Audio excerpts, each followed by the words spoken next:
Hello guys, Sue Jerry speaking. Welcome to a Chitty Car Special Part number 37. Now before we get our Atlanta trip for November 2023, we decided that after weeks of going ahead for doing this, that we're expecting another hurricane that's going on from Florida, Cuba, Bahamas, and other things in Georgia and South Carolina. But today, we're going to go sometime tonight or tomorrow.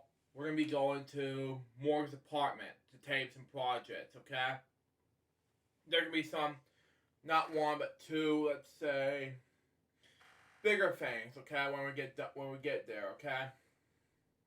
I got at least two projects to finish it off in order to complete those projects, okay? I got not just one, not two, but three projects to work on in order to complete this finished film of Chitty Car Special Part number 37, okay? Because right now we're in the tropical storm warning right now in my area right now. So that's your answer to your question anyway. So anyway, let's go ahead and pat this up, and we'll be able to see you at Morgan's apartment. Be right there with you.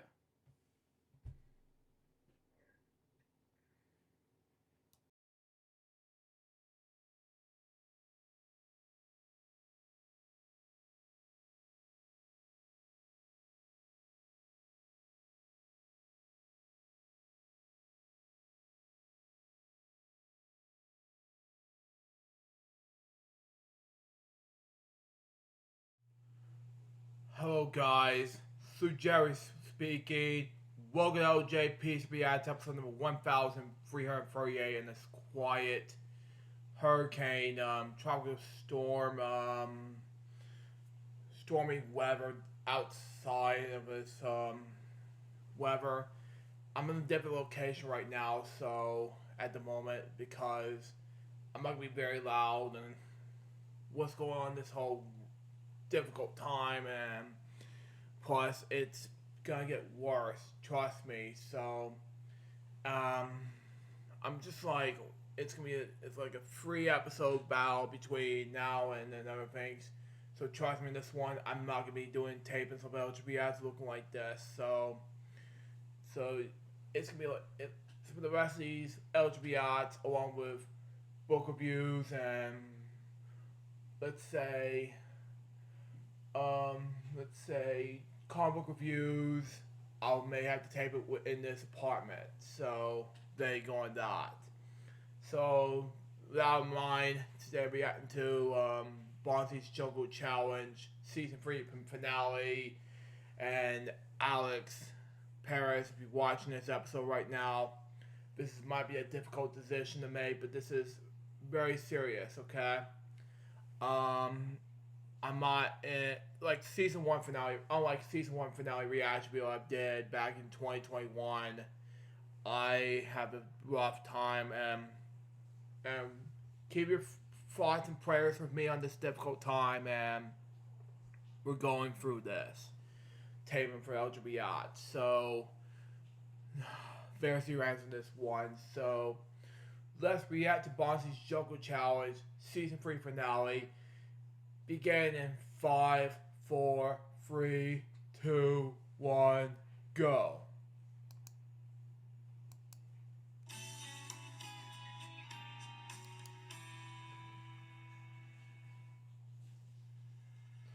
Wow. Yeah. Tonight, on Bonzi's Jungle Challenge, a local Campbell resident named Alex Paris is on a mission to defeat the mighty evil purple gorilla, Bonzi. Bonzi's been known to cause trouble from the early 2000s to the present and Wow. have huge temper tantrums. Currently living in Modesto, California, Bonzi is on a mission to drive Alex and 3 other people bananas as they take on the most exciting and most craziest challenge yet. But in order to do that, they must first defeat Bonzi. But only one of them will win the game. Wow. That person will get an opportunity to play the Banana Challenge for a fortune and cash prizes totaling $500,000. Wow. Okay. Makes sense. Okay, makes sense. Wow. Oh jeez, how's that gonna help us?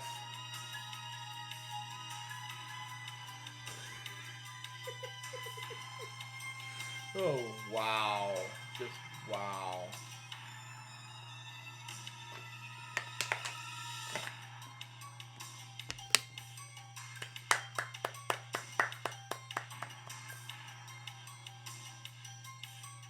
It's not often in life you get second chances. But three players who were on the show this season who won the Jumbo Challenge but did not win the Banana Challenge are going to get that second chance. And the winner of the Jumbo Challenge will get to play the Banana Challenge for $500,000 in cold, hard cash, maybe even $1,000,000 if they can get the $1,000,000 token. Good afternoon, everybody. My name is Alex Paris. I hope you enjoyed the Unsolved Mystery skit we did here. This is the Season 3 finale of Bonzi's Jumbo Challenge, and this is the Second Chance Edition. And like I said earlier, it's not often in life you get a second chance, but these contestants over here, Richard Montgomery, Dante Pittman, and Lawrence McNeil, will begin that second chance. Welcome back, players. Hey, great to be back. Absolutely. So, one of these contestants is guaranteed to go for the Banana Challenge once more, and hopefully they can try again for $500,000, maybe even $1,000,000. And today's bonus round is all cash. Let's reintroduce our contestants. Richard Montgomery, a.k.a. Turd Ferguson. Welcome back to the show. Hi, good to be back here with you again, Alex. Remind us a little bit about yourself, Richard. Well, I'm 44 years old. I'm a Excuse me. physical education teacher and basketball coach, and I'm married with 6 kids. That's a big family, Richard. Now, I understand I hear that you're quite the character when it comes to MVG Productions. I've been known to be a little funny every once in a while. There's absolutely nothing wrong with being funny here on the 25 or Exactly. MVG. Now, the last time he was here, he lost on the Banana Challenge. Unfortunately, because of one of my mics having problems, I was unable to show the entire episode just in skits. Luckily, the screen footage was reserved, but Thank God for that, but it will make more sense. So, they're going to, it makes more sense in any way. Continue on. microphone that I was using, not this one, was having glitchy problems. So, luckily with this microphone, we won't have any of that problems. No, Glad to have no, you here no. again, Richard, and all the way from Eugene, Oregon, Dante Pittman. Great to be back. Glad to have you here again as well. Last time Dante was here, he won the Max Studio on the Banana Challenge, bailed out at the right time, and now he's looking to win another game. Yeah, like me, because I was just like beating up with David and things like that. It makes more sense. So there you go. And Dante won it. Continue on. Remind us a little bit about yourself, Dante. Yes, I'm Dante Pittman. I'm originally from Tallahassee, Florida. Now I reside in Eugene, Oregon. I've been an online content creator for 10 years, and I am a game show artist. I produce PowerPoint art for game shows. I used to do that too. I used to make little artwork with PowerPoint when it comes to game shows. Yes, Wow. sir. Glad to have you here again. And here's Lawrence McNeil, everybody. Welcome back to the show. Are you there, Lawrence? Are you there? Yeah. Okay, he's here. Thought we had some mic troubles there. Now, the last time he was here, he came so close to winning the first portion of the Banana Challenge, but he just lost it all in the last second. Remind us a little bit about yourself, Lawrence. Well, first off, appreciate you for letting me come back for a second chance, and hopefully I will pass. Well, let's see what's going on with the main game, and and the Billy Monty opponent. Let's see. Anything can happen in Bonzi's Jumbo Challenge. That's why we call it. Hold on. Come in. Hey, Donkey, you alright? I'm alright. Just shivering to death. Just shivering to death. Oh, you're cold? Yeah, I'm cold. Okay, well,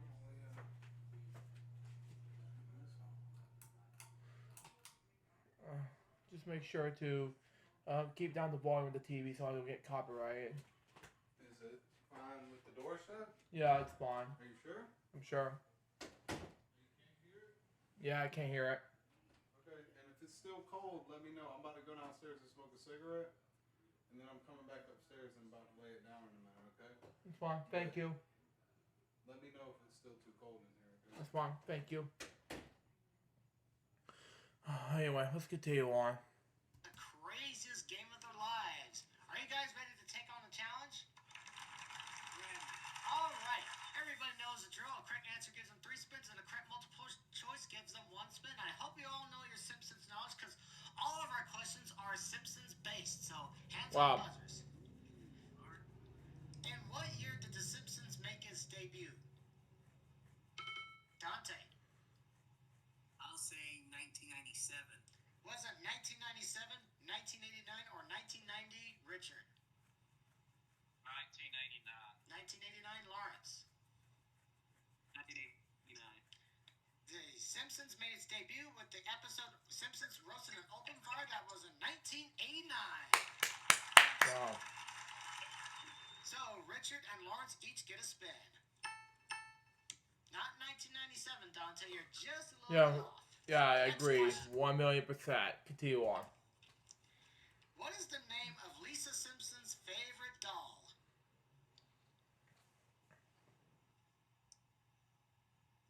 Since nobody buzzed them, I would give them 3 possible answers, and if they're right, they each get a spin. The name of Lisa Simpson's favorite doll is Malibu Princess, Malibu Julie, or Malibu Stacy Turd.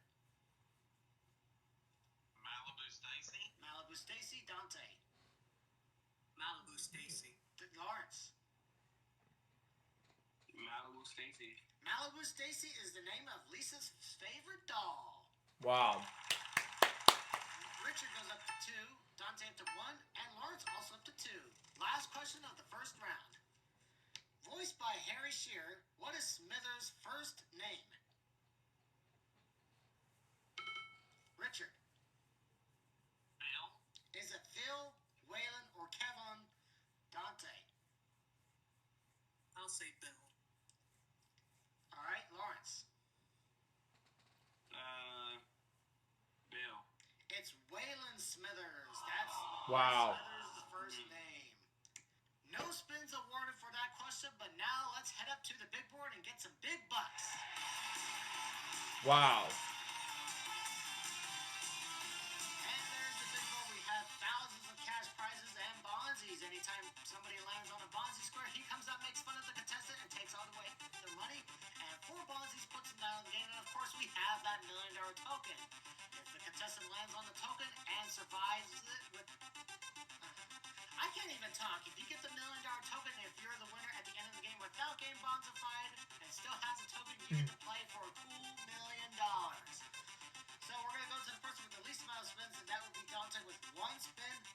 You can make it happen with that 1 spin. You can get $5,000 if you're lucky. Are you ready? Yes, I am. All right, the board's rolling. Alright, come on. Big bucks. No Bonzi. Come on. Give me something good, eh?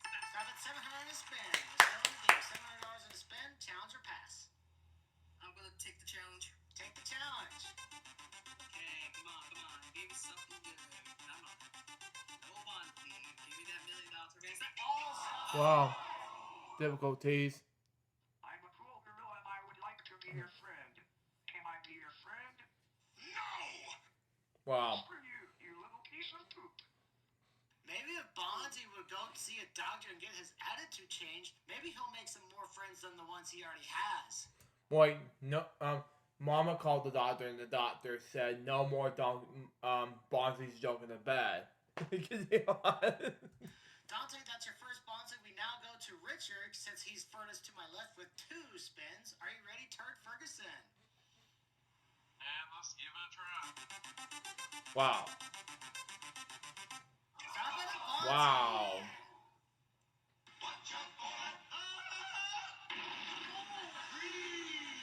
Wow. Focus on the direction you're going in, Bonzi. Yeah. He's too stupid to learn. Mm. That's also your first Bonzi, Richard. You're down to $0. 1 spin, challenge or pass.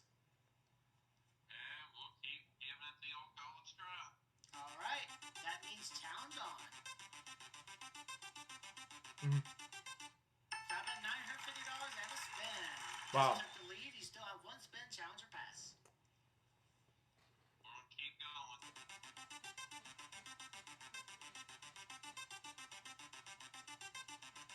Found that Bonzi Wow. again. Richard.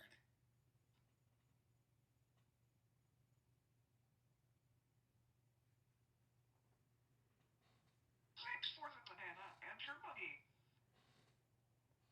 Bonzi is always hungry for bananas. Wow. Got your second Bonzi. You're down to $0. Now we're going to go to Lawrence with his 2 spins. Are you ready? Let's go.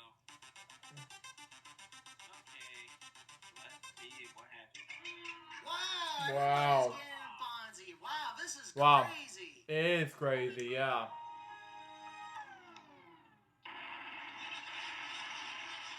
Jeez. Well, somebody's laptop crashed because of that. Mhm. Well, that's your first Bonzi. Everybody's got at least one Bonzi. You got one spin, challenge or pass. Let's just get some money on the board. Let's get some money. Please. Yes. Bonzi, just stay away, please. There you go, $850. Yeah, by compensation to PBS station from viewers like you. Thank you. Continue on. And on round number 1, both Turd and Dante each have $0, and Lawrence has a lead of $850. It's still anybody's game. Somebody's going to get that second chance at the Banana Challenge. And when we come back, we're going to get one more chance to take over the lead right here on Bonzi's Jungle Challenge. Mhm. We'll see what happens. It's the season 3 finale of Bonzi's Jungle Challenge, and we invited 3 of our players who made it to the Banana Challenge this year but did not win the Banana Challenge. That also includes bailouts. We're about to read off our last 3 questions of season 3 until we come back in the summer for season 4. So, hands on buzzers, here we go. Who do Legs and Louie work for in The Simpsons?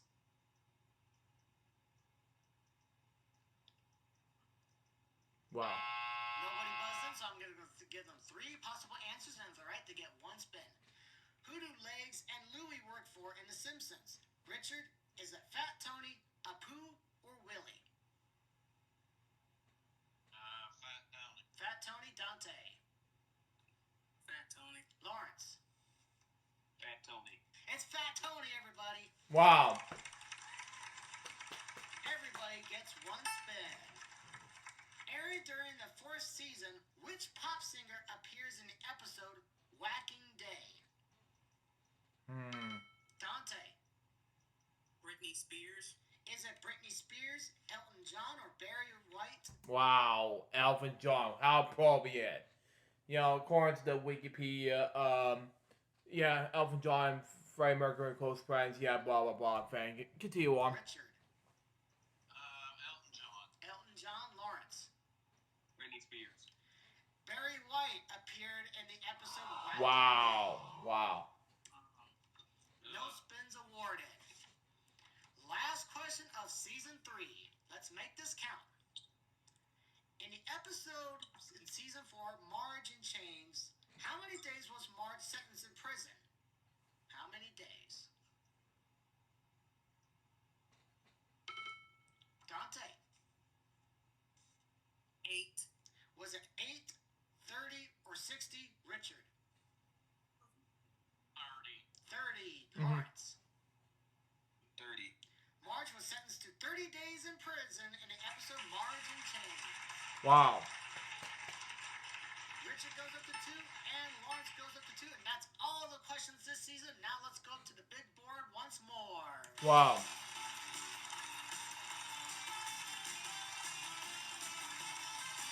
It's round 2. We got bigger dollars, Merlin squares, Bonzi squares, and that $1 million token is still up for grabs. Anybody can get it. Yep. Let's recap the scores. Richard and Dante are each tied with $0. Lawrence will be going last since he's in the lead. We usually go to the person with the least amount of dollars, but because both Richard and Dante are tied with $0, we go to the person with the least amount of spins, and that is going to be Dante. Just like earlier, Dante. Mhm. 1 spin can make all the difference. So, Yeah. best of luck to you, Dante. Ready to go. Let's do it. Come on. No Bonzi. Come on. Give me something good. Give me that Wizards. Got that Wow. $1,300. Just took the lead for now. We're going to go to Richard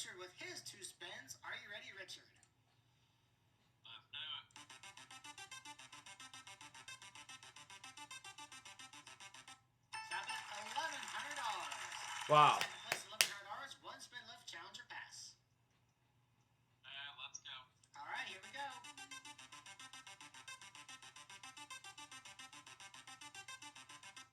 Got that Maroon. Wow. That is a prize square. It could be a car. It could be $25,000 in a spin. It could be anything. Let's find out what Richard's going to get. Abracadabra. Wow. $2,200 and you just took the lead. $3,300 and now we're going to go to Lawrence with $850 and 2 spins. Are you ready, Lawrence? Well, this last chance of this season, I get a chance. So let's go. Let's go. Last chance. Okay, so let's make this work, please. And Stop it, Bonzi. Wow. Oh my goodness. Okay, class. Today we are going to learn about the meaning of life. Ouch. That dang apple act like Wow. School directors, if Bonzi wants to work at your place, say no.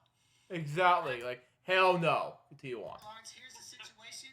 You're gonna need something with at least more than $3,300 to win the game. You can also get an additional spin to stay alive, or you can pass that Right. spin to Richard. Now, if he bonsifies, Dante wins the game. But if you get something that's more than $3,300, you win the game. So, do you wish to play or pass?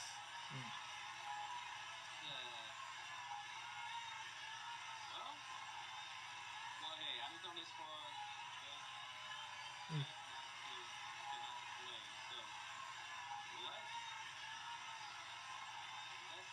let's see what happens. Let's see what happens. What happened? Yep.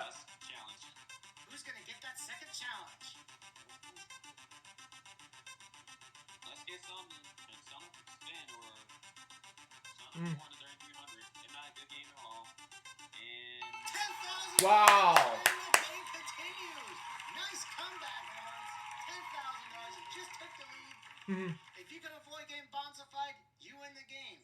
But you can pass that spin to Richard, and if he bonsifies, you win the game. So, what's your decision?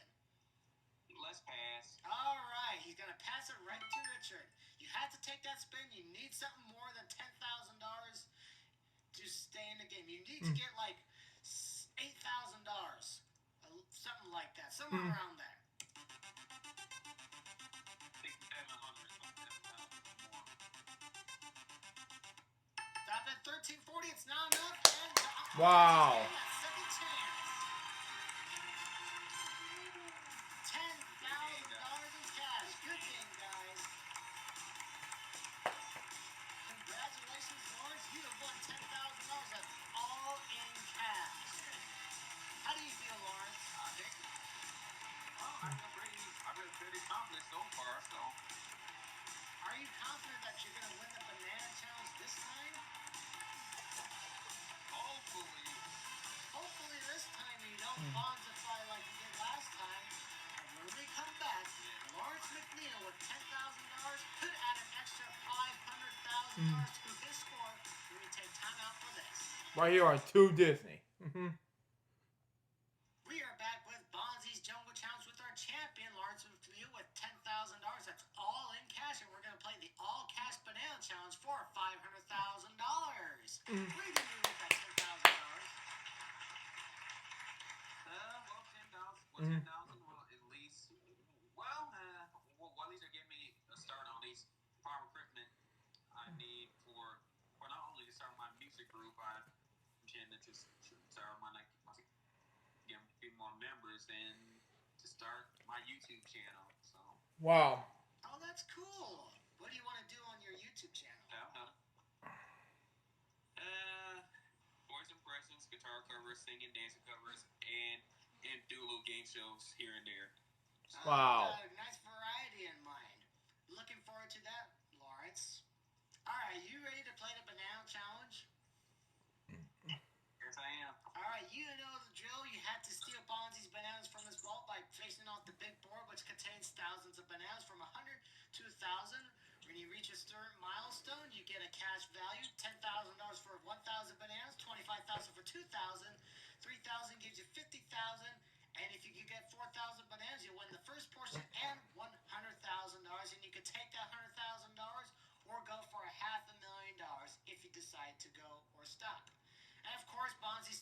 you don't lose any bananas, but upon getting the third Bonzi, I'll ask if you want to stop or go, and 4 Bonzis, you lose the game. So, with all the rules explained, let's start at the board, and when you're ready, stop the board. You got unlimited spins. Okay. Let's see how this goes. Wow. What an excellent start there. 250 for $10,000.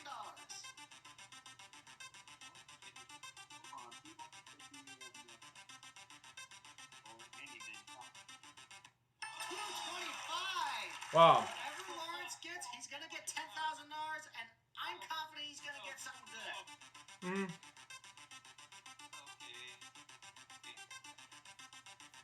Oh, 300 bananas, and you got $10,000. All right, $10,000 for Lawrence. Now let's go for $25,000. Wow. alright. That's pretty good. Let's do 250. You're doing excellent. 475 to go. Wow. Alright, here we go. Very excellent. Yeah. And 100 bananas. That's the lowest. Still good. Still good. Yeah. 5 to go. any positive faith is a good faith. That's what I say. 100 again. Wow. 275 to go. All right, that's Wow. your first Bonzi. No worries. Okay. Mm. That's one. Hopefully no more, right? $1,900. Hopefully no more. Whatever he gets, he's in good shape. Mm. Big bananas. Wow. 100 extra bananas and $25,000. You're on fire, Lawrence. 2,400 bananas stolen. You are 600 away from getting $50,000. You ready? I am. Yes, let's go. Mm. All right. Let's see the good luck going, please. That's your second Bonzi. Wow. You were doing so well. Don't blow it. One more Bonzi, and I will give you that offer. Okay. Kind of walked in to see that last one, but okay. No Bonzi. 125. 25, 25. Yeah, exactly. 475 to go. Here we go. 155. 2,680 bananas. Here we go. Here we go. Here we go. Gotta do something. 200 bananas. All you need is 120. The 125 will get. Right? 300, and there you go. 3,180 bananas. Let's root them on, folks. Oh, boy. Start the board. Okay. Come on. Alright, let's decide. 200 bananas. Wow. 750 will do it. Then video will do it. Yep. Yep. 300. 3,680. 320 to go. 350 will give it to you. Mm. Oh, Ooh. man. Oh, Lawrence. You're this close. This is just like happened last time. You were this close and you blew it. But anything can happen on the second chance. So, you have $50,000. If you want, you could take your $50,000 and stop the game, and you'll be walking out here with a total of $60,000. Or you can risk your $50,000 and try to go for $100,000. Just like before, if you decide to go on, you have to keep going until you get to the 4,000 banana mark, or you get bonzied. So, do you want to take your $50,000 and quit, or try to go for the $100,000? Alex, I conquered. Let's see what happens. Let's ride this out. I'm at phone break, so let's go for it. He's gonna ride it out. Wow. Wow. Let's hope we don't have deja vu like we did last time. Yes. Hopefully not. And 200 bananas. okay. If you could get something that's 125 or more, you win the first portion. If you get a Bonzi, this will be a very painful loss, and we hope that does not happen. No, it's Here we go, not. folks. Hopefully not. Start the board. Let's survive. Come on. Another purple. Oh! Wow. Wow. Oh well. Oh,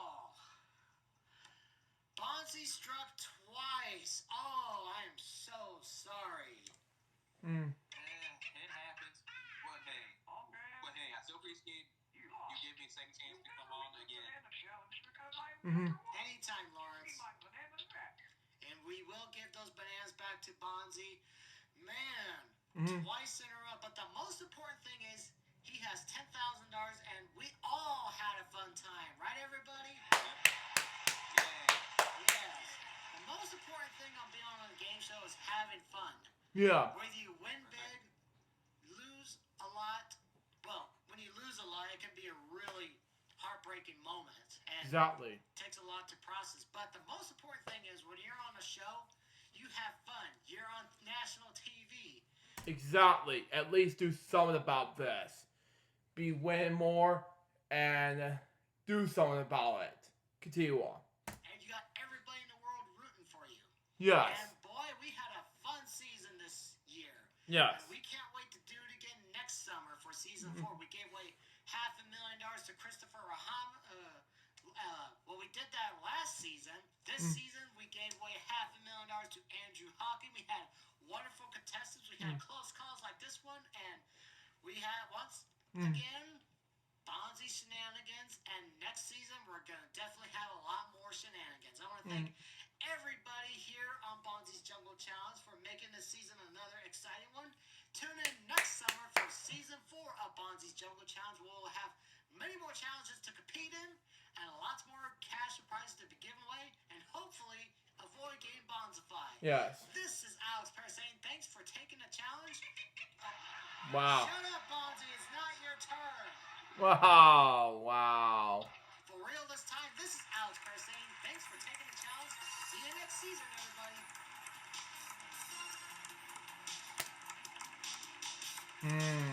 Wow. At the end, Jesus. Wow.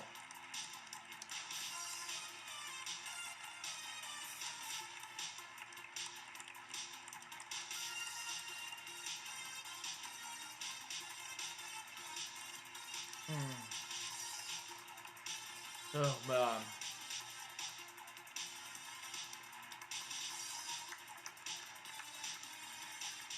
This is your announcer, Brandon Scruggs, speaking for Bonzi's Jungle Challenge, a Paris Production Group presentation.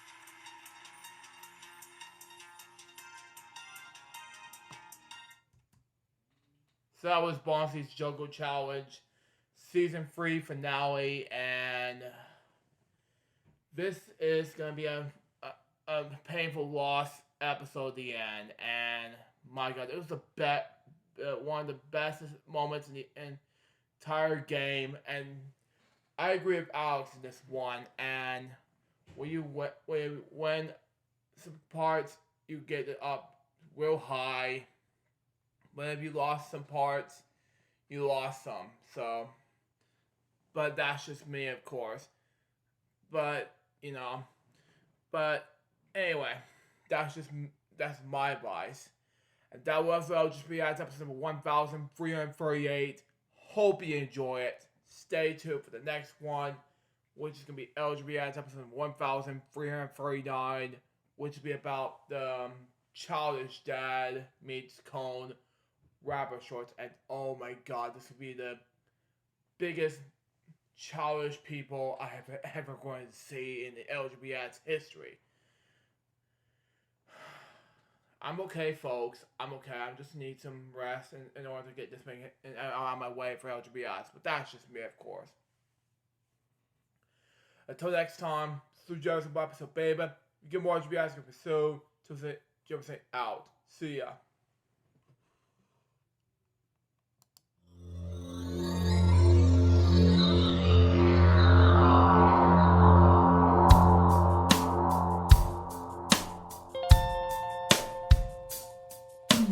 Given unto me this life I'll never take for granted, and given all the time I failed to really understand it, I never sought to meet the maker of reality, the one who gave the life that which is always happening, but I tried.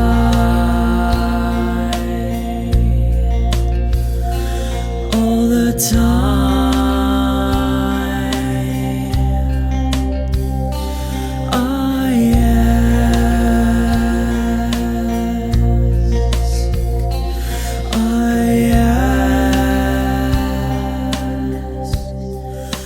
me? Why was I the one to see things as I do under the moonlight and the sun? Perception is the question, and the giver holds the key.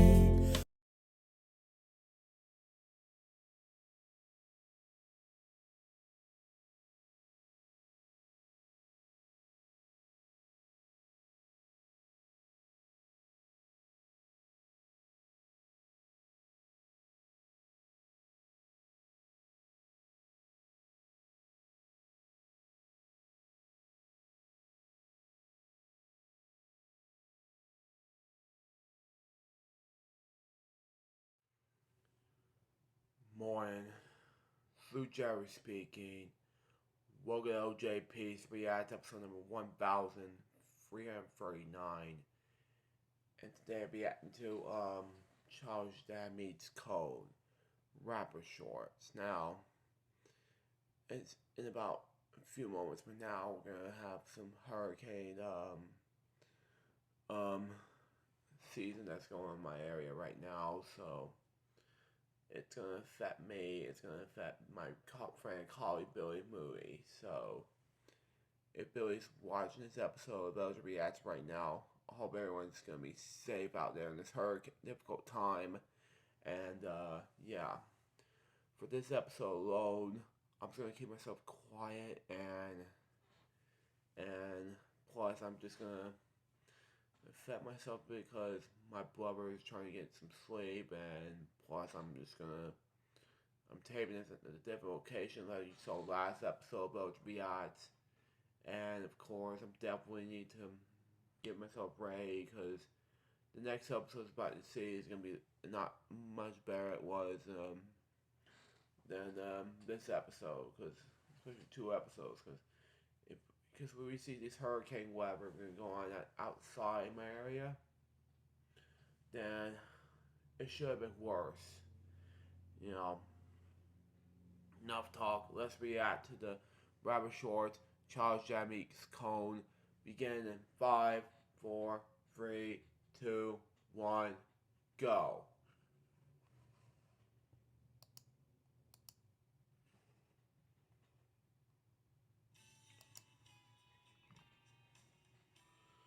Okay, hang on, pause, turn it up a little bit.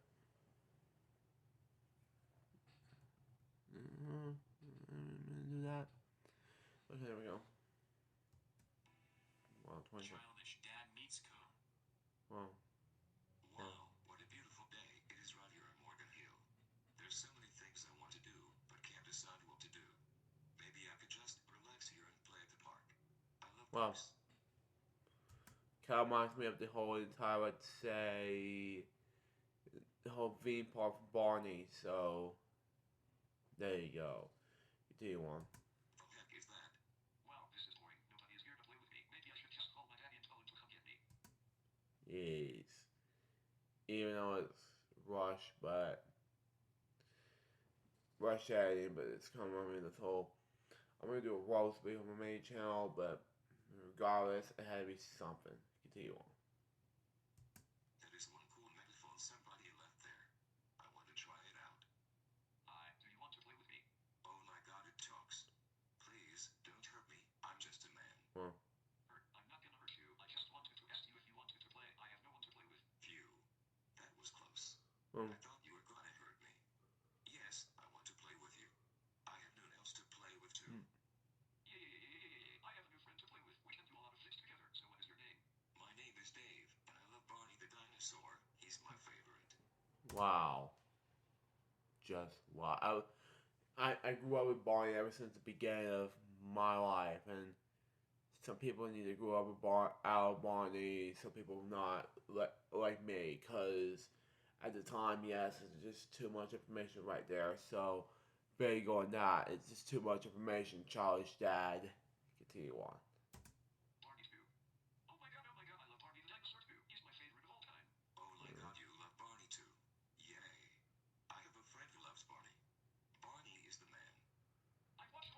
Barnes, man, he's just a dinosaur. Celebrates 45 years of Barney yesterday. So if you look at my second channel, he has his own debut called The Backyard Show. Go check out when we get a chance. Continue on. Since I was a little kid, and each dinosaur from our imagination. Yes, he sure is. What's your name? My name is Cone, and I'm actually Ring Cone who lives in Modesto, California. I love to drink coffee, juice, and Lunchables, and I also like to see Ponzi Bunny at times. Nice to meet you, Cone. I love old Chapels too. What are you doing out here in Morgan Hill?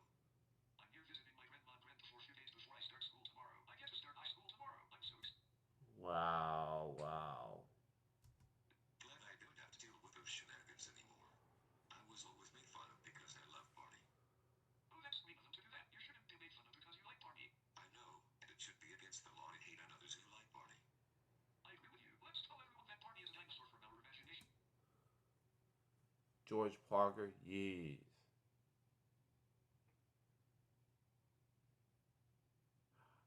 It was too much. Continue. So not being freaked by haters. Hey, what are you both blabbering about Barney for? Hey, don't get into our business.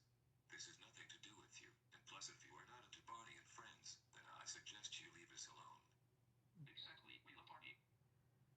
My God, you guys are retards. What? Retard. That was loud. How dare you call me my friend retards? You are so mean. So mean. I hate you so much. Ha ha ha ha ha, this is so freaking hilarious. I made two man babies cry. This is definitely one for the books. What are you both gonna do now? Cry to your mummies and daddies. What? I can't believe that mean old George called us the R word. That was very naughty of him to say that to us. You know what? The next time we encounter him, we will take his butt down. We are stronger than him, and we'll show him his boss. You said it, Dougie. You and I will be best friends forever and ever. Yay. Come on, let's go on over to my house and watch some Barney. Oh my god. I just cannot believe what I'm seeing right now. Yeah. Over that, argument is too loud. So, I'm sorry the volume is too low. So, Morgan's asleep. It's entertainment this episode of Reacts, but it has to be that way. But overall, so that was Charles' Dad meets Cone, rapper shorts. What do I think about this? It was just so catchy. And overall, it's just like, whoa. I just don't know what to say next. It's just so Barney Charles' Dad moments. So, you keep saying, oh, Barney the dinosaur. And all that crap, you know? Why are we doing this? That was but overall, that was, excuse me. That was episode of LGB Ads, episode 1349. Hope you enjoyed this episode. Stay tuned for the next one's gonna be a request by Remix Plum, who got me to request me to do this LGB Ads episode. This might be the shortest LJP's Reacts episode we will ever see on LGB Ads. Until next time, Sue Jefferson, Bobby Baby. Good morning, LGB Ads from Sue. To Jefferson out. See ya.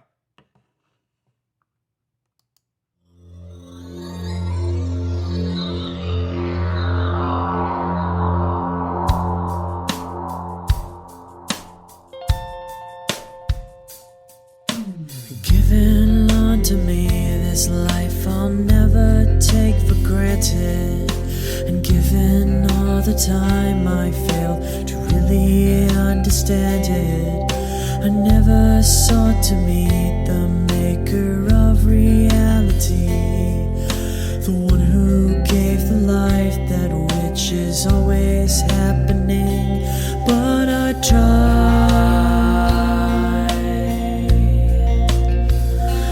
all the time.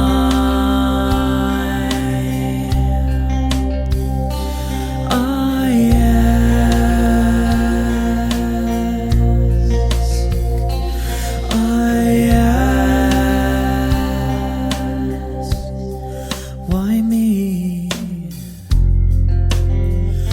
was I the one to see things as I do under the moonlight and the sun? Perception is the question, and the giver holds the key.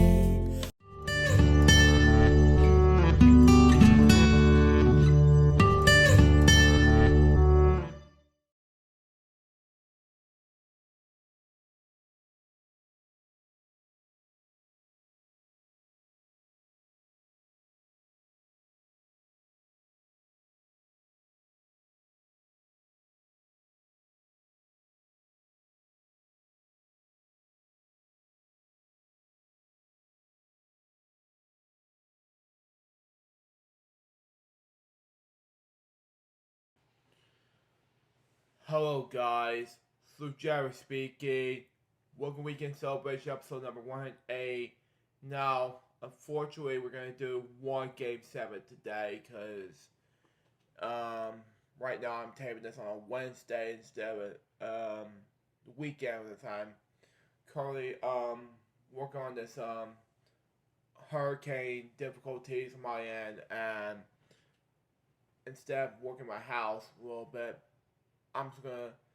it's gonna affect this hurricane that's going on in my background. So, and yes, I'm in a different location, so I'm expected to have it done by Thursday night. So, very good on that. So today we're gonna do just Paris Production Group stuff today, and hoping that this weekend celebration, the next weekend celebration episode will be much better than it was with this upcoming week. So there you go on that. Hope it'll be better. So there you go on that. Anyway, let's play these Game 7 now, shall we? So we got for us. Start with the money cards. Know this game works. Start with the $1,000 minimum, and then we got an ugly snowman. Change the card, now it'll be a jack. Lower than jack, it's a 9. Should have gone too early there. Lower. 10. Well, we're gonna get them all. Lower. It's an 8. Not bad at all. We're gonna change the card, and it'll be a 4.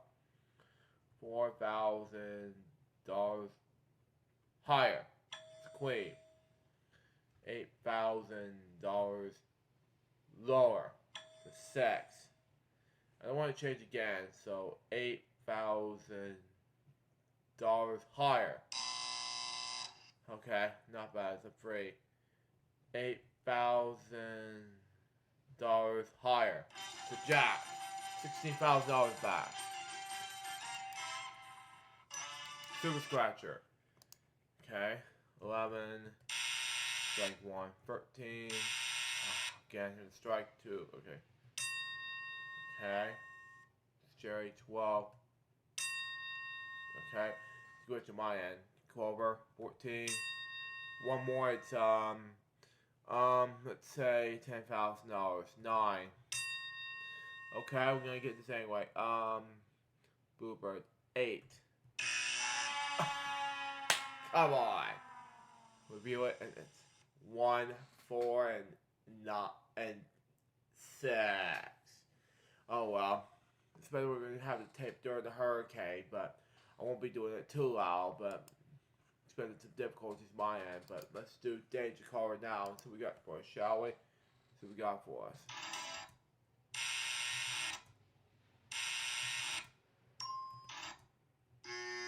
Oh well, not bad. 2 losses, not bad. Number 1, $50,000. 1. Red 7. Oh boy. 8. We're not gonna get any more red than that. Okay, one more. It's $10,000. 2. It's a yellow. 3. It's probably a blue. 9. Another blue. Not bad at all. 10. Another blue, yellow. Excuse me. 4. One more. It's $25,000. 5. Okay, that competition. Come on, we gotta do this. 11. Okay? $10,000 win. Review it, it sucks. Oh well, we can do this anyway. Stupid Dad challenge now and see if I can win the fortune these 4 prizes plus the $500 banana challenge. Let's do it.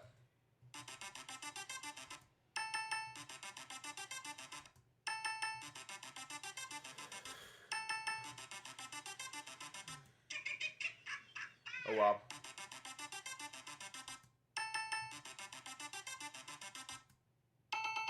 Wow.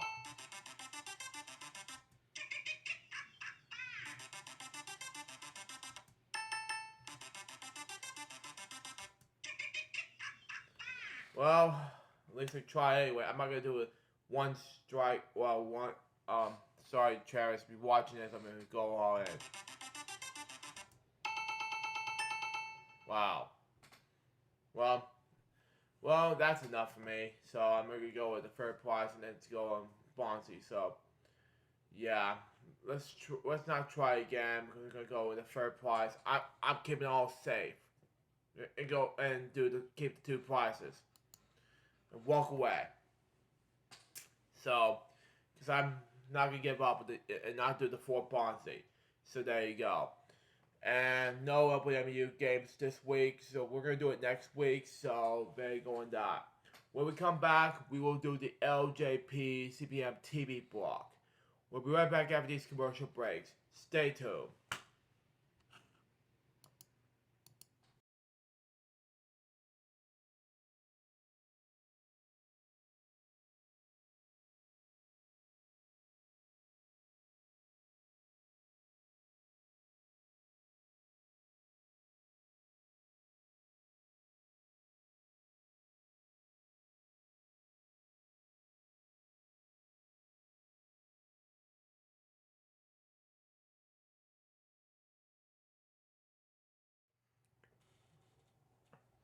Hello guys, Sue Jerry speaking.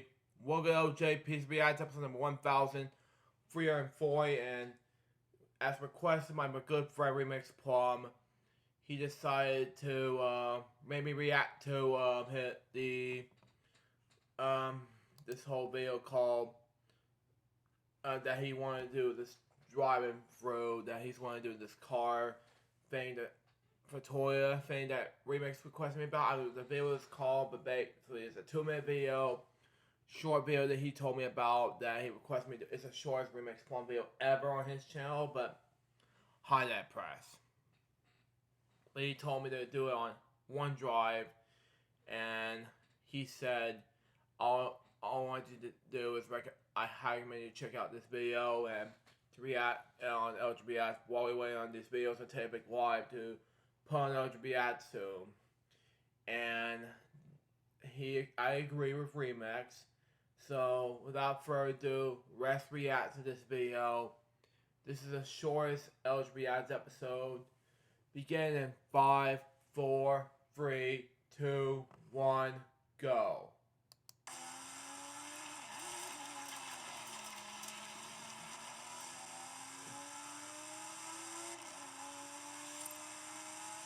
Wow. Oh my god.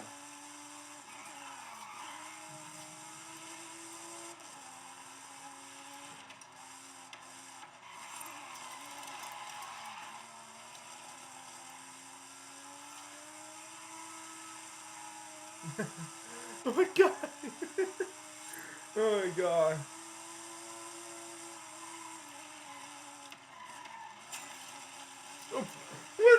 Oh, hold on, we'll go back. Hold on. Is it inside? Oh, it's outside. How's that both side? From Dane both reference. Continue on. Oh, come on, we do what we play. Okay, whatever. Okay. Makes sense anyway.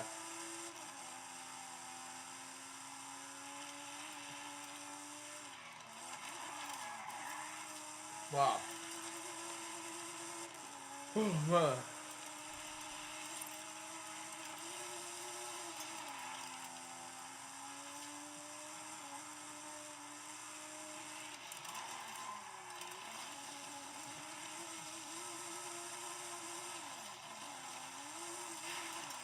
Wow.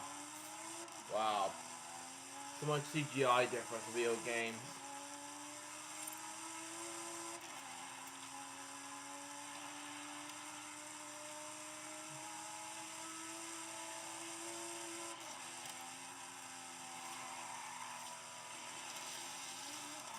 Whoa. That car crash. Oh my god. Whoa!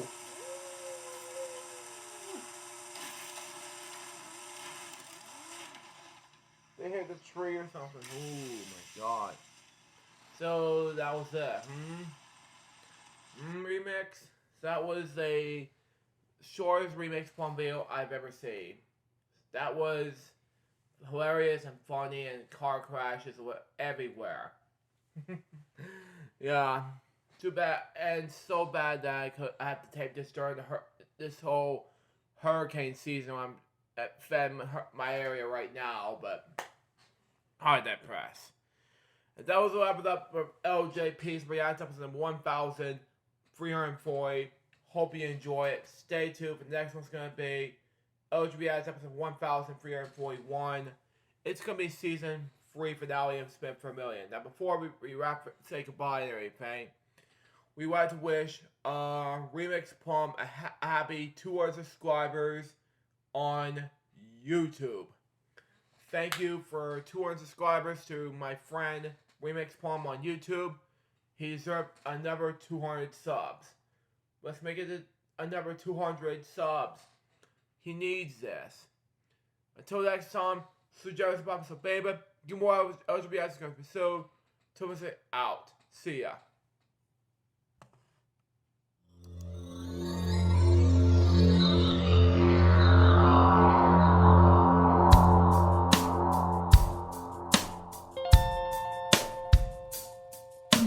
Given unto me this life I'll never take for granted, and given all the time I failed to really understand it, I never sought to meet the maker of reality, the one who gave the life that which is always happening, but I tried all the time.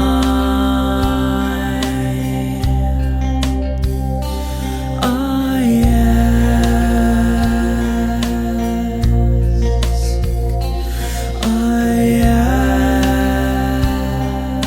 ask, why me? Why was I the one to see things as I do under the moonlight and the sun? Perception is the question, and the giver holds the key.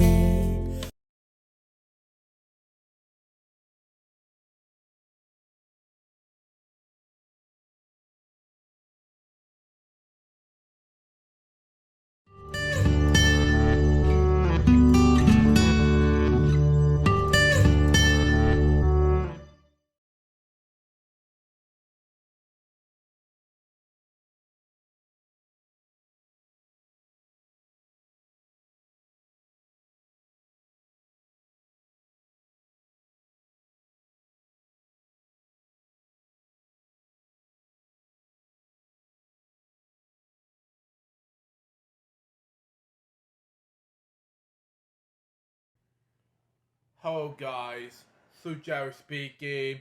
Welcome to Channel LJP, subscribe episode number 794 in this difficult hurricane weather outside my area. And today I have some Chinese food today. So let's have it down, shall we? So we got for us.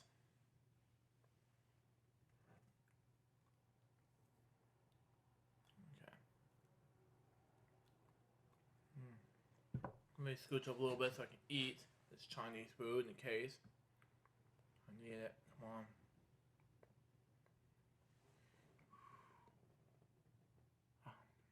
Let it cool down a little bit. First, let me get some water real quick.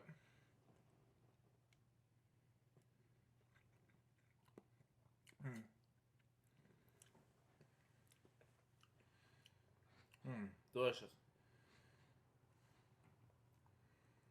Oh.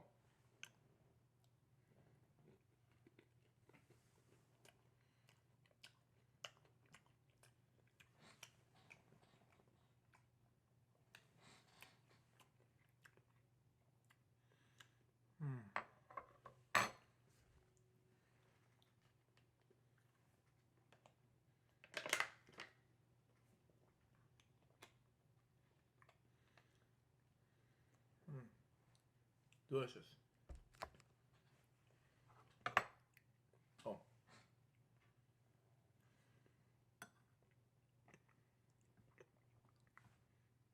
Oh.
giving this a 10 out of 10 overall. That was episode. Hope you enjoy it. Stay tuned for the next one's gonna be.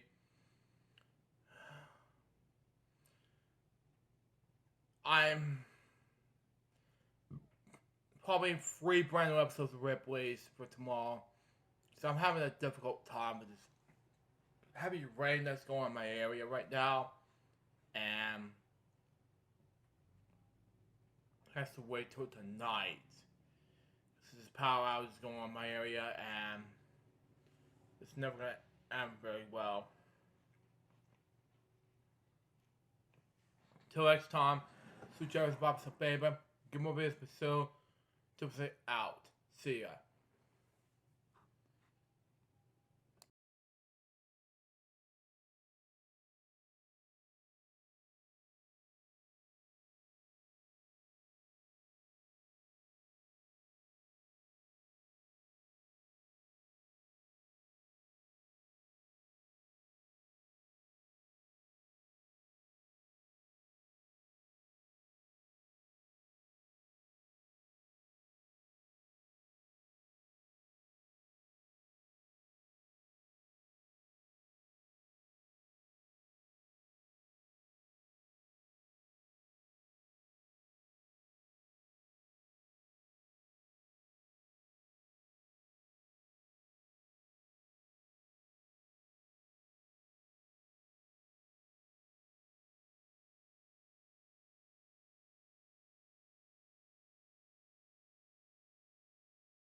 Hello guys, Sue Jerry speaking. Welcome to Book Reviews, episode number 33. Today we do the chapter 11 of Priceless Memories by Bob Barker. So let's read it now, shall we? So we got for us. We're going to have time for paper shred while I'm reading this book, so here we go on that. Let's read it to you now.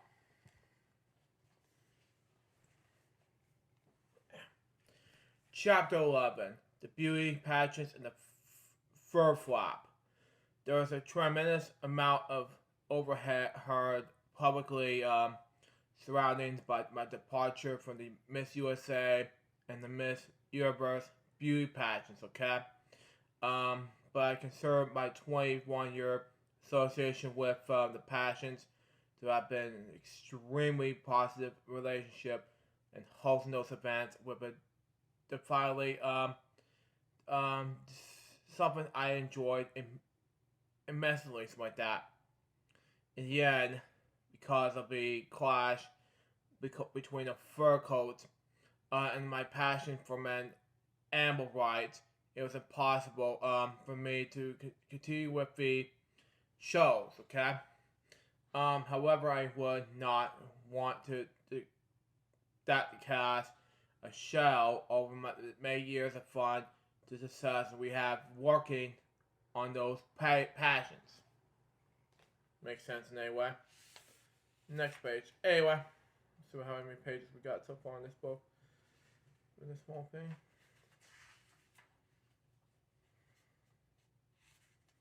We almost made the 200 page in that part. Anyway. I'm gonna make it 200 page. Anyway, both passions were broadcast from Miami Beach for the first 10 years. Wow, okay. Later on, we have invitations from cities all over the United States, from Miss USA, and from all over the world for the Miss Universe, okay? We went for El Salvador, Singapore, Australia, wow, okay. Puerto Rico, Hong Kong, Mexico, and other countries with Miss Universe. We did Miss USA in New York, Buffalo, Miami, Biloxi, and other cities in continental United States, as well as Puerto Rico. Okay. Unfortunately, Dorothy Joe and I did not always have an opportunity to explore all these fascinating places. John Kreis and I'll tell you more about John later. Okay, makes more sense anyway, Bob. We're finally tied up with details of the pageants, okay? And I'm still doing Price is Right, as in for a while, True for Consequences, okay? As well. Sometimes as we all have to fly and then fly out after the show, okay? But other times we were all able to explore some memorable locations, okay? I'll never forget the 1933 Miss Universe show we did in Greece, and the magic origin of Harden's. Okay, Alex, I'm gonna now say anyway. Which stands at the in front of the. How do you pronounce it? Sorry. As Warwicks of Athens, something like that. It was a thrill to be there in the midst of all the history. The fear goes back in the days of Stoics, okay? The show was live, like all of them, as in the evening under the stars. Many people thought it was the most beautiful we ever did. Beautiful show we ever did. Excuse me, okay, anyway. They might be right. They may be right, excuse me, anyway. I'll never forget. The Miss Universe pageants were, as you may imagine, truly international events, okay? We have just impersonators giving stage directions in several languages. We have to search high and search low for people who could translate our questions and answers for the contestants from all over the planet, okay? The language barriers were always challenges in producing the shows from these exotic locations, okay? These were other challenges as well. In 1972, when we were doing Miss USA pageants down in Puerto Rico, okay, almost 30 miles from the San Juan, fraudulently counted the grants for you, recipes to you anyway, at the Hotel Carmet, near the town of Doreo. Wow, okay. We were headquartered in the big vacation hotel with lovely activities, okay? Couple of pools and a gorgeous golf course. There were many tourists vacation in the hotel. However, there was always also a group of anti-Americans protesting daily outside the hotel. They should. They shout, excuse me, anyway. Grinjo, go home. Wow, okay. Another unprintable angry comments. Wow. Okay. The night of the passion, I was hosting this show at live again. Wow. We're rolling along. I was forgetting exactly what part of the show I was in, okay? But there was a huge explosion. Yes. Anyway, stage rock and the audience absolutely disturbed. Yes. Anyway, but I just ignored it and keep moving through the show.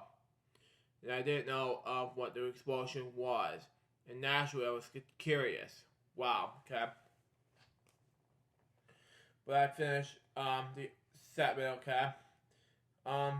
When we went on the commercial break, Charles Andrews, the producer of the show, didn't want me to be upset. Thank you. So he said, don't worry about the explosion. It was just a refrigerator that blew up in the kitchen. Just then, another explosion rocked the stage, okay? I did not want to receive comedy.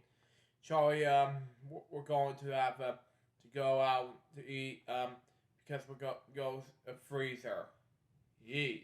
Anyway, the group of protesters had set up 2 bombs. Wow, okay. The first bomb exploded in the parking lot near our control truck, which was a technical and directional center of the show. Like the booth in the studio, it was a truck that our director and top technicians were making decisions initial in the production of the show. Occasionally, this anti-American group knew the importance of the truck, and they were attempting to knock the show off the next page. Anyway, air. Wow. Okay, by blowing it up. Wow. And possibly the director and the technicians with it. Yeez. Anyway, the second bomb was a set off on the 5th floor of the hotel kilometer. Wow. It was destroyed 3 rooms. Wow. It blew furniture off a balcony hundreds of feet towards the beach. Wow. The explosion itself and flying debris could easily have killed someone. It was a miracle that not one person was hurt by either explosion. A few months later, we had to return to the commercial hotel and derail the broadcast of Miss Universe pageant. Wow, okay. Despite the fact that we have contrived with the government of Puerto Rico, made friends and all the wives, okay? Wow. Were telling us to forget these. Anyway, no show was worth it. But we had decided to risk it under carefully controlled circumstances. Excuse me. Okay. This time security was everywhere. Wow. Ow, something wrong with my stomach. Okay. I would never fly into St. John Airport, and a small plane took me from St. John out of the hotel. I fell as I were in the middle of World War II movie. Wow, okay. There were spotlights from the ground of the airplane, lights around the hotel, and armed guards everywhere. There were no torturers out of the hotel, only hotel employees and people involved in this pageant. Wow. They would have the public policemen on every floor, and uniformed soldiers surrounded the hotel. The government of Puerto Rico wanted to make sure we weren't blown up with the watch. Don't watch. Makes sense anyway. We were stuck in the hotel for 6 days. We went there in the same dining room every night, and the contestants and folks working on the pageant were on the only ones there. Wow. Okay. The hotel put on the floor show every night to entertain us. A phenomenal dancer We watch that same guy every night. If I never see another female dancer again, it'll be too soon. Wow. After there and the dancer, we were bored. While bored. Wow. Everyone, including me, gambled every night. One of my few experiences was gambling. Yes, I lost money. Wow. Oh man. Anyway, thanks to the security, nothing happened. We did a show, and we got all of the safety. No matter where we were located, the passion shows were always broadcast live. I was impressed by the ability of the pressure of the live television. Young women were passionate contestants to handle the pressure of live television. I missed one line space. Sorry. Anyway, they were the most part calm and collected. It was a pleasure to work with such enthusiastic young ladies. There's a misconception that the young ladies in these passions are not part of their degree intelligent.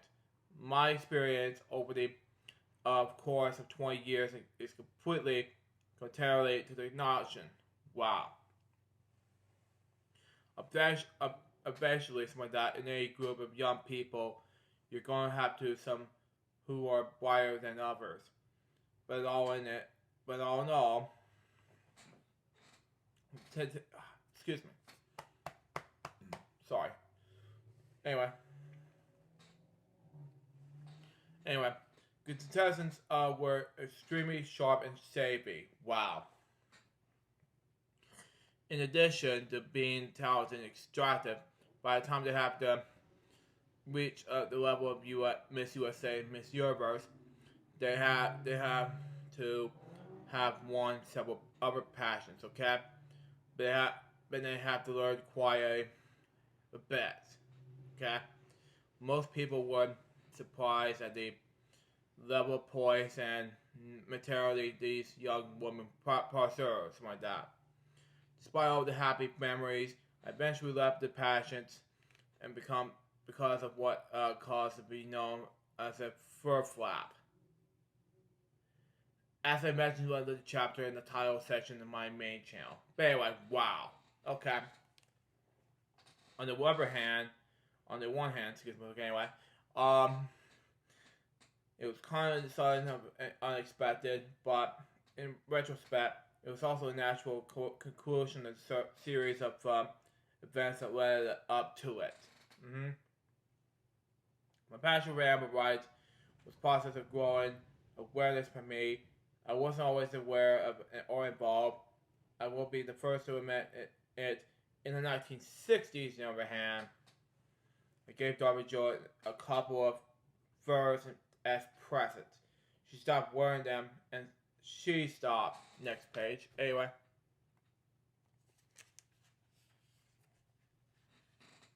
Wearing leather jackets. Okay? Without criticizing me or anyone else, she quietly influenced me by example. After doing some promotional work for the Society for the Prevention of Cruelty to Animals, Los Angeles, SPCA LA for short. In 1979, I was asked to honorary chairman of Be Kind to Animals Week in Los Angeles, BKAWLA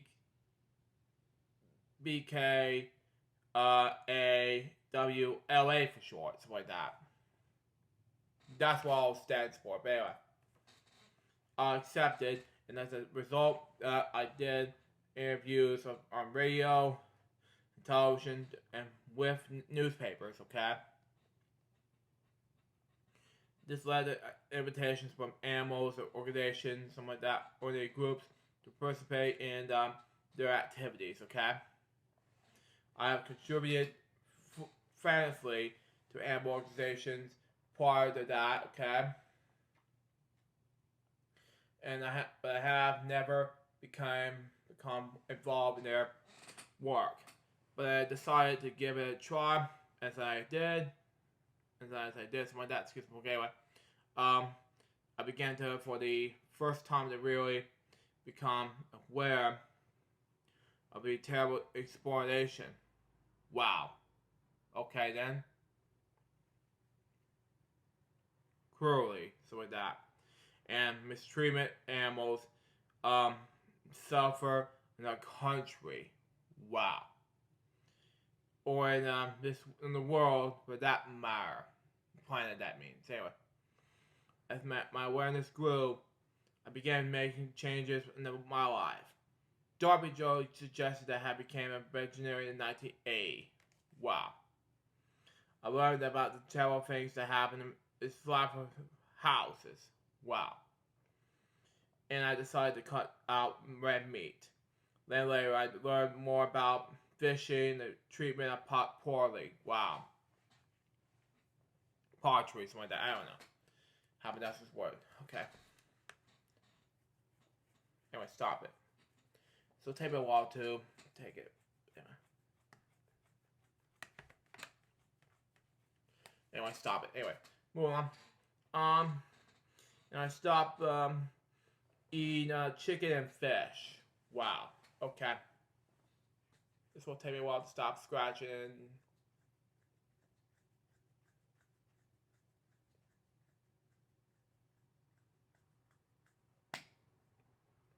Sorry about that, everyone. This is taking seriously on my itch and scratching, but moving on. Anyway, originally, I did all the concerns for animals. Wow. Okay. But I can also see why people become veterinarians for health reasons. Okay. My energy level rose sharply. Wow. Okay. My weight has never been an issue, but I felt better immediately.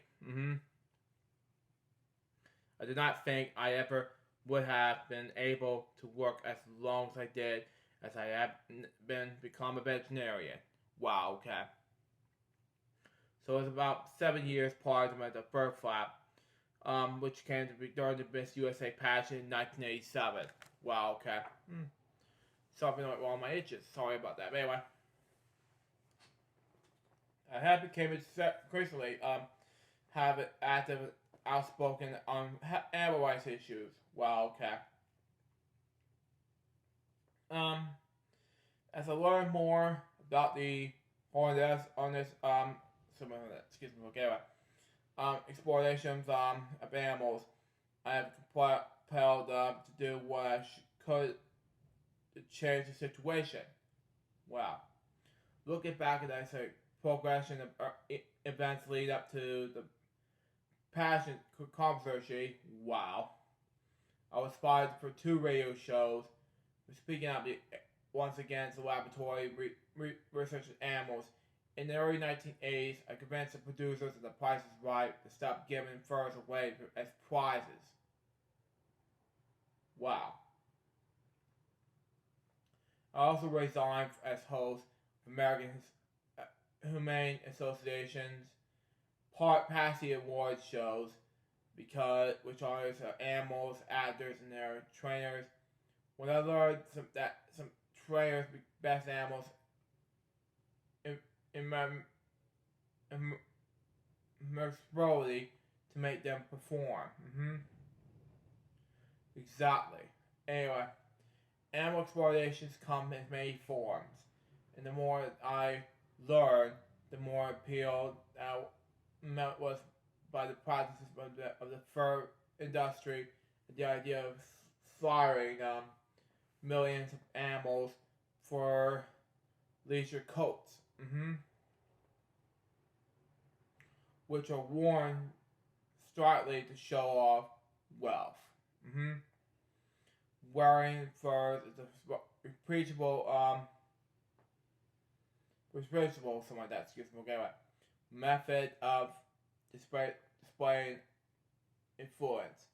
I always said there are in better ways, diamonds, reach watches, and automobiles are a few examples.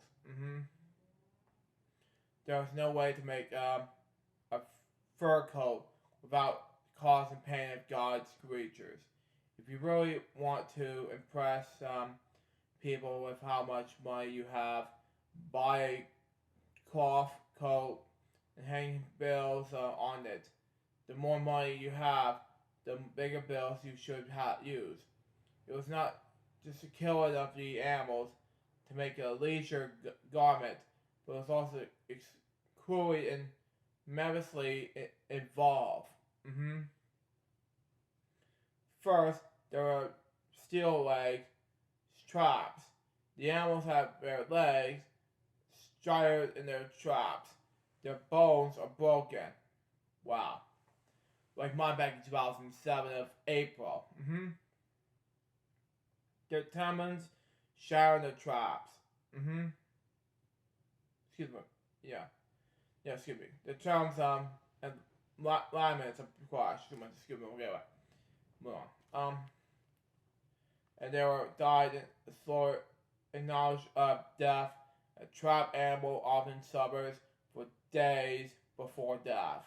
I remember hearing about many barbaric practices and the traumas by Southfly. Subtly remember the one horrible incident where Alaskan lynx was stuck in the leg hold trap for 6 weeks until the trap would check his traps. The lynx was able, next page anyway, to stay alive so long only because another lynx was in his family brought the poor creature food. Wow. On farms and ranches all over the planet, including the United States, animals are kept in the cramped cages and subject to drowning, neck wrenching, poison gas, wow, ingestion, and required caution. I try to focus attention on those barbaric practices wherever I can. I have said that the fur industry is one of the worst exploitations of animals. Whether they are trapping animals in the wild or raising them on farms.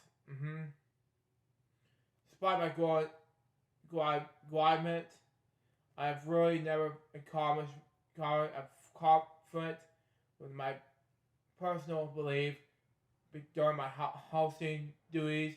By 1987, I've been doing beauty passions for 20 years, and I've always looked forward to doing them. They have become a very pleasant part of my life. And of course, and my outcomes from that. I didn't know of it then, but my passion with animal protection was in a collision course coming with Steve Wyland. I'll go 100 the cushions course from my dad. Anyway, with one of my favorite events, and some things are going to have to give. The dramatic progression offered occurred in 1987. In Quarry, New Mexico, site of Miss USA beauty pageant. The pageant producers have awarded the coats as prizes for years. Fur coats were standard fare and all the pageants. After working on them for a couple of years, however, I was able to research the producers of Miss Universe and the Miss USA pageants. The cease and desist. In 1987, and I was in Quarry, New Mexico, there was a Miss USA pageant, knowing that a fur coat was presented to the winner. But I also knew that fur coats will be a thing for the past. As of 1988, I arrived in Quarry on Friday the 13th. You heard me correct. Friday the 13th. Anyway, the show was going to be broadcast on the Tuesday the 17th. Wow. On the first day, I was appalled to learn that it was a swimsuit competition. Semifinals contestants will be coming into stage wearing fur coats over the swimsuits. Swimsuit competition was to be on the Winter Wonderland type of set that resembled a northern New Mexico ski lodge, something like that. Anyway, the women were going to stroll on the stage wearing the fur coats and then drop them and model in the swimsuits with the judges. I didn't want to engage in the competition right there on the spot on the rehearsal stage with a crowd of the people watching, but where am I a little bit? Okay, moving on. I was immediately troubled. That night I was in a hotel room. I spoke on the phone with my close friend and Chabia's associate, Nancy Burnett. Wow. We both agreed I couldn't do the show if real furs were going to be worn and displayed by the contestants. Wow. The passion put me in the position that we would be untenable after speaking at various occasions around the country. Arguing people have not to wear furs. It would not have been hypocritical of me to appear that furs were used. It will have been destroyed my credibility within the animal rights movement. I could have let down all the people who have been written on me to lend their support for the cause. For me, the decision that was simple. For the producers of the show, it was more complicated. George Hardcar, the producer of The Pageant, was with a friend of mine. It was had thoroughly enjoyed working together on the show. It was in a difficult position because he told me in the news media that furs were part of the contract the Pageants had with New York Furrier. Wow. He said the codes were the necessary part of the show because next page anyway. Of this advertising commitments and that he depended on my profession not to break my contestant contract. Excuse me. Okay, anyway. I wasn't competitive but I was firm. I told him if the contestants wore fur coats, I can't participate. Wow, Bob. Yeah, stage with the Battle of Wales was set. We met for an hour and a half on a Monday night, and George listened to me. I listened to him. But nothing was solved. I pleaded with him and arranged for fake furs to be used. Fell back in the regulations from the sponsors. George had his back up. Abke ready for this waiting to fill in. For me, his name was Michael Young.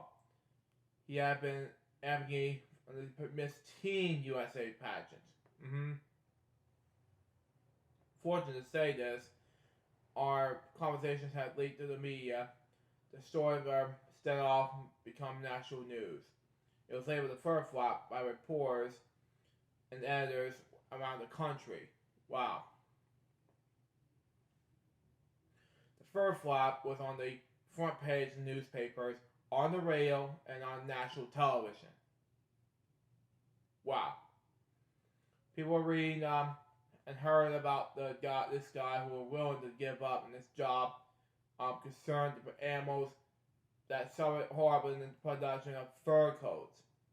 Our national publicly was the best thing that ever happened in any anti-fur campaign. Wow. Me was having a field day with a standoff. Wow. Now I remember thinking that there was never been more media attention focusing on the animal rights movement than during those few days. I learned later that CBS received 568 telephone calls, okay, supporting me in my promotion, while 8 calls, all from furriers, was received opposition to my promotion. Wow. To his credit, George Hardcar was scrambled to come up with a solution. One of these things I remember him saying during this dispute was, "I'm not looking at throwing Bob's number of years with this event out the window." Wow. Anyway, I also remember that many of the contestants simplified and respected, symbolized something like that, and respected by proportions of the fear codes. Makes sense anyway. We're almost there 200 pages in the book. Anyway, they were careful not to offend the passion. Anyway, but mainly them were animal lovers. And said they were supported by Stan. Finally, at the last hour, George Hardcar arranged to use fantastic fake furs. Wow.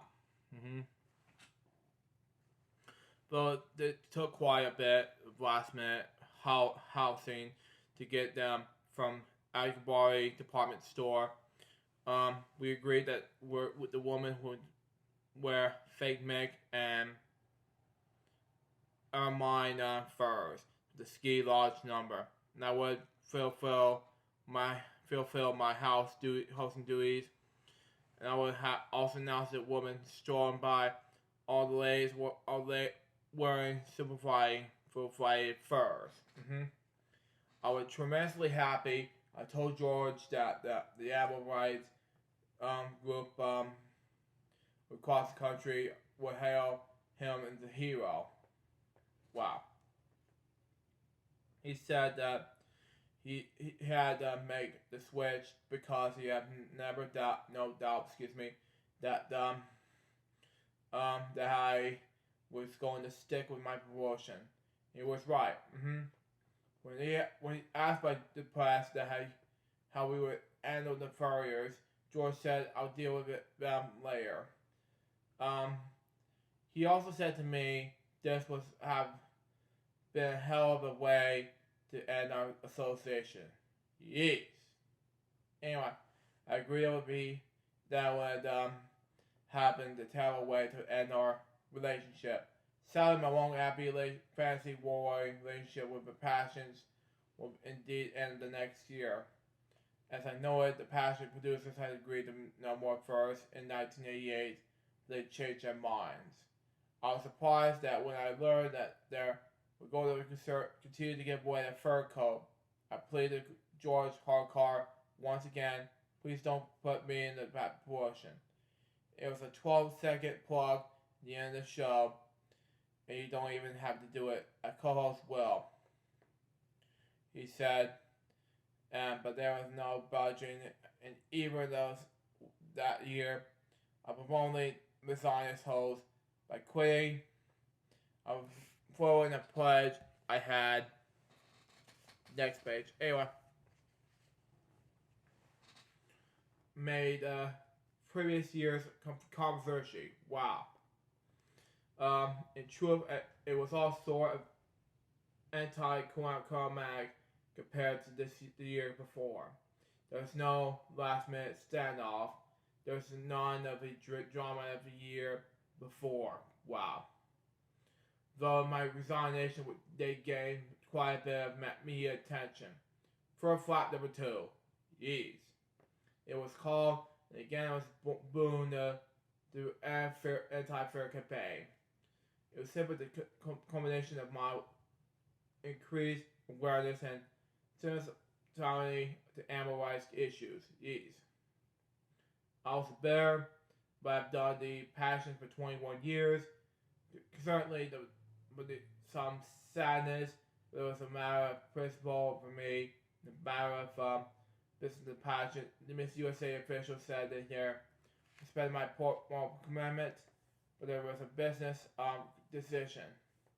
They have a long relationship with the sponsors and advertisers, but they didn't want to change that. My mother couldn't believe it. She was baffled the pageant. The rapper lose me as a host, then drop her fur coats. A surprise. Deal, Mom. I think I'm glad I can help raise awareness of animal cruelty as a production of the fur coat product. Exactly. And I'm glad that fur fashion at decline sci fashion week, something like that, in this country and around the planet. Of course, I continue to be active and vocal about animal rights issues long after those beauty passion days, but I think that those 2 years were crucial moments in terms of raising public awareness. I realized that resigning from those passions would be a sacrifice. Wow. But I really have no choice. This factual loss is in no way compressing the importance of the issue with me. The year I resigned, I was asked by Paul's group to pick it outside the passions, but I did not want to do that. What concerns me, the possibility that I wanted to be precise as visible, involved in the feud with the officials of the passions. What simply was not true. I did not want something that I saw as a positive to come out of the negative. In November '88, I led the first of two process marches down Fifth Avenue. Wow, in New York. About 2,000 animal rights activists, Nancy Burnham, United activists for animal rights, marched right there beside me. The marches went held on Fur Free Friday, the Friday after Thanksgiving, which is a traditional kickoff day for holiday shopping. None are held on Fridays near the Thanksgiving holiday. These marches and protests took place all across the country, from New York to Beverly Hills.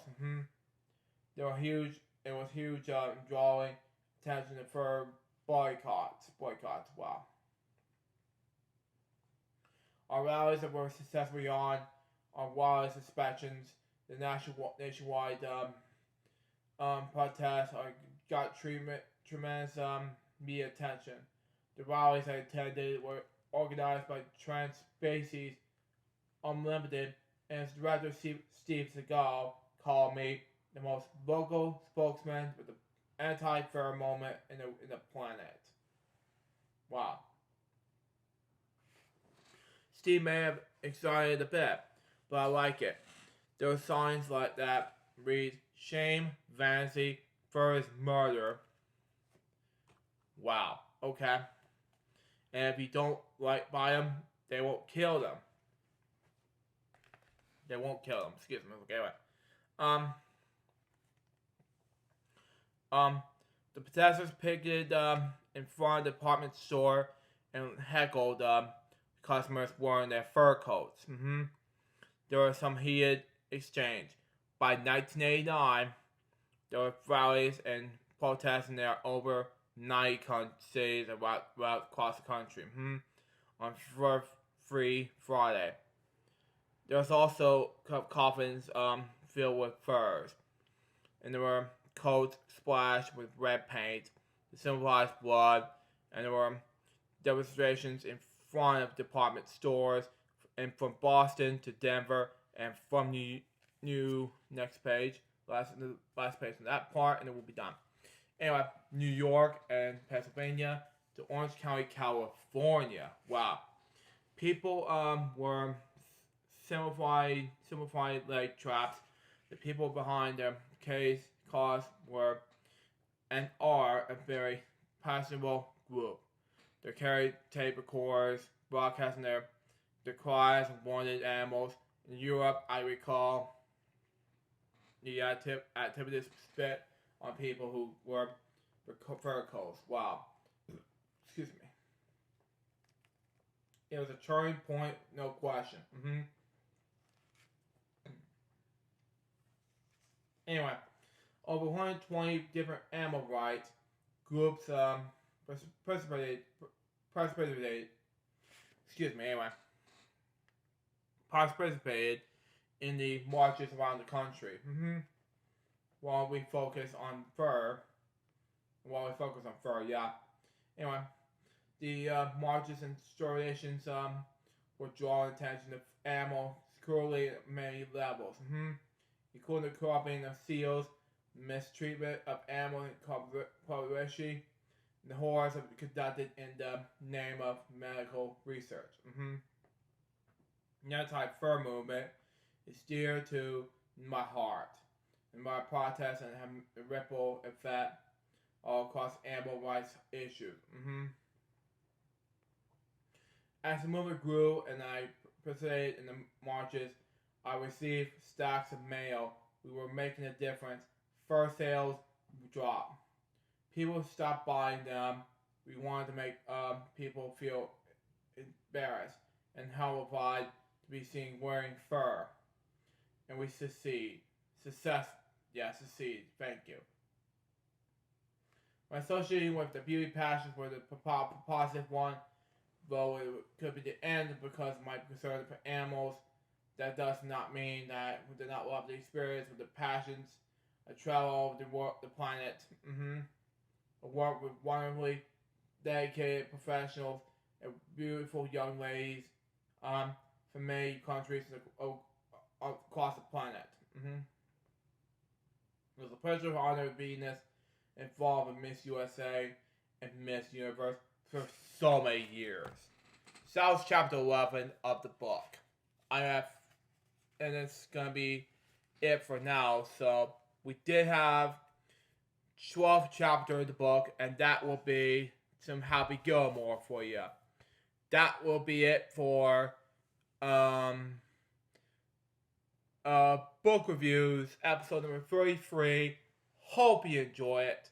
Stay tuned for the next one's gonna be chapter 12 of the Bob Barker book. But first, there will be a brand new episode of Lunchtime, because I haven't done uploading any more videos like this on my main channel during this difficult time, this hurricane season. Till next time, Sue Jefferson, Bob, so baby, we get more videos with Sue, to say out. See ya.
After a whole day of making this episode of Reese's Jokes, we decided to wrap things up for the night, and we'll see you tomorrow for another exciting day for you guys.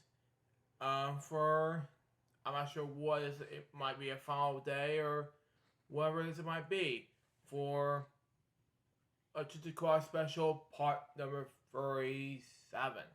See ya.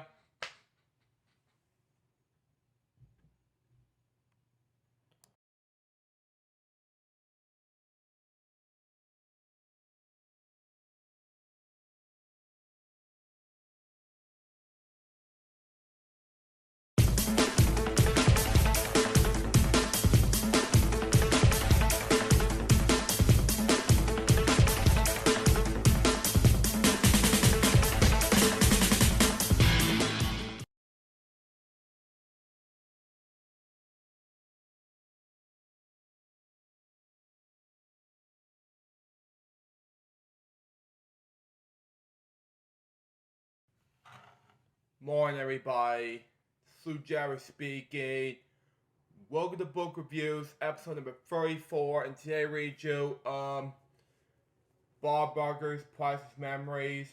This is the 12th chapter of the book, and let me tell you something. I'm almost done with reading this book.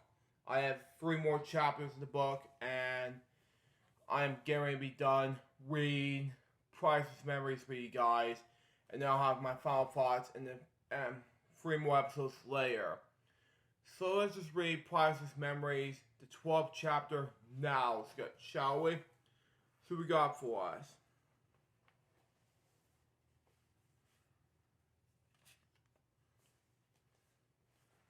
Chapter 12. Touching bases from Happy Gilmore to the Rose Parade. I spent more than 50 years on television, okay? But I appeared in only one film, and that was Happy Gilmore, with Adam Sandler, of course. Anyway, it was released in 1996. I was only 1 when this happened, okay? And I appeared in the movie for only a few minutes. It's like this. No. No? No. Bitch. But anyway, but that brief appearance proved to be hugely popular, especially with young men like me. Exactly, because I've been watching it since 2007's 50 Years on Television thingy. But anyway, I did The Price is Right for more than 10 years after the movie. Wow. And to the last day, I never taped a show that someone in the audience did not bring. Oh yeah, there's someone over the door for some reason. Bring up Happy Gilmore and my role in that picture. I have no idea how popular that film and that fight would become. Happy Gilmore was a comedy starring Adam Sandler, which I mentioned before. Anyway, he was not only the star of the picture, he was also a writer and one of the most producers of all time. Exactly in this movie.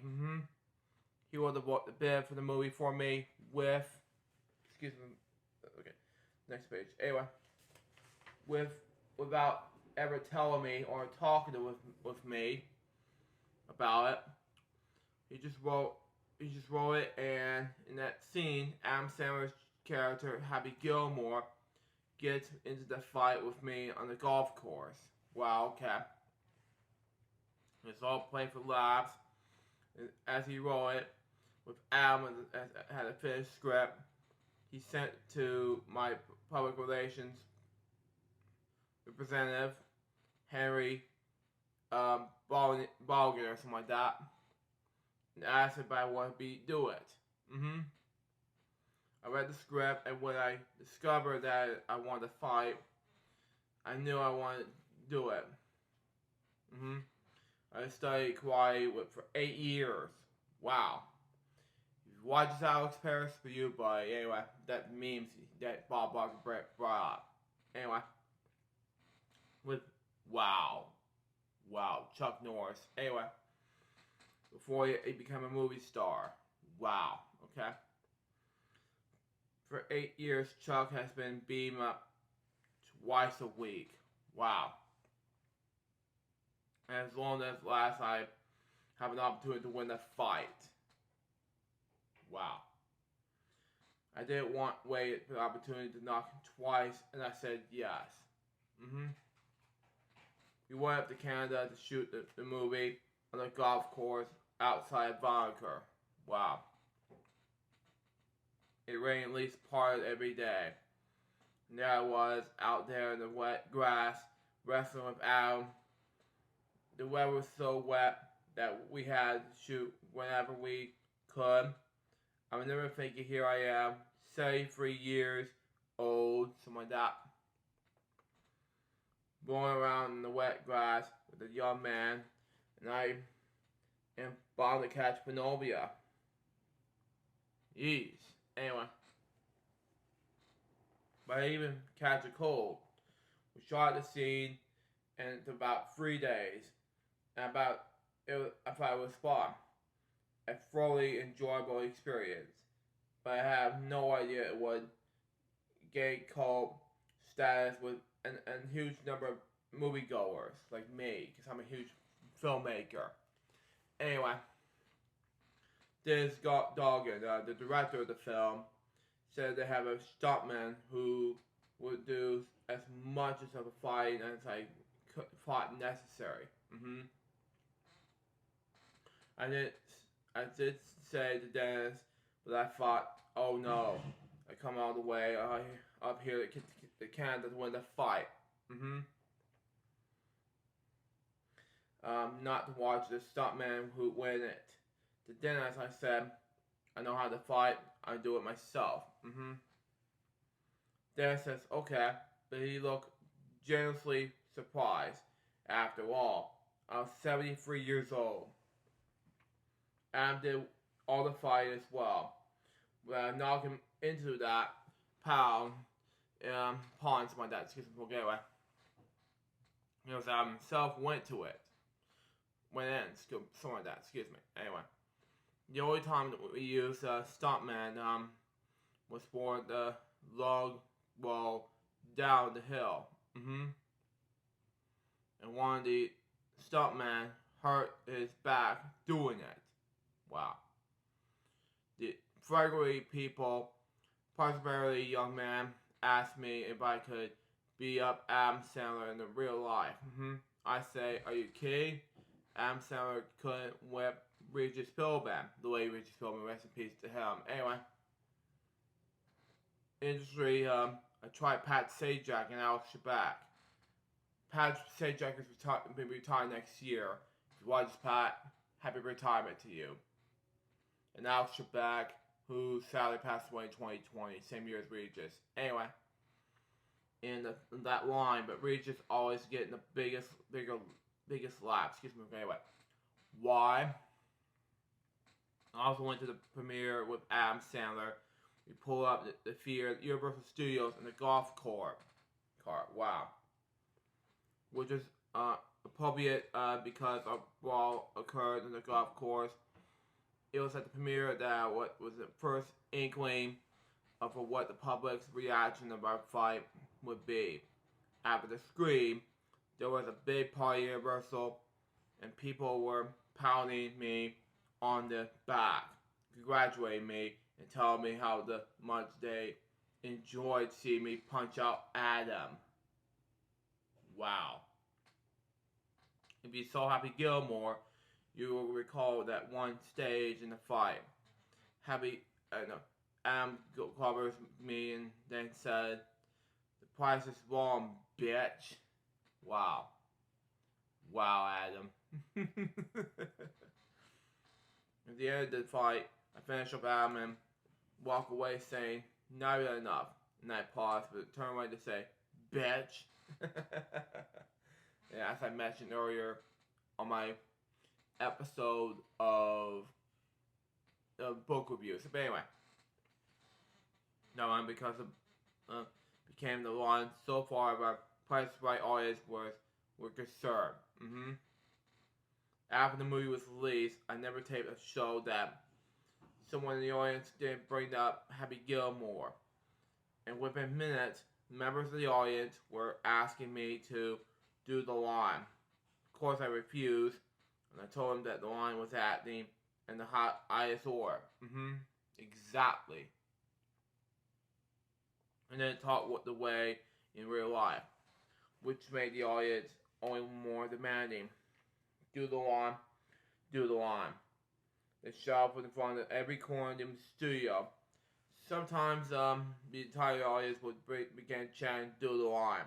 I've always only said, well, I'm going to ask our associate producer next page anyway. Kathy agreed. Kathy would always be sitting at the desk near the set. Excuse me, anyway. And I tell them, if she says that I can say the line, then I will say it. But if she says no, then I can't say it. And so they will start yelling at her. Come on, Kathy. Come on, Kathy. Wow. Now leave her alone. I would say, but they would yell at, scream and plead with her. Whoa. Whoa. If I would say, Kathy, there are people want me to say, no, you had enough, bitch. But I don't think I should. Do something about it. I don't know what to say next. Anyway. And the audience would explode in laughter and screaming. Jeez. Is that gonna help much?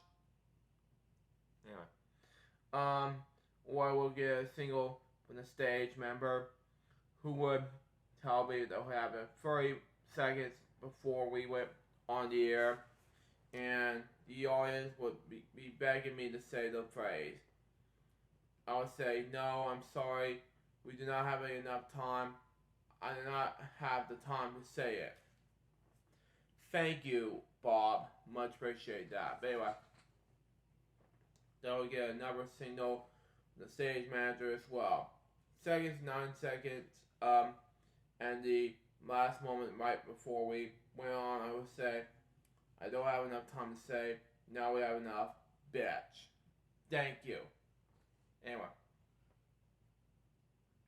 And the audience would roar with laughter as we went on the air.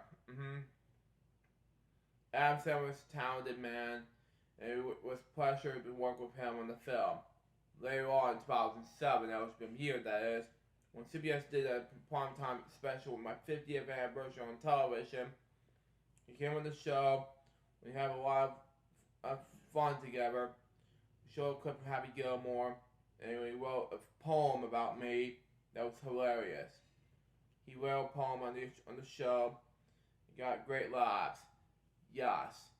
And it was the best moment of my life watching on television when I was nearly close to be 12 years old at the time. Anyway. Shortly after my retirement, I was inducted in the National Associated Broadcasters Hall of Fame.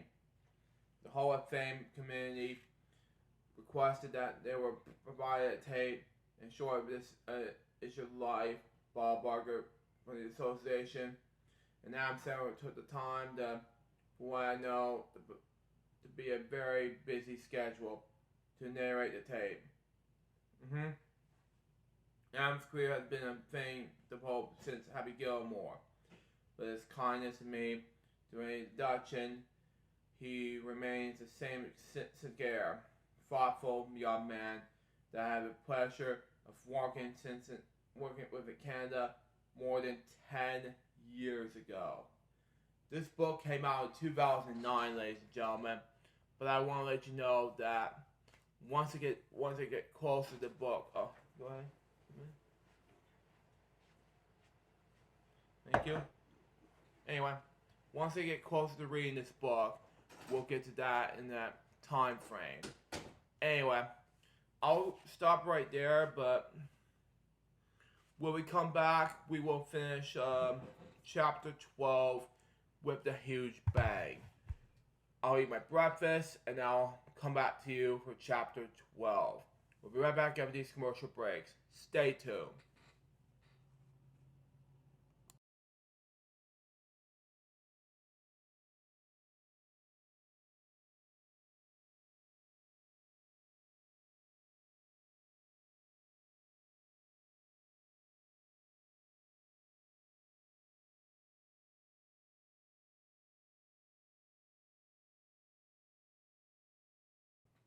Welcome back to Book Reviews, episode number 34. Now let's read where we left off after I finish my breakfast on, let's just say, chapter 12. So we got for us, shall we?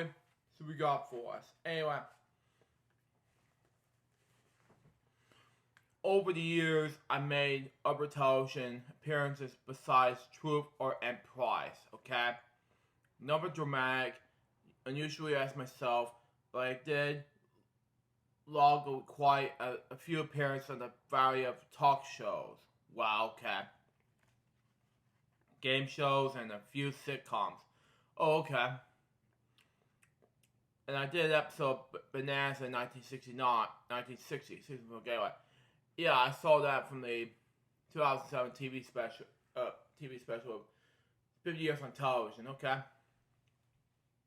I remember I stole a girl, okay. I remember I stole a girl from Little Joe. Wow, okay. Not many men can make that claim. Darby Joe and I appeared together on a few game shows that made married couple on them. We did Tattletales together. We did Tattletales several times, okay? This is a show where wives and husbands would predict their spouses' reactions to various questions, okay? They kept inviting us back because they thought Darby Joe's hilarious. I resented it. Tattletales was hosted by Bert Convey, okay? A nice man who died too young. Wow. I was also in Match Game quite a bit. There was tons of laughs in the show. Hilarious about that. Saying that SWAT episode from Match Game. But anyway. Richard Dawson was a panelist with who I'm so impressed that later I hired him on the local television show I produced called Lucky Park Pair. Richard Dawson was the host of Family Feud at the time. But anyway, I tried to sell in syndication, but I was never able to cut it. It was a good game show as well, based on the ideas of my mother's. Lucky Pair was a board game played by two contestants. Next page. Anyway, the contestant who completed the most pairs who won the game. To complete a pair who you have to match two squares in the board. A contestant who chose a number of the board. The square turns around perhaps and might reveal 1492. Wow. Okay then. The contestant would say Columbus discovered America. Okay. And complete a pair. It's a match, okay? But suppose the square revealed Civil War General. And this contestant said Robert E. Lee. And the square turned back into place. Incorrect. Kind of reminds me of, it's Christopher Columbus. Idiot. Anyway, that's not the answer we were looking for. The pair was not completed. Exactly. Now the contestant was try to remember the number of the Civil War General. Square, he discovers the square that reads Gerald James Longstreet. Oh boy, no. Think about it for a moment. Lucky Pair, Richard Endless possibilities. That was a live fun. Jeff Edwards was the first host of Lucky Pair, who also hosted the new Treasure Hunt.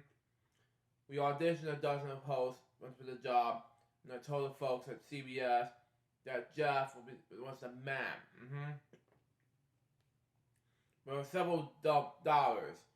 I talked them into giving Jeff a chance. In a couple of weeks, everyone wanted take credit for hiring him. He was that good. He left Lucky Pair when he got opportunity to do a network show with his wife. That was when we hired Richard Dawson. I hired two hosts, Jeff and Richard. I say I'm about 1,000, excuse me, okay, well. In the 1970s, I was frequent guest on the Dinah Shore Show. Dinah taped it right down in the hall from years. Wow. When the guests drop out, they call me. As a result, I was her show for more than any other guest. They even talked with me about co-hosting with Dinah. But so, at my agent, NIXED. No such thing say the A word, okay? Not, okay? He, thought I would be spraying myself too thin. Greg Ferguson, the late night talk show host on CBS, has been me on his show a couple of times. He kept telling me his audience that I'm a vampire. Really? I don't know if he found it out. But I've been on the late show with David Letterman. I've done the Conan O'Brien show. I've done the Rosie O'Donnell show. And every time I went to New York, I was on her show. We done a lot of fun. She always said when I retired, she wanted to replace me. Rosie, I have no words to describe you, but you are a great host of Price is Right. You have to at least do something.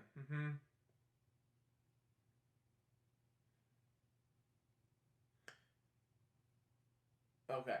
And when I retired, she did tell my the producers, but I think she wanted to move the show to New York. Really? That was not going to happen. I did talk to Ellen DeGeneres show. Excuse me, okay? She was a charming host, and yeah, now it's canceled last year. Anyway, I received an Emmy for best host in the year that I retired, and Ellen followed me at the podium. She said she intended to add more conversation on her own show, and she was going to start that very night by saying, "I think Bob Barker is a queer." Ellen, you will always let Bob do something about it. He's a great host.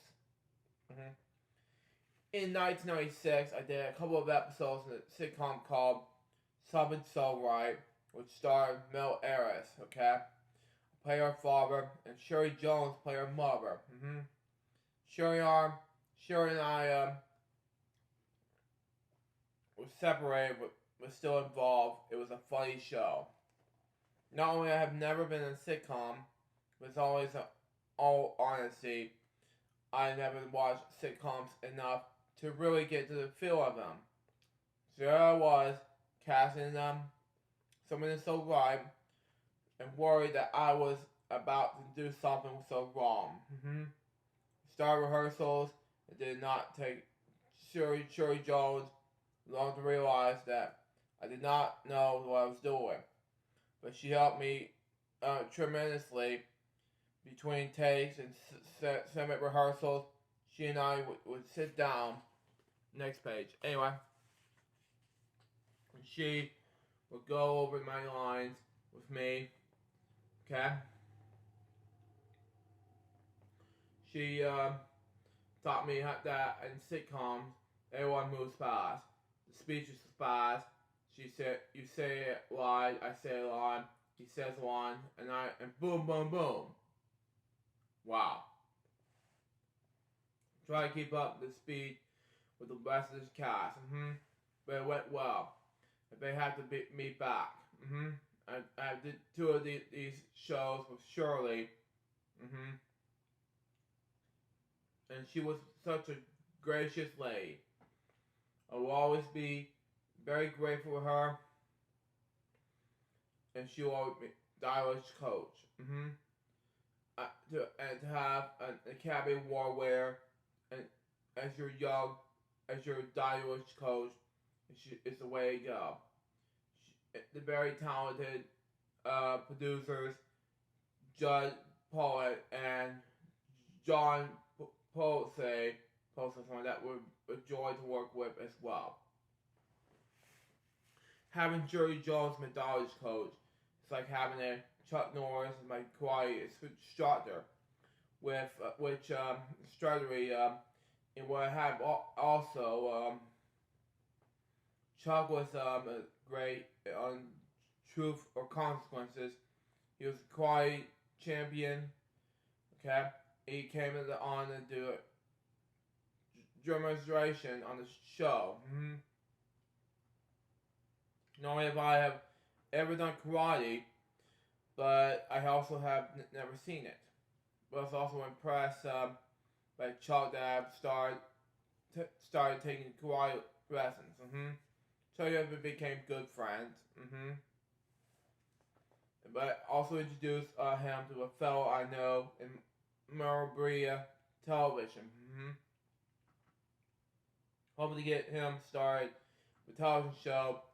It did not work out. But we continued to be friends. And of course he went on to huge success. After Chuck's first appearance in the show, he came back and did the demonstration. This time I showed them contestants, 3 women are out of the audience, and told them they go to learn some karate from Chuck Norris. It was a joke on the wall audiences. I chose young women who look fit. Excuse me, okay, anyway. We had Matt, and Chuck said, okay, lady number 1, come over here, and I'll show you how to throw a punch. He did that, and then maybe a kick or 2, and then he showed her how to throw him down. Ow, sorry about that. It's just my table. It's just a table from Morgan's tape. My desk is just messed up. Anyway, the lady number 2 went through the 3 basic things. Okay. And he showed her how to defend himself. Now, with he starts the lady number 3. She kicks him. Wow. Harsh, dude. Anyway, hits him and throws him out in her show. Oh my god, really? Wow. He's flopping all over the place. She's really in command. The audience was screaming. Oh my god, yeah, exactly. Lady number 3 was actually Chuck's wife. Oh wow, okay. We had planted her in the audience, and she knew some karate. And it was a hilarious spot to see the woman promoting the karate champion. She's good. I thought that was a harsh thing to do, but oh well, we tried anyway. It was the beginning of a lifetime friendship with Chuck Norris. He became my first karate teacher. He used to come over to my house to give me lessons. We worked out on the lawn and at first, but later on I stopped putting my car in the garage, and I have a garage floor all padded and made it into karate studio. I have a big mirror, put in it so I can see my chops and kicks. And he and I worked together for 8 years. Chuck spot might be described as the Chuck Norris version of him, the tank so dull karate style. Makes sense in any way. But anyway, tank so dull is basically foot fighting. But Chuck taught hand techniques. Apparently, I became a red belt, which is just below black belt. Wow. Chuck always wanted to test me for black belt, but I declined. I have so much respect for the black belt rank that I would rather be a pretty good black belt than a marginal black belt. When Chuck's movie career took off, I started studying with Pat Johnson, who was a fighter of one of the Chuck's karate team and a stuntman. He and I worked together for several years. And I started late in life that I thoroughly enjoyed karate. You have to seem stretched out, very loose. Chuck got me into the regular exercise schedule, and that was very so important that I was in karate. Next page. Anyway, for 21 years, and I would still exercise regularly thanks to my friends Chuck and Pat. That reminds me of the story of in regards to Chuck Norris and his brother Aaron. Makes sense in any way. It involved my mother as well. Mother, sorry that. Anyway, Chuck was over my house. And we were sparring with that. Excuse me, get out. Spoke these words, sorry. He kicked me in the side. It hurt so badly, and it continued to hurt. A few days later, his brother, Aaron, came over. We were sparring. And he punched me in the other side with his fist. That hurt as well. So badly. You gotta remember these books are not so expensive, and I'm really sick and tired of flipping like that. But anyway, it continued to hurt. Wow. Finally went to the doctor. I told him I was struck here, and I was still hurting. After he looked at the same x-rays, the doctor said, I was not surprised you were still hurting. You have 2 cracked ribs here, and another 2 cracked ribs here. And I would expect both places to hurt. Wow. Came home and told my mother, who was living with us then, that Chuck has cracked 2 of my ribs, and that his brother Aaron had cracked 2 of my ribs on the other side. My mom said, I think you're going to have to stop playing with those Norris boys. Thank you. I just don't know. I'm not a huge fan of Chuck Norris, but except for the Norris boys are from the Dayball style, which I'm inspired by. Make films, TV shows over the years, but this had to stop. Anyway, began the early 80s. I began to go on the road regularly with the audience preparation, the show, playing in large scale venues around the country. When I form was everything, I was assuming doing that is it's games, prizes, and audiences preparation, play of ad-libbing, improvisation. The sheer size of the audience made these shows a completely different entertainment challenger. Much of the delight, it was a hugely successful format, and I went on to do these traveling shows for 8 years. Wow. With boat records attendance, and within a short time, we would only do book area. Excuse me, okay. I could see at least 10,000 people. Wow. We would okay. We often play with the audience of 10, 20,000. Excuse me, okay. We smashed records all over the country. It was a great fun playing to such emphatic large crowds everywhere. These live stage shows started casually enough. The phone call my agent Solo Leon. Wow.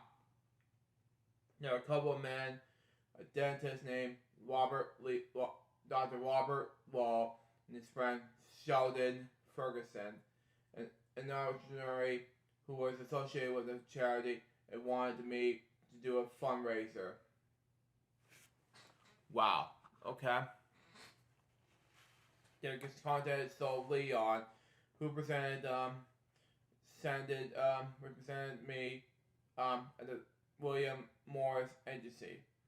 So told me I got a phone call and this fellow is talking about some pretty good money.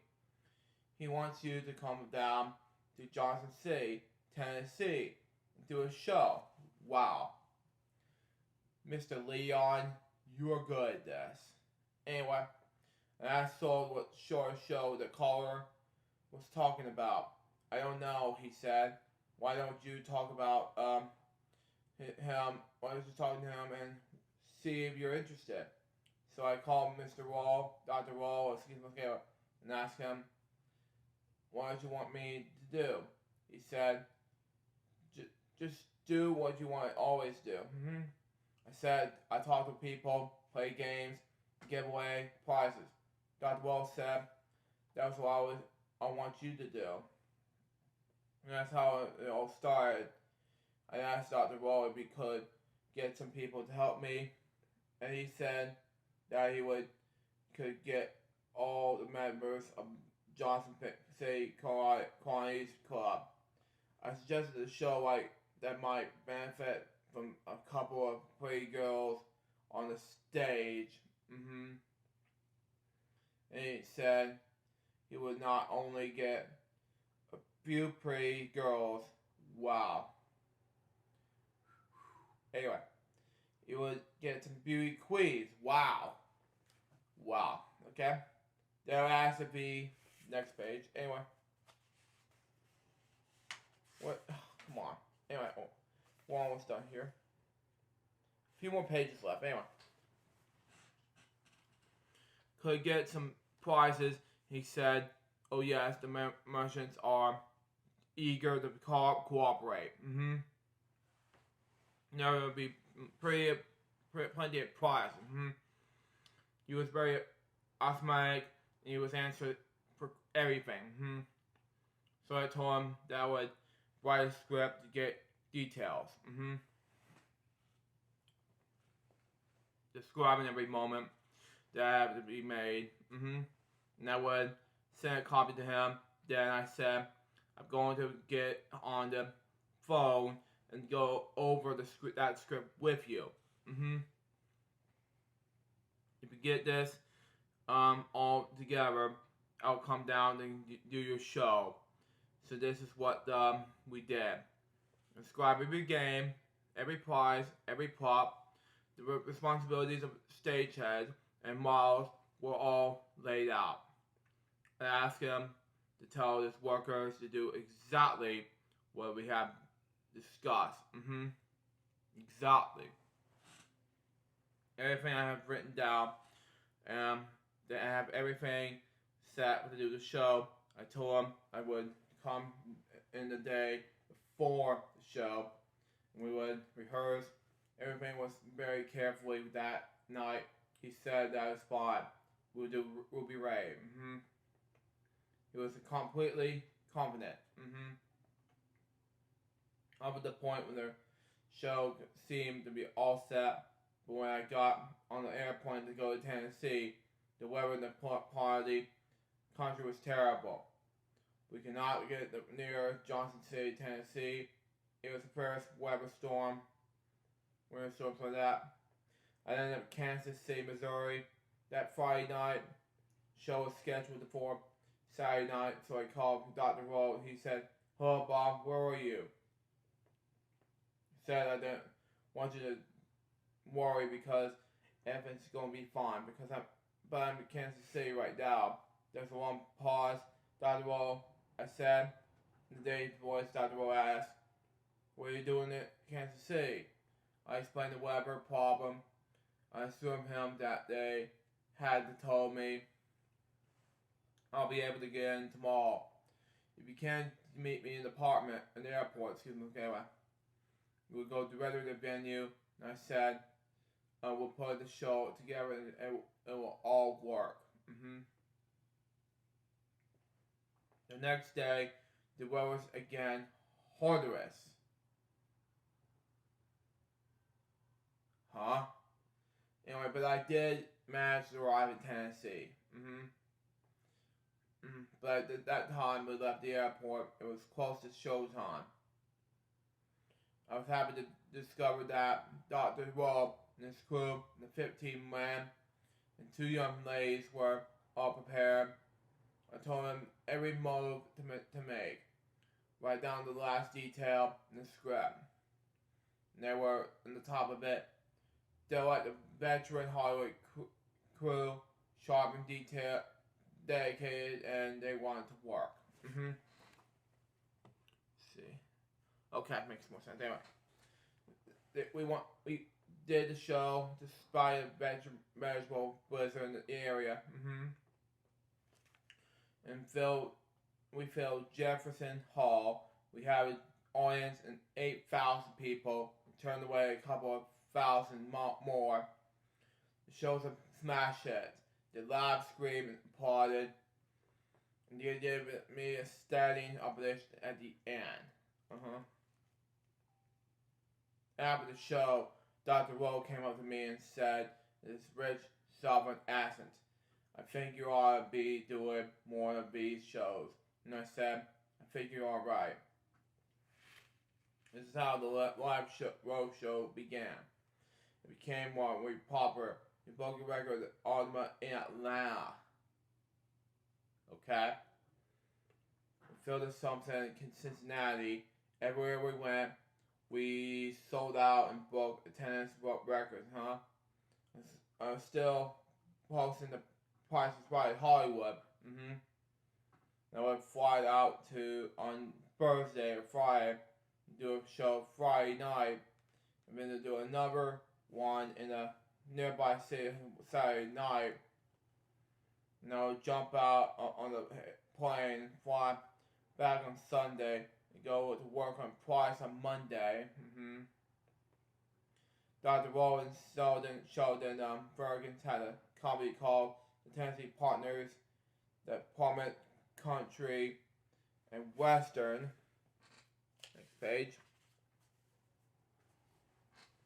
And that night, Bob Barker, we started brainstorming on the map. We went on the tier that lasted 8 years. You name it, we played in Oklahoma City. If you watch this, Tom can't go just for you. Anyway, Seattle, Cleveland, Detroit, Tampa, Miami, and Atlanta. Wow. We all over. We wanted to play us in Madison Square Garden, New York. The advertising cost was outrageous. Wow. And I did not want to do a show that would just play for advertising. They wanted us to play in the old Los Angeles Forum. But I didn't want to appear at Forum because we take Price is Right in Los Angeles. 5 people wanted to come and wait with me and see me in Los Angeles. They could come and see me for free doing Price is Right.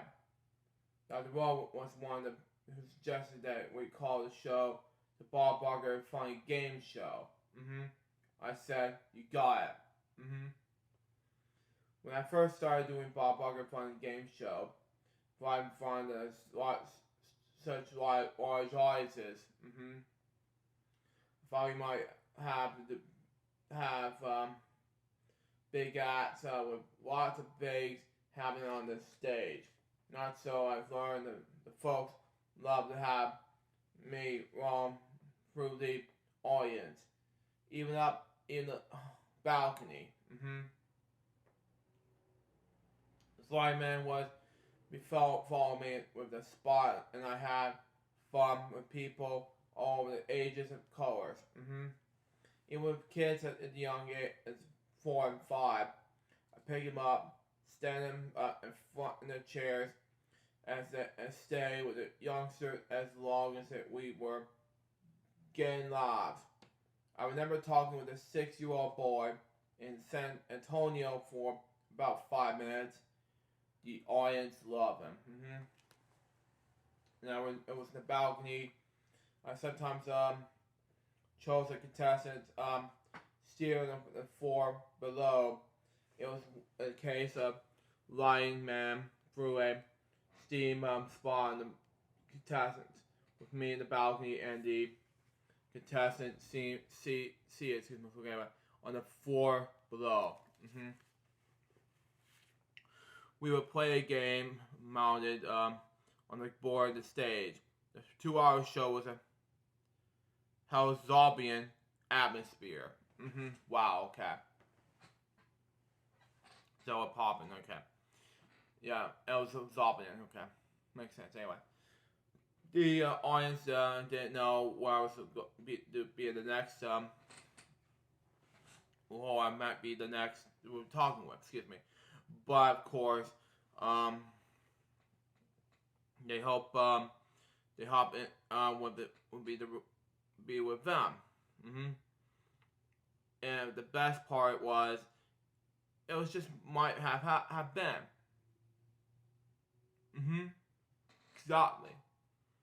Anyway, sounds like fun, doesn't it? Believe me, it was. I think I enjoyed the show as much as anyone in the audience. Even the contestant won a car at the end of the show. So Leon came out 2 or 3 more times to see the Bob Barker Fun and Game Show. Once he said, "Bob, this is the nearest thing to the Beatles I ever saw." I know. So was my agent, but it still sounded good to me. When we were going in the city to do the show, the Tennessee partners will lay out a complete advertising plan. Newspapers, radios, and television. They would send it to Soul.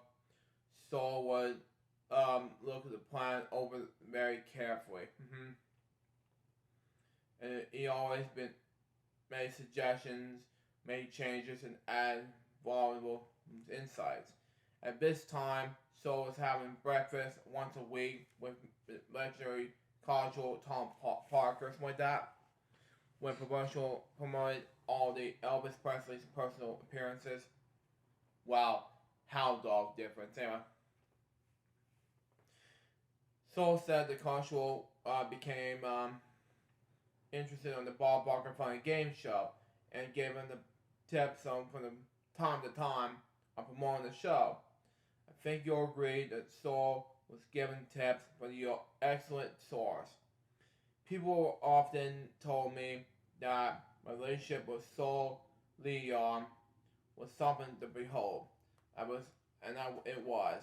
He was my agent, but he was far more than that. He was an advertising consultant and advertiser and a dear friend.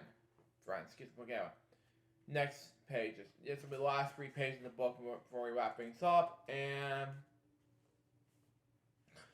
and then we'll do episode 45 next. Anyway, the Bob Barker Fun and Game Show was not only the traveling show, but I was doing during those days, nor as it was the only other job that was outside the Price is Right. I was also in the annual beauty pageant, as I mentioned last chapter of the episode of book reviews. Anyway, I was also anchoring the Rose Parade broadcast every year on CBS. Wow. In fact, I was involved with a number of parades around the country. I did the Macy's Thanksgiving Day Parade in New York, and the Mummers Parade in Philadelphia. For years, I worked in the NW 500 Festival Parade.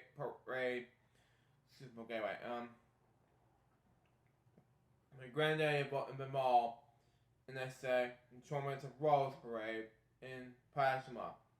That was a privilege and present for me to do over 20 years. Wow. I work with some wonderful people that narrated the Rose Parade. I co-hosted shows with June Lockhart. She was one bright lady, and she was funny. I worked with Joan Lanhart, who was bright and funny as well. I worked earlier, and I interviewed the Grand Marshals every year. One time it was Charles Schultz, which is boring. The creator Charlie Brown. Anyway, and I was a big fan. Good for you, Bob.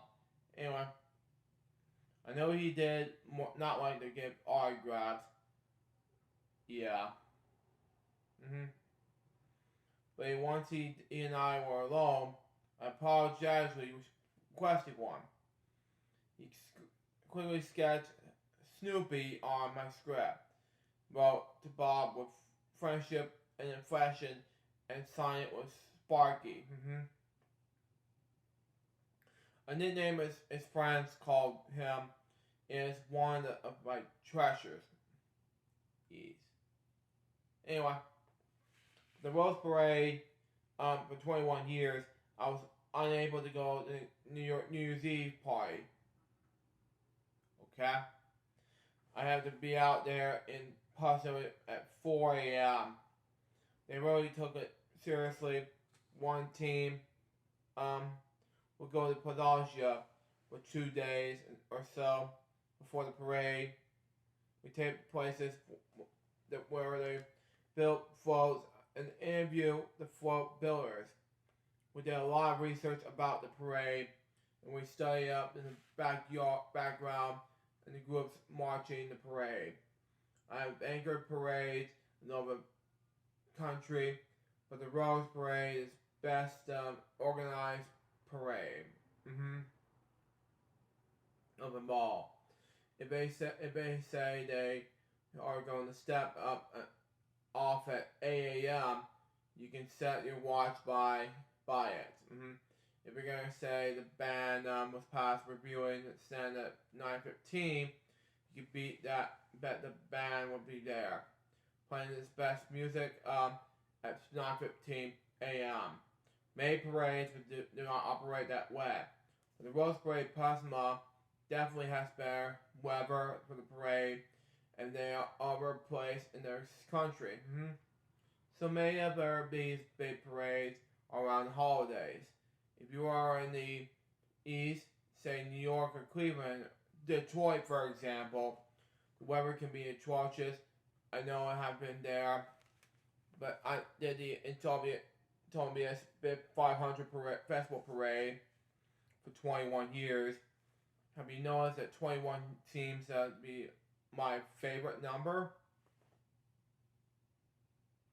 Wow. Bob, if you're watching in heaven right now, my favorite number is 20. And all the jokes I have inside is 69. And it was a joke humor right here at the time. So you're right after me. I'm right after you, Bob. Right before you, Bob. Anyway. Makes sense anyway. As Darby Joe noted, nothing is tremendous. Anyway. I made many friends in the Derby and like that, and enjoyed the annual visit. And if you watch this, at least said, Mom, your favorite number is 111. Anyway, the race car drivers were always a fun bunch. And after the parade, we went to go to the race, which was even more exciting. Anyway, it was John Christ who steered me to the Rose Parade job that I truly enjoyed the 21 years about, who hired me to do so. The Miss USA pageants and Miss Universe beauty pageants, which I did for 21 years. Again, Bob Barker's favorite number. And finally, who hired me to host the Philadelphia Roseberry Bake Up. every year. He was an entity representative for Philadelphia and the Leo Burnett Agency.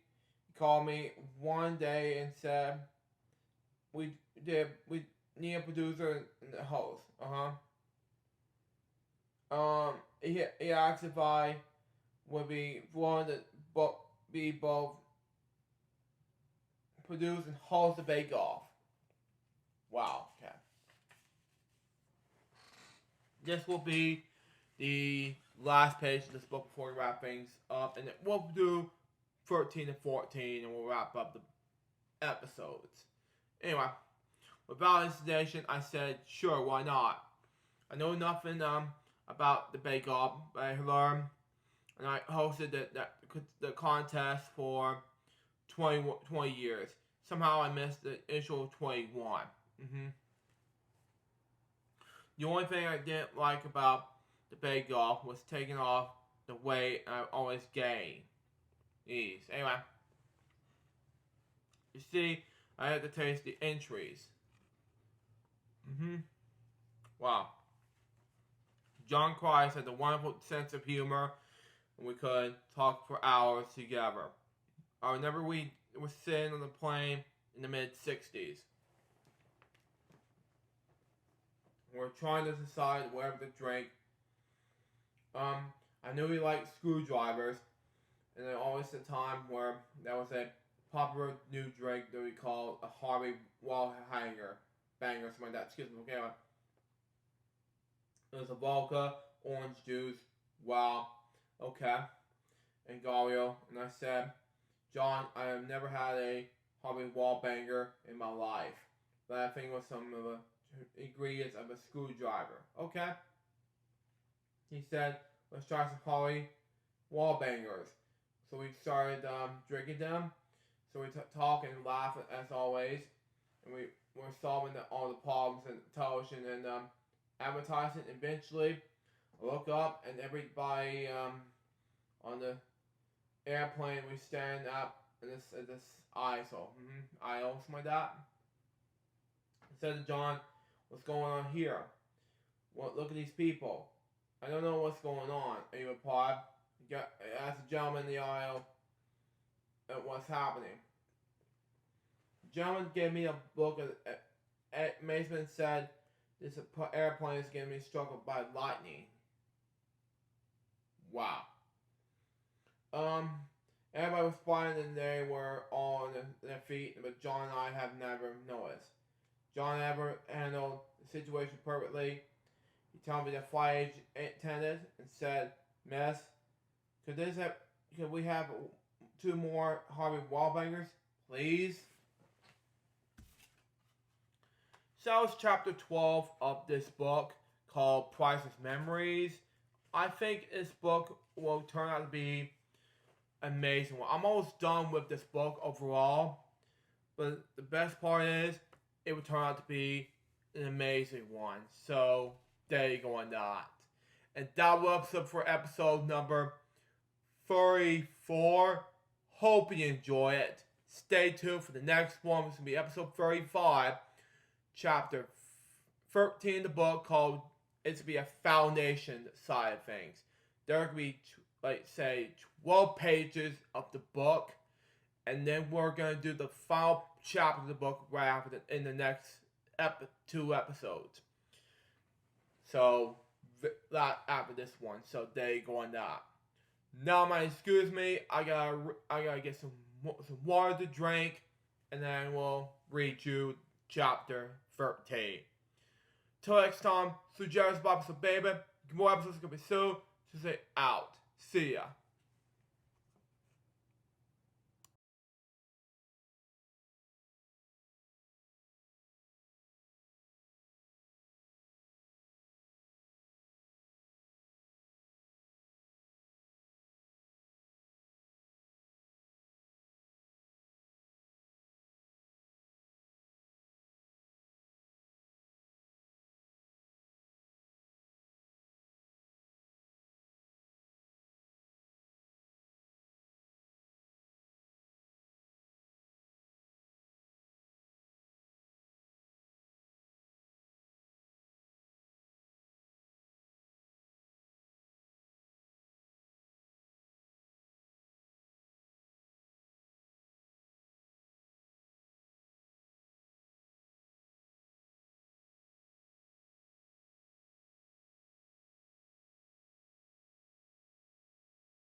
Hello guys, so Jerry speaking.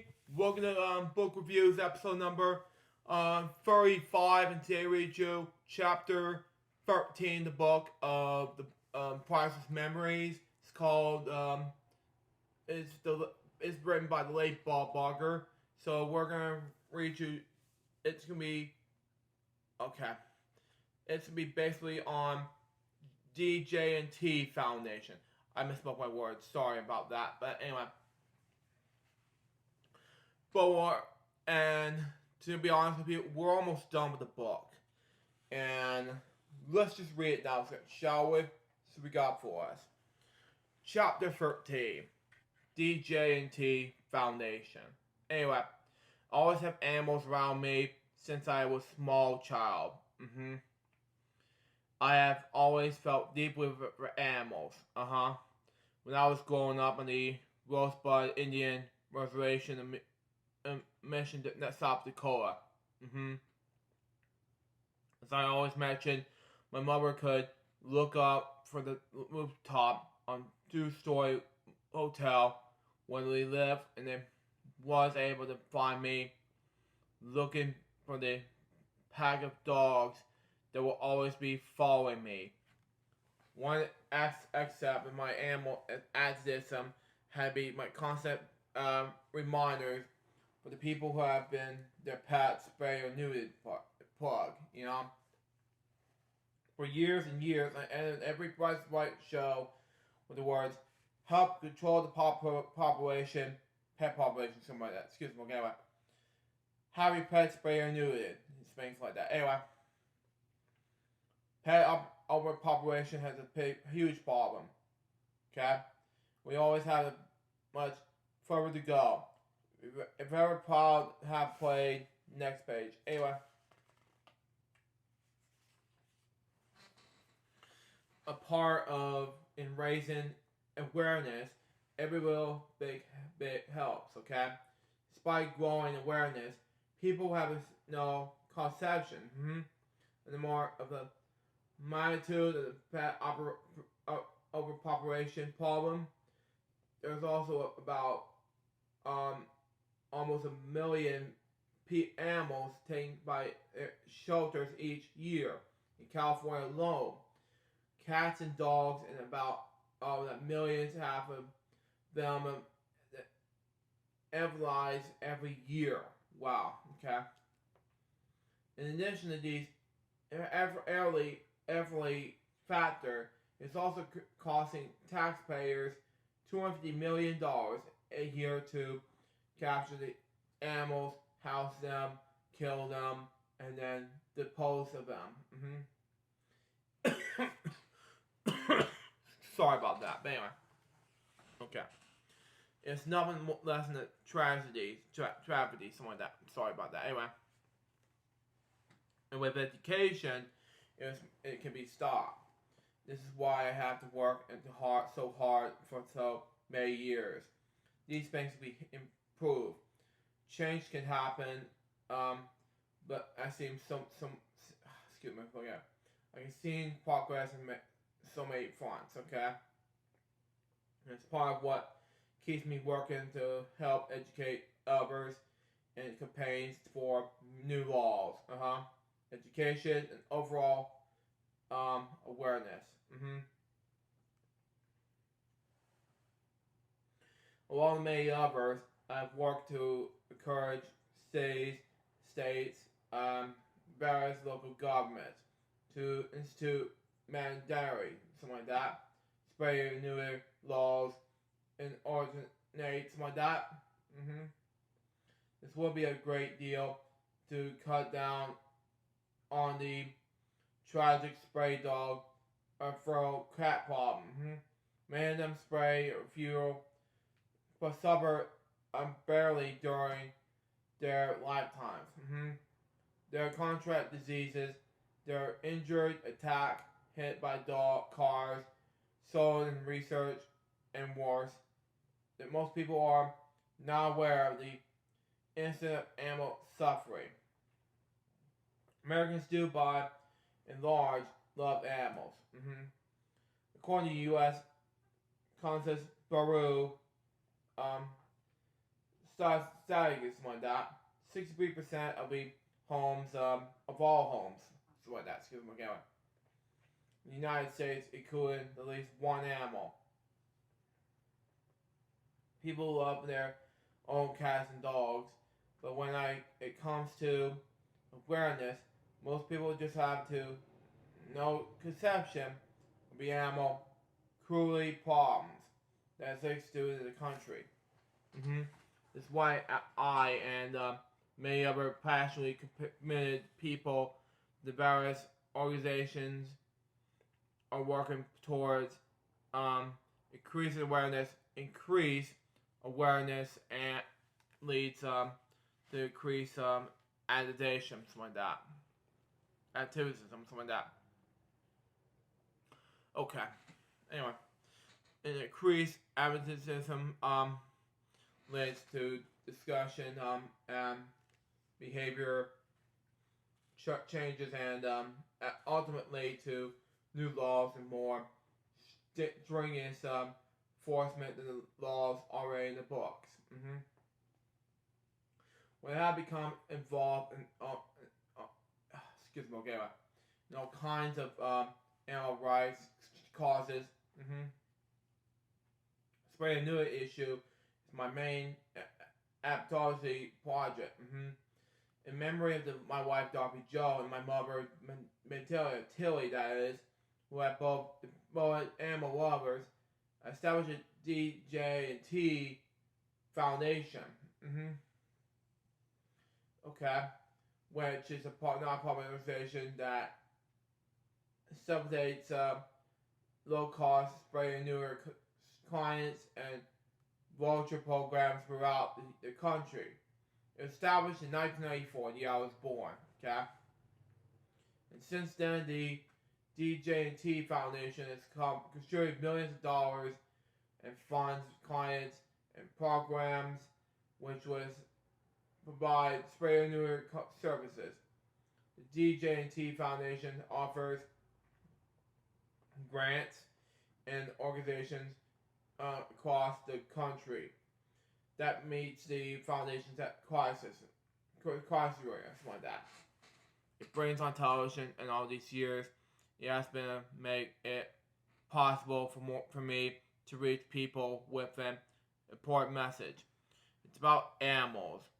Then by all means, I'm going to use the visibility and opportunity. When I received the Lifetime Achievement Award for daytime television, I closed my remarks by saying, "Have your pets sprayed and neutered." When I was done in the Television Hall of Fame, I said I was supported that help control the pet population, have your pets sprayed and neutered. At Story University, I received an honorary doctorate. I was privileged to give the commitment address. I closed the speech by advising the graduates to help control the pet population, have your pets sprayed and neutered. Of course, I got a laugh, but better still, I made a point. Activities across the country are working on new legislation. Next page. Anyway, in support of the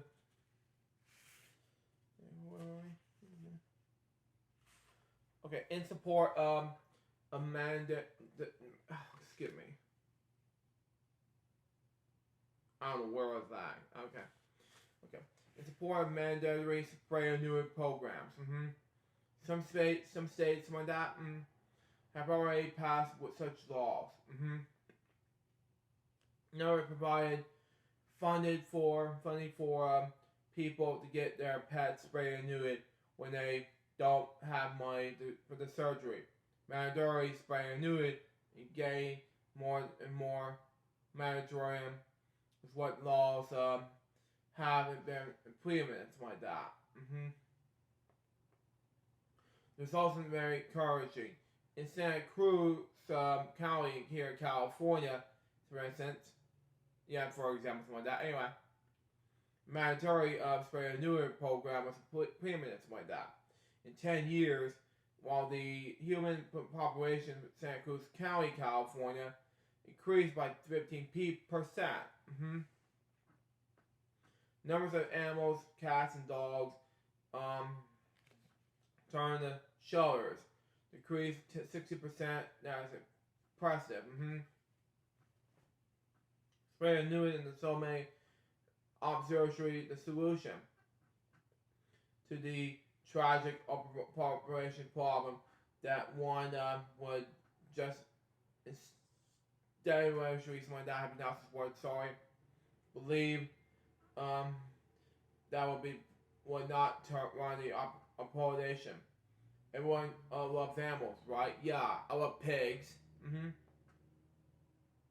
But believe me, there are one powerful lobbies, groups, and industries that have been launched serious operations, the animal rights causes in which I have become very involved.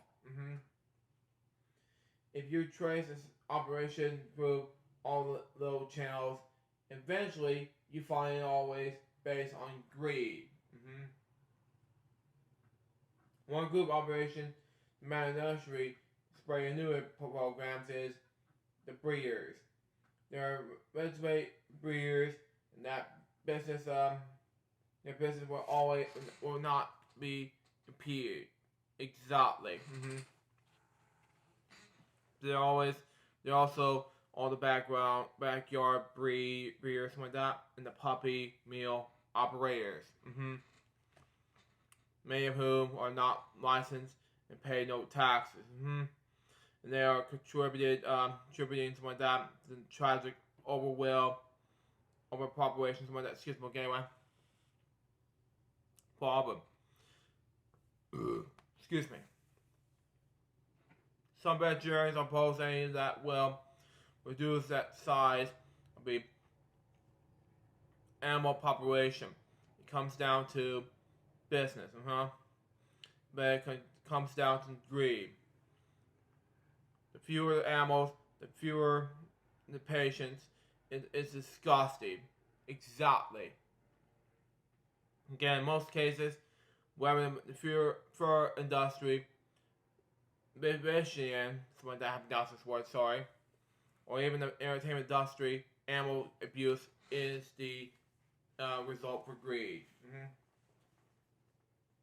When you care about the animals as much as I do, and as much as many others do, it's totally unacceptable to see the poor animals paying the price of an unsavory human and very something like that.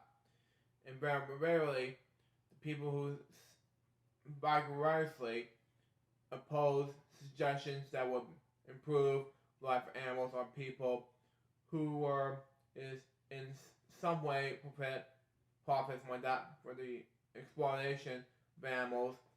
Breeders, research scientists, animal trainers, farmers, and the movie industry are just some of the groups which offenders come. And let's add circuses, rodeos, roadside shows, and zoos to the list. Exactly. Especially farms and things and wild animals, things like that. While you're at it, Bob. Anyway, someone who the most glorious animal booths have been recited is the field animal exploration, like that. Often conducted in the top of universities around the country. In many cases of these experiments like that, are initially animal torture, and senseless moderation. I am eventually, virtually, something like that, mentally, anyway. Opposed to this word by section. Yeah, this word I cannot pronounce, sorry.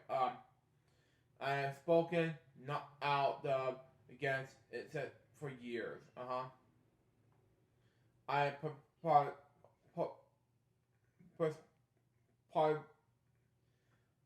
okay, this word I cannot pronounce.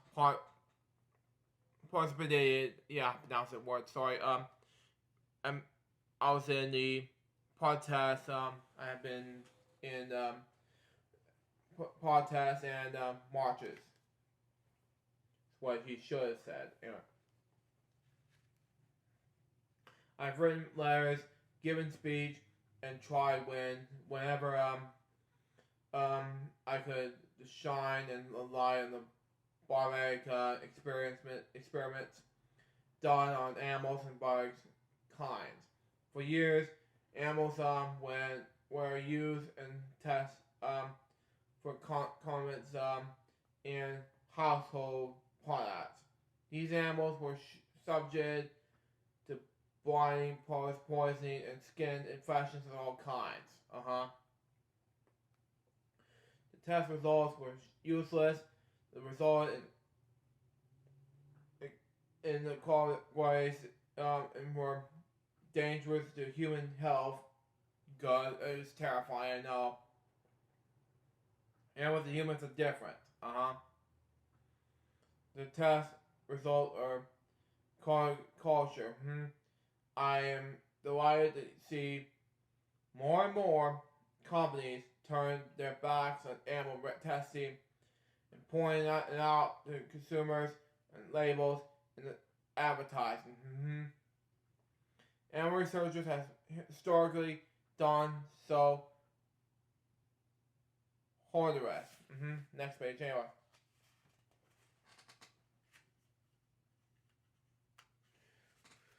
One. There we go.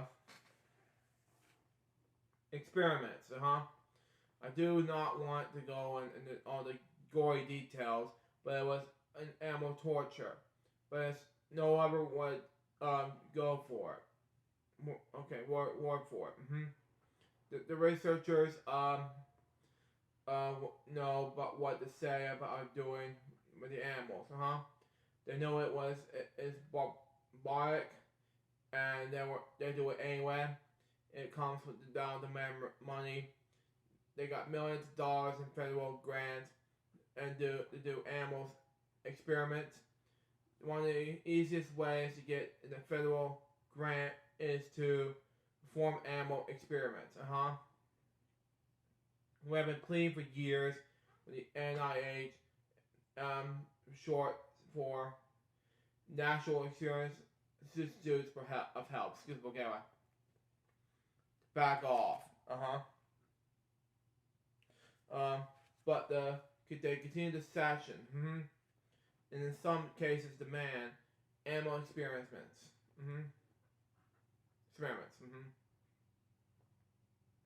One of the great tragedies in that many of these tests are redundant.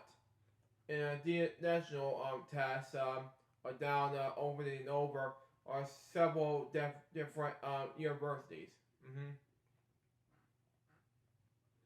It's sickening to think that it's a senseless, repetitive, and useless torture being conducted. It's also a complete waste of taxpayer money. The same researchers repeatedly receive these federal grants. Researchers' welfare was often called difficult problem to attack. But you are attacking it, and I think we have made progress. There have been signs that we are having an impact. For example, printable primate experience to have been considerably reduced. Makes sense in any way.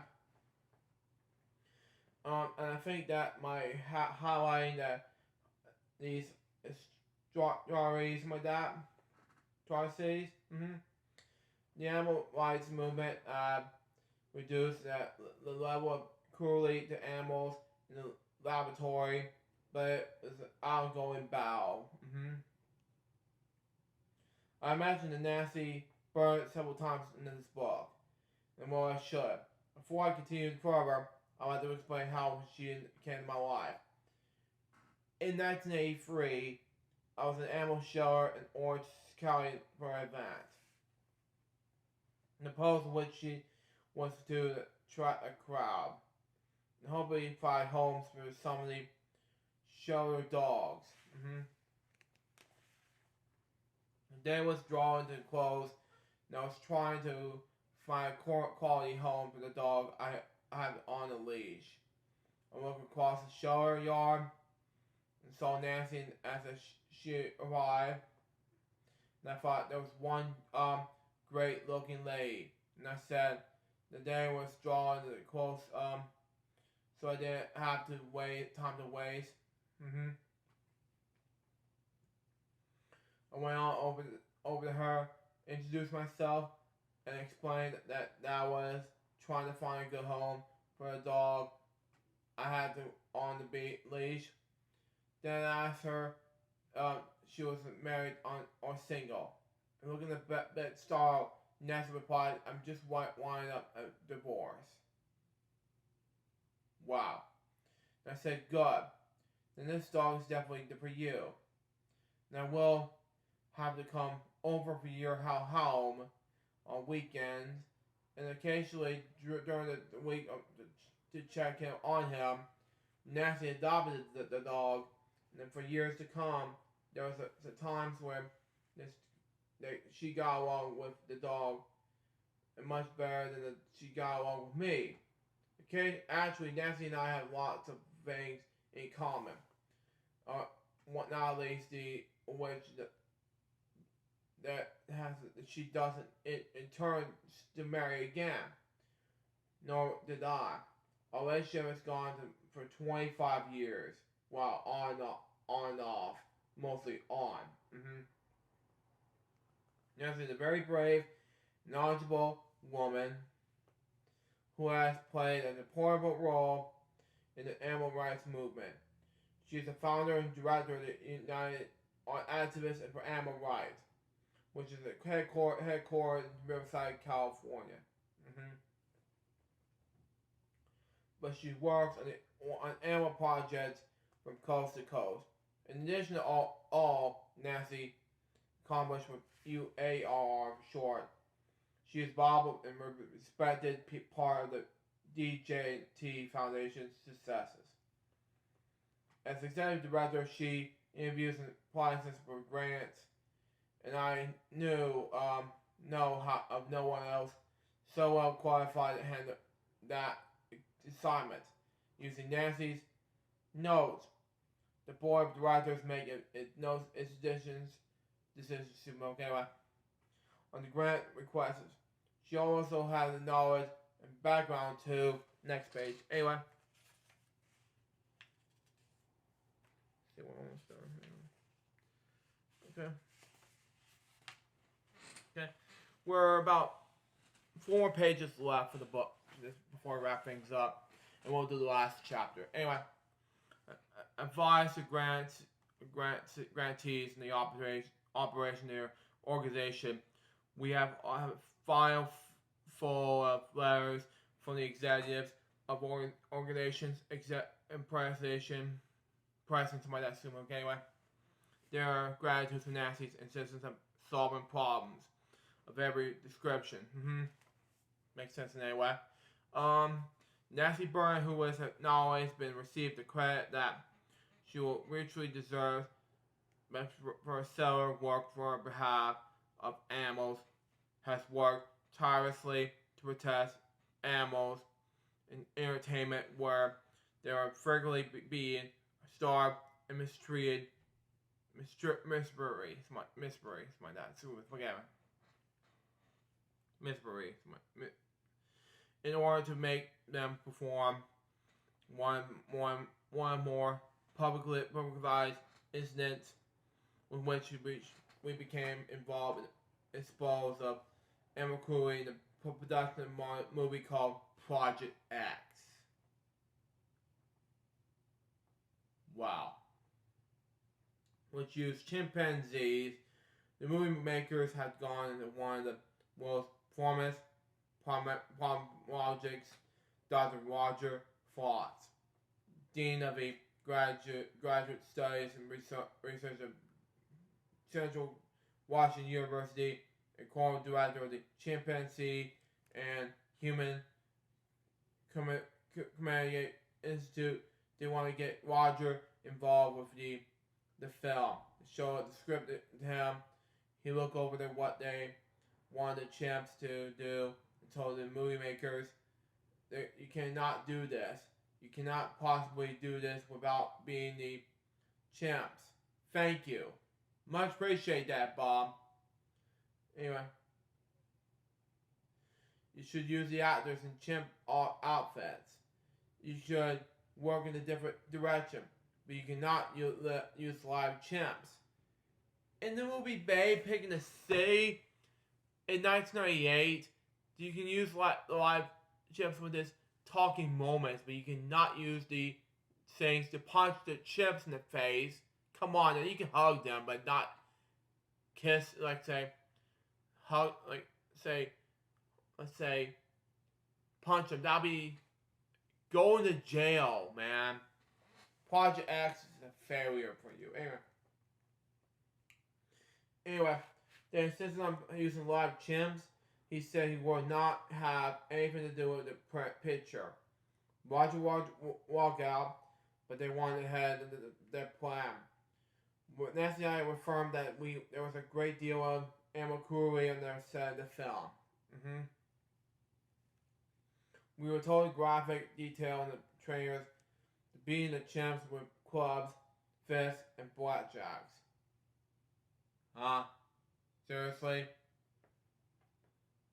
We heard all kinds of horror stories about what was happening on the set. We got on the phone and started making some calls with the responsible people. And eventually we got some cities of Los Angeles involved. And by the time the city finished the investigation, the city wanted to file animal cruelty charges against the animal trainers who work in the picture. The trainers involved avoid an actual violation because the statute of limitations have ran out. An investigation and the violations made against the animal trainers and producers received vast media attention nationwide. I've been told that the projects both probably did more than just made the public aware of cruelty to animals in the production of movies than anyone else have ever done. To this day,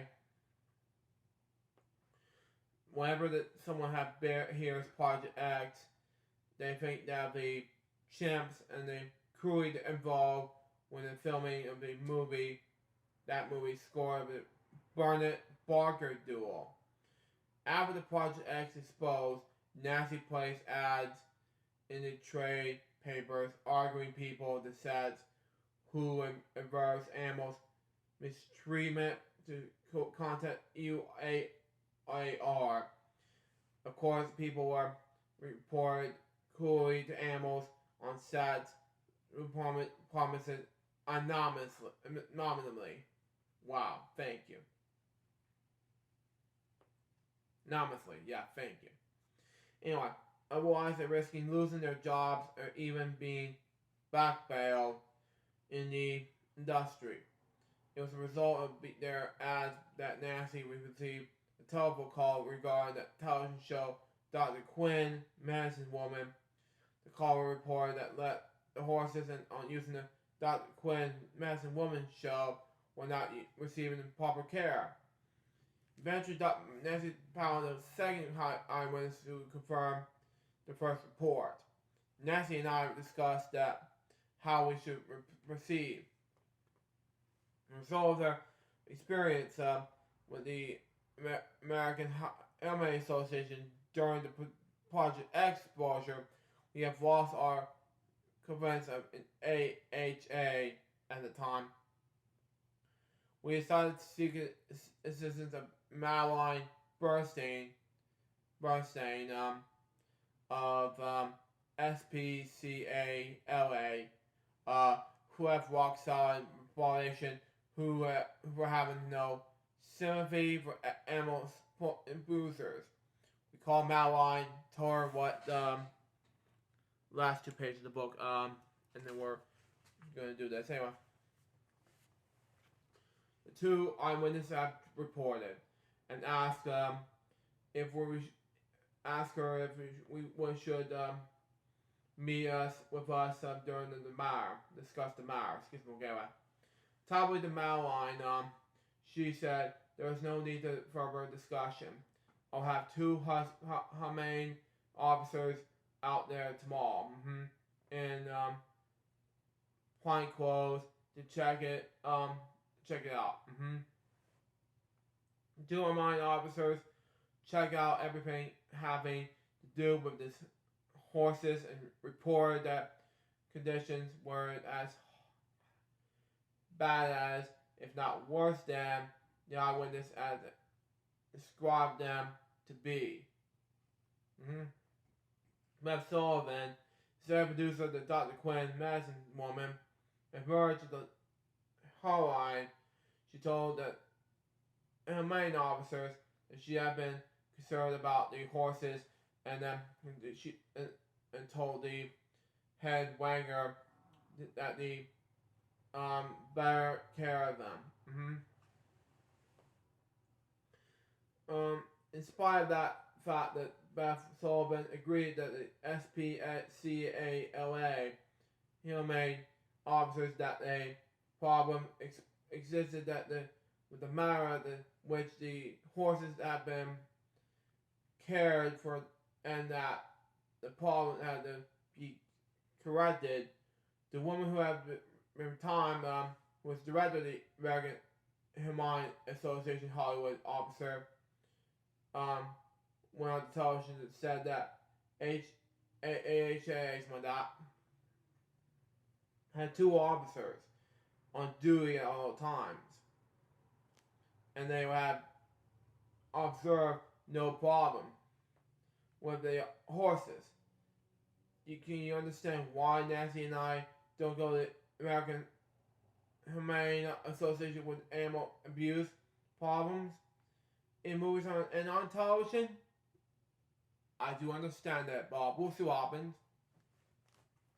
In regards to the violation, it was the late 80s that I have a telephone call from Marion Law Foray, who was a California advising woman at the time. Marion said that she wanted to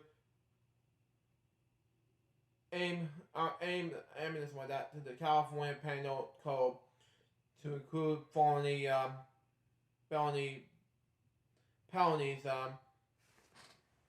There are 2 different words like that.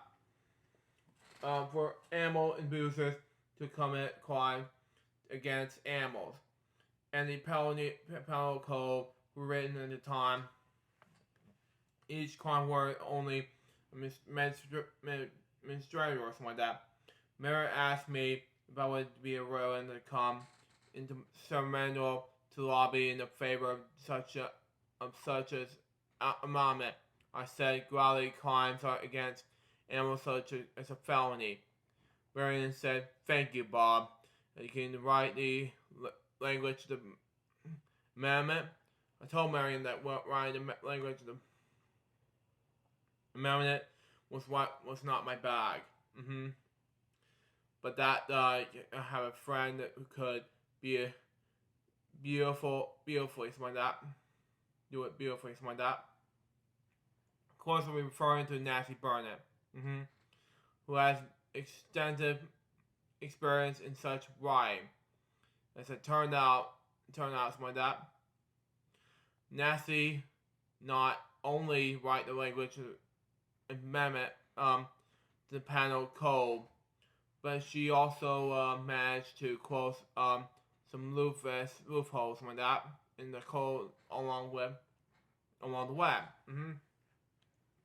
Nancy wrote the amendment and lobbied. I lobby as well. Marion got the amendment pass and toll, and as a result, animals abusers would commit a crime against an animal in the state of California, committed a felony. For quarter of a century, I have been a good fortune and pleasure of working with Nancy Burnett, for organization United Activists for Animal Rights, in the effort to make ours a better world for animals. Animal rights activists across the country, around the planet, and the matter of fact, have accomplished a great deal. The martyrdom increased almost daily. As Al Johnson was used to say, you ain't seen nothing yet. So that was chapter 13. What do I think about this? I think it was basically, it was amazing. I'm going to finish it off right here to get this out of the way. But to be honest with you, this is going to be a successful thing to read. And I'm almost done with that one. So there you go. Now it's your answer your question anyway. That was with episode number 35 of book reviews. Hope you enjoy it. Stay tuned for the next one. It's going to be episode number 36, which will be the final chapter of the book in honor dedication to the late Bob Barker, who sadly passed away nearly a week ago. But first, there will be a brand new episode of Lunchtime, because lunch is going to be around the corner, and I will have to say I have to upload these 2 episodes of bedtime let's say book reviews, and I have to finish it right off. So there you go on that. Until next time, so Jarvis Bob baby, good business, so say out. See ya.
Hello guys, Jerry speaking.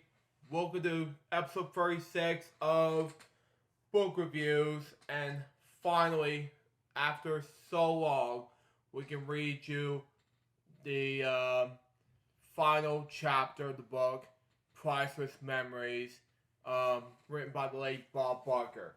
So let's read it down, shall we? So we got for us. This is going to be it for now, and then we're going to do the final episode of Priceless Memories, recaps, thoughts, and tributes to the late Bob Barker in the next episode. That'll be it. So there you go. Here we go. Chapter 14. This will be the final chapter of the book, and this is called "Retirement Can Keep You Busy." I am a complete success at retirement.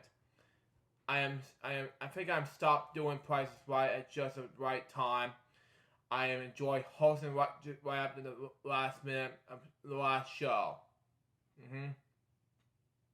But I've been concerned to do it the first morning that I've awakened and realized that I didn't have the show to do that day or whatever. I might have a deep depression, or at least a funk, F-U-N-K, okay? However, quite the contrary, I awakened by the wonderful feeling of relaxation, okay? I enjoy doing my shows so very much in the half a century, and that have never occurred to me that I've demanded schedule for so many years. Might have any adverse effort of me whatsoever. But since my retirement, I have been such more relaxed, both physically and mentally, that and no doubt that I chose to retire at just the right time. Not too late, not too soon. Next page. Anyway. And let's see what the last pages are. Let me see. Yeah, we're going to be at like 11 pages in this book when we're done. Anyway. Please don't picture me sitting around staring out my space. In the space. Okay, thank you very much.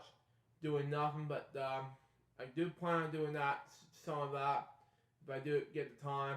Actually, I suppose I can stare at a new, completely different, and very exciting phase of my life. One that I hope will be productive and pleasing to others as well as to me. As I write, I have been retired from Prize for more than a year. As I'm releasing this, it has been 15 plus years since I've been retired, and then he passed away over nearly a week ago. Just 100 years, 100 days before his death, before he turned 100. There you go. One of the things that kept me busy is writing this book. I've been approached several times and over the years by agents who wanted me to write this book. But when I announced my retirement, I received a attractive offer for one of the top publishers. I accepted. But before I would sign the papers, the deal collapsed. For no fault of mine with the publisher. Norman Barkow, chairman of the board of the famous William Morris Agency, and I known each other since so Leon to solving all my problems. When I told Norman that my book deal was no more, Norman promptly said, "Bob, I'll get you a publisher who wanted to write this book." I said, "I'm not sure I want to really think about it." I said about a week later, while I'm thinking about it, Norman called and said, "Bob, I have an excellent offer for you from an excellent publisher." Wow. I guess I'm going to write this book. I said, and you know, I thoroughly enjoy writing this book. To me, it's a lot to talking to the audience. Of course, I'm writing about me, and I always like talking about myself. Darby Joe and I will have to what we call that chat time. Makes sense in any way. Let me free up some space before we actually begin this. No, I don't want to do that while we wait. At the end of the day, before dinner, we sat down and I poured a couple of glasses of wine. We would chat. One evening we sat down, I poured our wine, And Darby Joe said, "Barker, tonight let's talk about anything about you." I couldn't think of anything to say. Darby Joe was a very funny lady. All in my expense. One time she was being interviewed by a newspaper reporter who asked how you and Bob remained happily married for so long. Wow. Probably here in Hollywood, so many people go through one divorce after another. Wow. Darby Joe thought a moment and answered, "Our marriage was based on love. I love Barker, and Barker loves Barker." Darby Joe had pour our own wine that evening, and I talked about myself during our chat time. And as I recall during these remarks with Darby Joe, and I remained that I haven't written anything as yet. It's about the grand old home that we bought in 1969. When we moved back to Hollywood from San Fernando Valley, which, as I sat, as I write, the first home we built is Hollywood. It's Adobe, as was located in the lot in which our house was now stands. Eventually, Harrison Gary Otis founded the Los Angeles Times. Okay, bought the Adobe. Okay, his name is Outpost. His name is Outpost, and it left until he died. Okay, our house was built in 1929. Spanish conjugal revival style with the original title. It's all the bathrooms, lean windows, stained glass windows, hand carved pies walks, balcony, the length of the house, and the decorated house painted, hand painted, some like that, covered ceilings and its entryway, some like that. Sorry about that. Anyway, Darby Joe loved his house.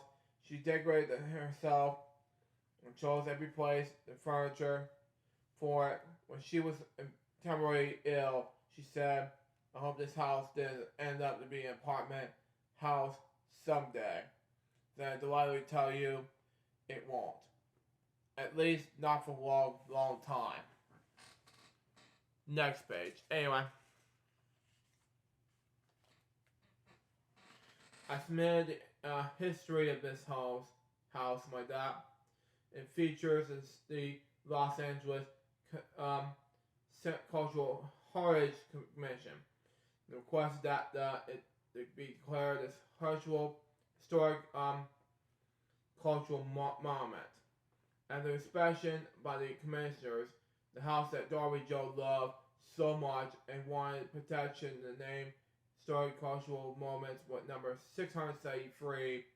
This means no changes without the commission's approval. I mean, nothing is forever. This has been the best I can do, but as I mentioned earlier, my involvement with animal rights has become a more permanent part of my life. With each passing day, as proud as I may be, my 19 Emmys, my 50 years on television, I really feel that some of my most valuable things I may do in my life may be things I have yet to do. I will suspect will be in the area of animal rights. For instance, I have established endowment funds for the study of animal rights law, 8 of the finest law schools in the country: Harvard, Columbia, Georgetown, Duke, Northwestern UCLA, Stanford, and the University of Virginia. My thinking that with some background in animal law would be useful if as lawyers, graduates have been cases involving animals. Of course, having studied animal law would prove to be equally valuable if they become judges. many of the, if not the majority of the members of the Congress have a legal background like that.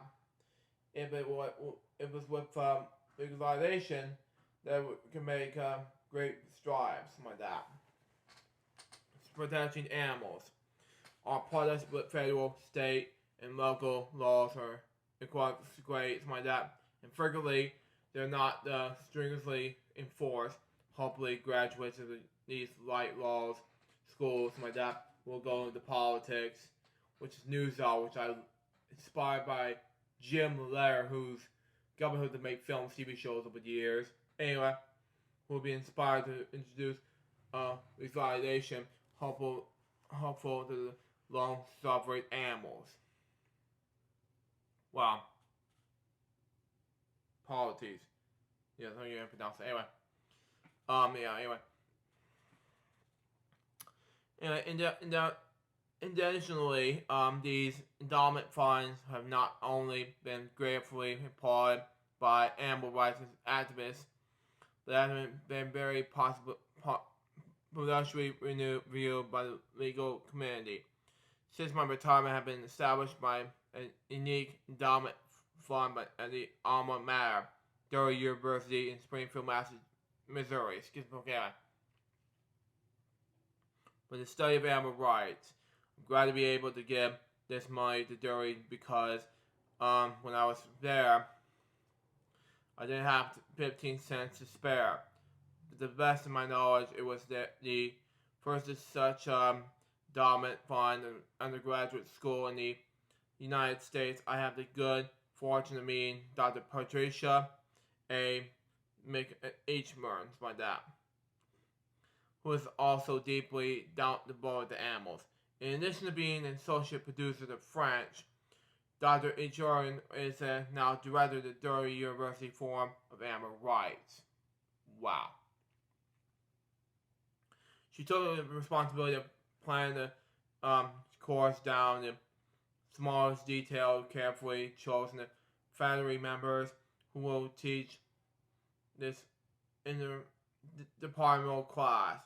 There was 6 professors teaching animal ethics from a variety of angles, including religion, philosophy, environment, criminology, biology, and law. The course will count towards fulfilling ethic course requirements like that. It will also include signers, seminars like that, conference and finals like that. Various animal rights experts and scholars have already been contacted, have expressed interest and willingness to be visiting lectures. Also delighted to report that Dr.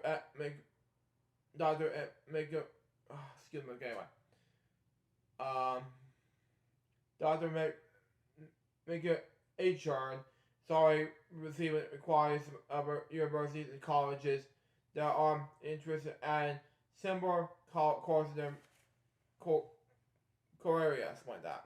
Anyway, are we already doing this already? Yeah. Next page. Anyway, we're almost done with this book, but anyway. Now that I'm retired, I'm devoting even more time to the DJ&T Foundation as well.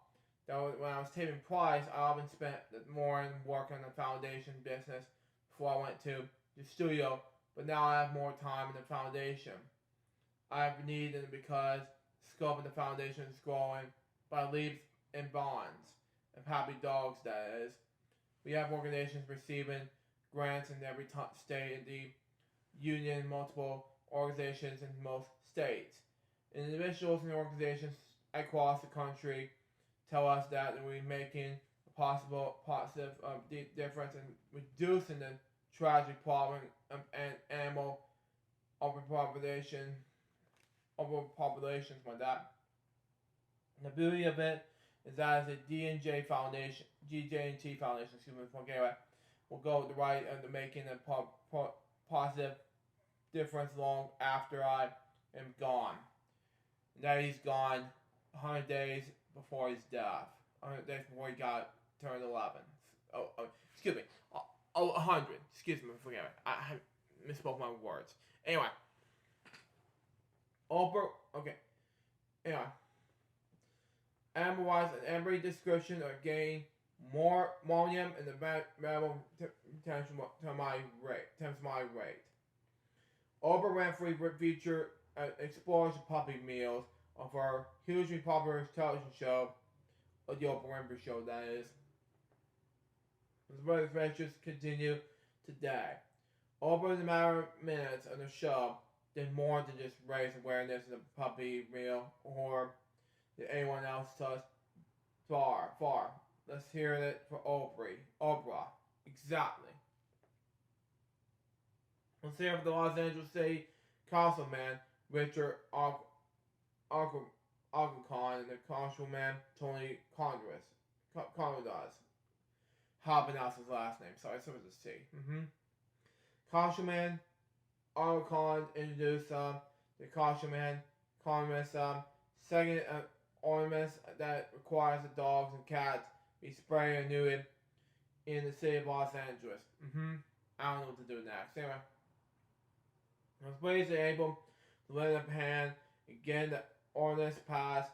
Los Angeles is the first major city in the United States to pass such an ordinance, but officials in other cities are making inquiries, and we hope that many of them will follow suit. Already I have an invitation to write the mayor, council members of both Dallas and Chicago in support of spraying newer in torrents, similar to one passed in Los Angeles. And the animal rights autonomy rolls onto elephants going wolf. Anyway, more especially in the elephant named Maggie. Wow. I've heard of her name Maggie's plights received worldwide attention. When I was still doing Price, excuse me, I received a couple of letters from Anchorage, Alaska. Okay? Describing the conditions under which Maggie was living, because the inclement weather, Maggie had to be kept indoors 7 months of the year. Wow. And the elephant cannot be healthy. I felt war for this elephant that goes wolf, but it's terrible, you know? Let alone happy. Living indoors 7 months a year. I gave the letters that Nancy Byrne of the UARs, my dad, who did her own investigation and determined that Maggie did indeed need her help. For more than a year, Nancy worked with Diane Rayner and April Warwick, advised them their Free Maggie campaign.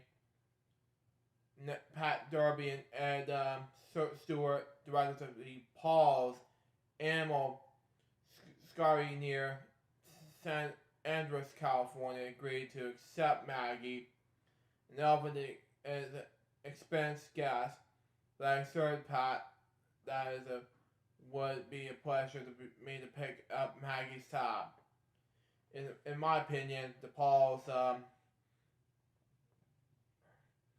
secretary provides the best life possible for the elephant.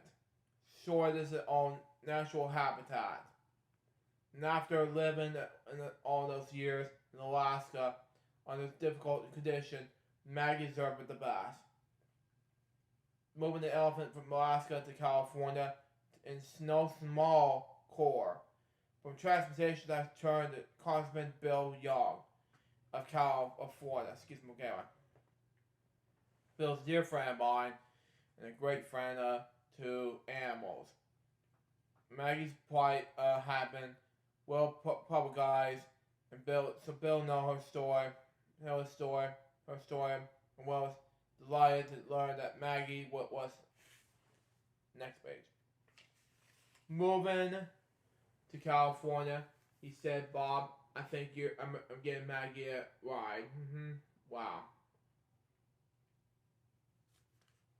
A couple days later, I received a telephone call from General Michael Mosley of the United States Air Force, who told me that the Air Force has been airplane that Maggie would fit in perfectly.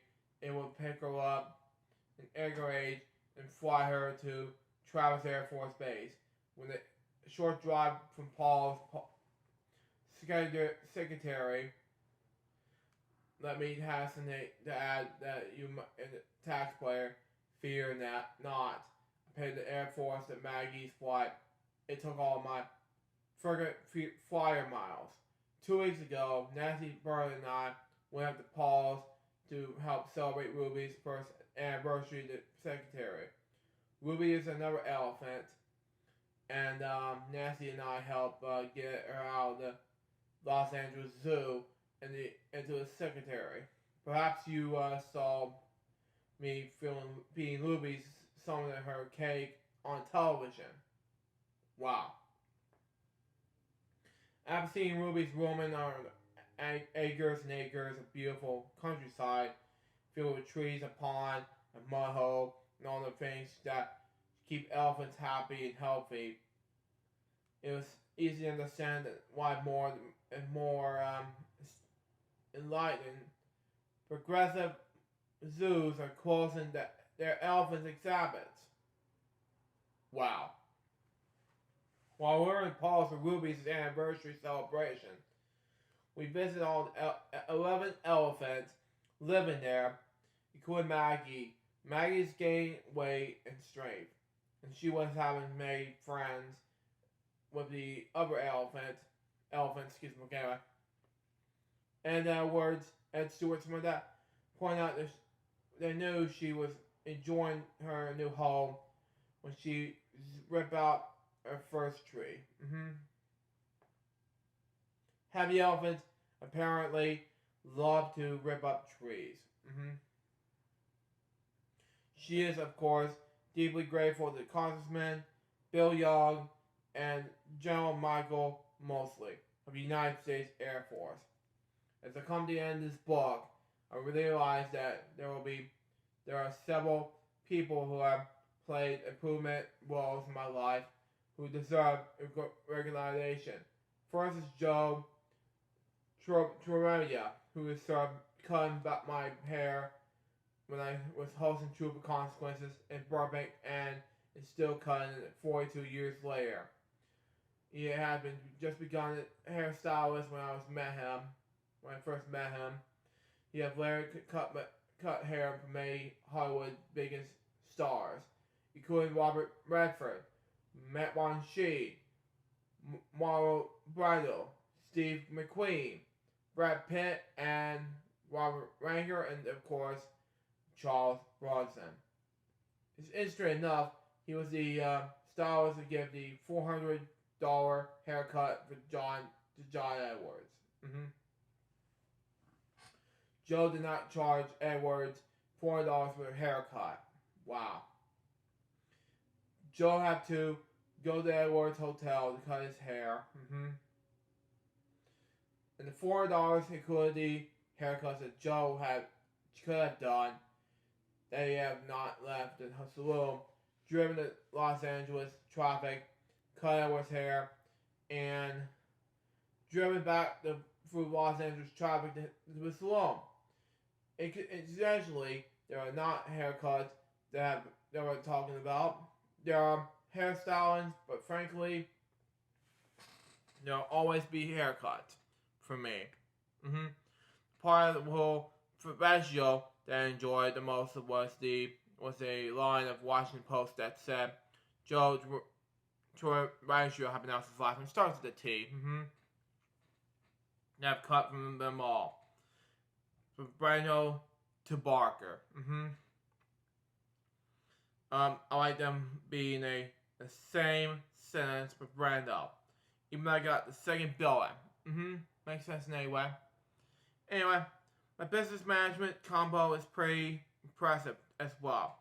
When it comes to laundry, Guy Boys, who is a well-known and well-respected business manager, I've known several seatmates on a flight from New York City to Los Angeles in 1962.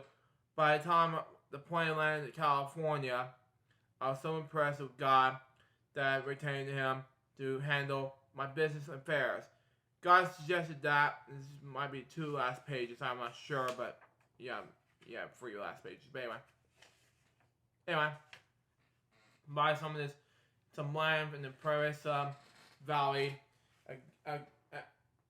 Adjustment to the land that already purchased the 2 of his clients. Okay, Jimmy Stewart and Tony Curtis. I bought the land. And over the years, and he has become the best single investment I have ever made. Okay, it might not be number 1 for Jimmy's and Tony's list, but I know that they did well as well. Okay, unfortunately, Guy's passed away in 1976, but Mary Papa have worked in Guy's office for years. Okay, but when she opened her own office, both Jimmy Stewart and I became her clients. When Mary retired in 1992, her son William took her own office, but both Jimmy Stewart and I have become William's clients, and now, of course, Jimmy is gone now, and William and I are still clogging along together. In fact, William is a business manager of a D&J and T Foundation as well.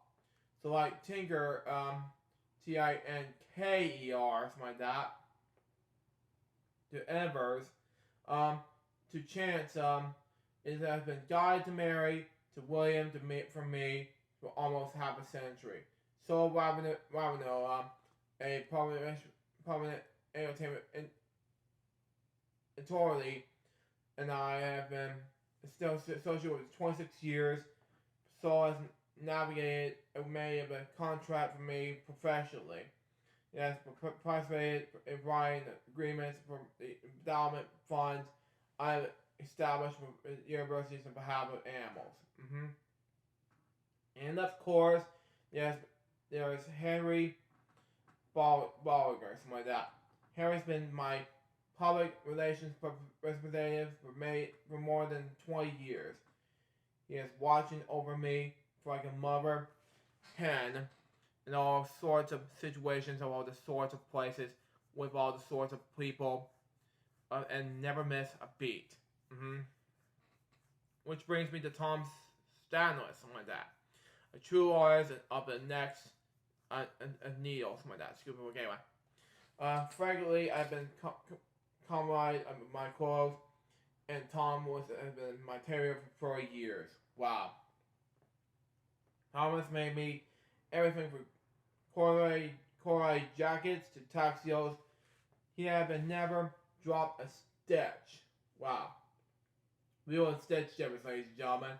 Anyway, he has been watching compassion as well, with stories about clients about all the way back to George Raft. If that name isn't familiar, your grandfather will explain. Well, unfortunately, my grandfather's died now, so, except for Robert McNeil, so that would expect that, but sorry. Anyway, all these fellows for whom that I've been associated for so many years, I was a gentleman of an old school, and I'm proud to have him as friends as business associates. A gentleman in the old school who's new to the Barker clan is my squad here, J.B. Doyle, who's been the same author of this book seen here. Anyway, whom I have a good time writing my book. Okay? Who I may have to give thanks to him, his wife Kay, for feeding and research to his daughter Dylan. Okay? Wow. I did not know he has a daughter named Dylan, okay? For coming to chocolates. Wow. Good fortune smiled on me and yet again on the day that Christina boys became editors of Priceless Memories, which I mentioned in the book. Kind of reminds me of something, because in my first film, Black Memorial Taylor, it was mentioned that the movie was it was its own movie. In my Boy Jokes episode, Cool Cat Saves the Kids, I mentioned the movie, that was its own movie. This book takes it another level. It's a book, made the book within its own book. So there you go. Anyway, about Christina, I have not met. In our lengthy telephone conversations, she has warmly encouraged me and expertly guided me in the preparation of this book. Warmly Christina has become another one of my priceless memories. A long list of cousins, nephews, nieces, and a niece, in-laws spread all over the country. But the only family I really spend any time with these days is my brother Kent and his wife Beth. They have 15 minutes from me. They live about 50 minutes from me. Anyway, began playing with Kent when he was a baby in his crib. He's 7 years old now, which is good enough. And we still enjoy playing together. We have a couple of grandchildren now, all about whom he talks about endlessly. He has a lot more fun when we have got to talk about me. There's no stage manager here to give me a single, but I think the time has come to wind things up. Thank you so very last page of the book, and then we'll wrap things up. Much for reading my book. I simply hope that you have enjoyed reading it to have so much. Thank you, Bob, as I enjoyed writing it. Of course, we know the only one more way for me to say the end. This is Bob Barker reminding you to help control the pet population. Happy pets, spayed or neutered. Goodbye, everybody. And that was Priceless Memories. I will give my recaps, thoughts, and tributes to Bob Barker in the next episode. So, I'd like to thank you all for watching this episode of book reviews. I sincerely doubt this will be the end of the book that I've read in this book reviews. I thank you all for watching. Stay tuned for the next one, which is, like I mentioned before, recaps, thoughts, and of course tributes to Bob Barker, who sadly passed away last Saturday at the age of 99. Until next time, Sue Jarvis Bob Baby, good morning, so to say out. See ya.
Hello guys, Blue Jerry speaking. Hooey, welcome to Book Reviews, episode number 37, and we finally did it. After like over 2 years of making this thus far, we reached the end of Priceless Memories, okay? And let me just tell you recaps on the book and the thoughts, okay? This book had to be the most touching moments I've ever read about Bob Barker, okay? So far, this had to be the most priceless memories book I've ever seen. The most devastating book I've ever read so far. In 2000, and it was originally going to read and get to the Price is Right in 2009. Well, say 2008, late 2008, but to celebrate it, but and the Price is Right show, but of course by Drew Carey due to the problems due to the hospital time, he needed to take cover. I'm not sure what it was in the time, but he needs to take care of it back until 2009 episode Price is Right. So let's just say that, okay? So after all that occasions, there's 3 Price is Right episodes he was in. Not just the Price is Memory book that he was in for Price is Right as a cameo. He was in 1 episode of Price is Right to celebrate his Bob Barker's 90th birthday in 2013, December 12th. How cool is that? Then, on April Fool's Day 2015, this might be his last episode of Price is Right ever. He was in 1 episode of Price is he was in to celebrate him for April Fool's Day. That's probably his last episode ever. So in honor of that, for Drew Carey's appearances, and for George Gray, who's been seeing Rich Peels as announcer, that make more sense. So there you go on that. And as far as Bob Barker's concerned, I have some sad news to report regarding to what's been going on recently. I'm going to say in tributes for now, but regardless, it's going to happen. Last Saturday, August 26th, 2023, the man who wrote the book that I read you guys earlier passed away at the age of 99. Just 100 days shy for his 100th birthday. And it seems to me that I was deeply in shock when I made another show of not racist jokes to make projects for September, October when I made me in shock for his death. You know, I was deeply in shock when I first heard about it, and I'm like, wow. So that's why I had to make Priceless Memories book to finish it off. I originally intended to make it happen in September, but I had to finish it off by today. Or late this month. So that would be more easier for you guys. And this way, I can finish it all off. And this way, it can be easier. And that way, I can do this a way. And for the most part, I can do this all in good hands. And for the most part, I can do this in all conditions. So there you go. And as far as the 50th anniversary of Price is Right, there are some clips from Bob Barker saying celebrating the 50th anniversary special of The Price is Right in 2022. But he has some bigger health issues on the wheelchair and things like that. But sadly, he died peacefully a week ago. Nearly a week ago. But his legacy will still go on. But on the other hand, excuse me, okay, he will be missed. There will be, and as a request, there will be no funeral, no memorial service from him, but he will say he'll be missed by all of us. But let's say this for the thoughts, and we'll wrap up the show for 2023 standards. Okay? Now, I'm gonna give my thoughts right now, and we'll say this for last, okay?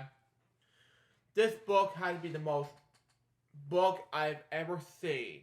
I have to give this book a big rating, okay? Okay? To our Bob Barker, okay? I'm giving this book a big rating, a 9.5 out of 10. There might be some bleeps going on in the beginning of the book, but there was some cussing, thank God, that would happen in the 12th chapter of the book. You probably see why. You know, because no, bitch. Things like that. But anyway. And then other things like that from Happy Gilmore movie. From Adam Sandler. So, I'm proud of you, Bob, to write that book with the navigated bleep stuff. But basically it was happening. And the other thing was, there are some TV stuff that happened and no more bleeps and other things. There is some issues from here on there. One of them is is basically chimpanzees getting ready to punch out in the face. And the other one was basically just be cruel to animals. And that was no fun whatsoever. But the pets population spay or neuter it was a good advice for everybody. That would be good advice for everyone, so it makes sense. So there you go. It makes more sense for everyone to make more sense to make more happening, but how to make more sense to make more sense for all of us.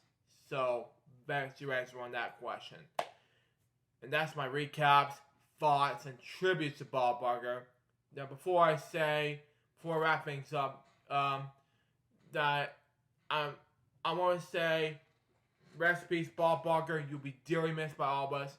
For number 1 and number 2, stay tuned for my friend and colleague Billy Moody's YouTube channel, because we're going to be doing a tribute to Bob Barker on his channel coming tomorrow at noon on his channel, because I'm going to do it with me and Remix as co-host. Be look out for that. And then 3, I'm going to get ready for Alex's thing. I'm not sure what it was, so I'm going to say keep it a zip for now until Sunday. So be look out for it. It's going to be a huge, exciting stream and Sunday, and I'll be able to talk about it until Monday. So be look out for it. It's going to be a huge, exciting streams, and except for the fact Friday's going to be exciting time with me and Billy Remix. So there you go. And with that wraps the book reviews, episode number 37. Hope you enjoy it. Stay tuned for the next one's going to be the Jim Henson biography book written by Brian J. Jones. This might be my very first book reviews of 2024.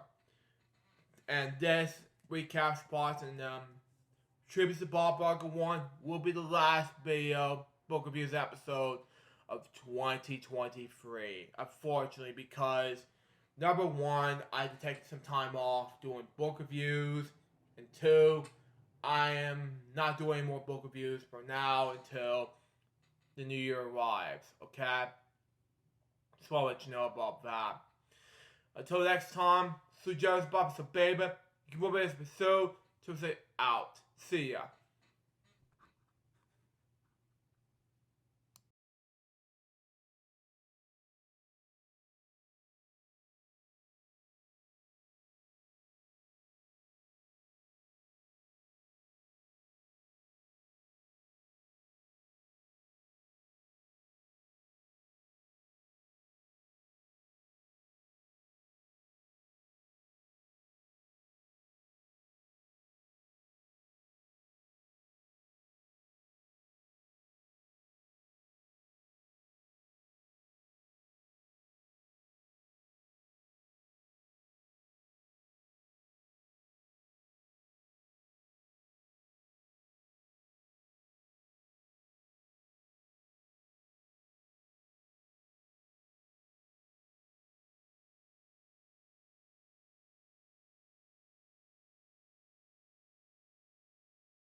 Hello guys, Sujaro speaking. Welcome to this LJP special event for today, August 31st, 2023. Today we reacting to the most recent Super Mario Bros. Wonder Direct for August 31st, 2023. And sorry I had to miss out on that one, but this premiere live stream. But most recently because I was doing book reviews and I was too busy doing some other things random, but it's all over now, but I have to get ready for a reaction video, so let's do it now. Begin in 5, 4, 3, 2, 1, go.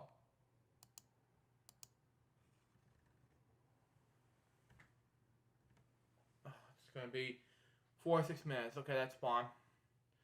But it'll be over as soon as I get done with this reaction. That'll be great. But after this is over, I'm gonna take me a while to do this. Okay, no offense. Okay, why is it gonna keep saying 15 minutes? It should say 40 minutes. Okay, makes sense. Okay. No offense, all the 30, 46 minutes thing. Okay. Play. Oh, there we go. This is editing. There we go. I'm gonna turn up a little bit so we don't hear it. Usually we're gonna hear it.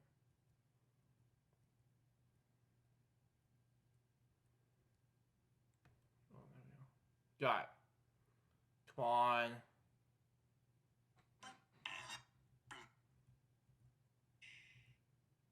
There we go. Got it.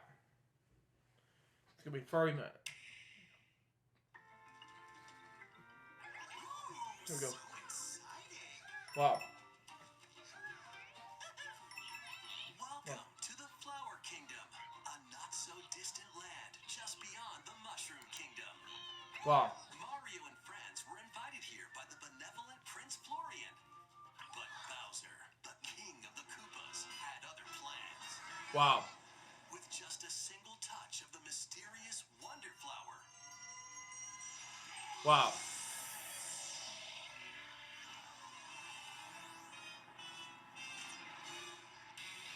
Bowser merged with Prince Florian's castle.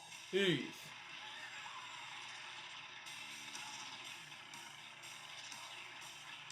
Is that heavy metal stones? What that? I don't know.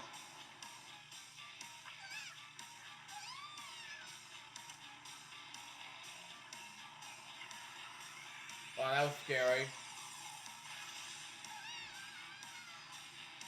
Thanks to his newfound power, chaos spread across the land. Wow. Now, it's up to Mario and friends to stop Bowser and save the Flower Kingdom. Wow.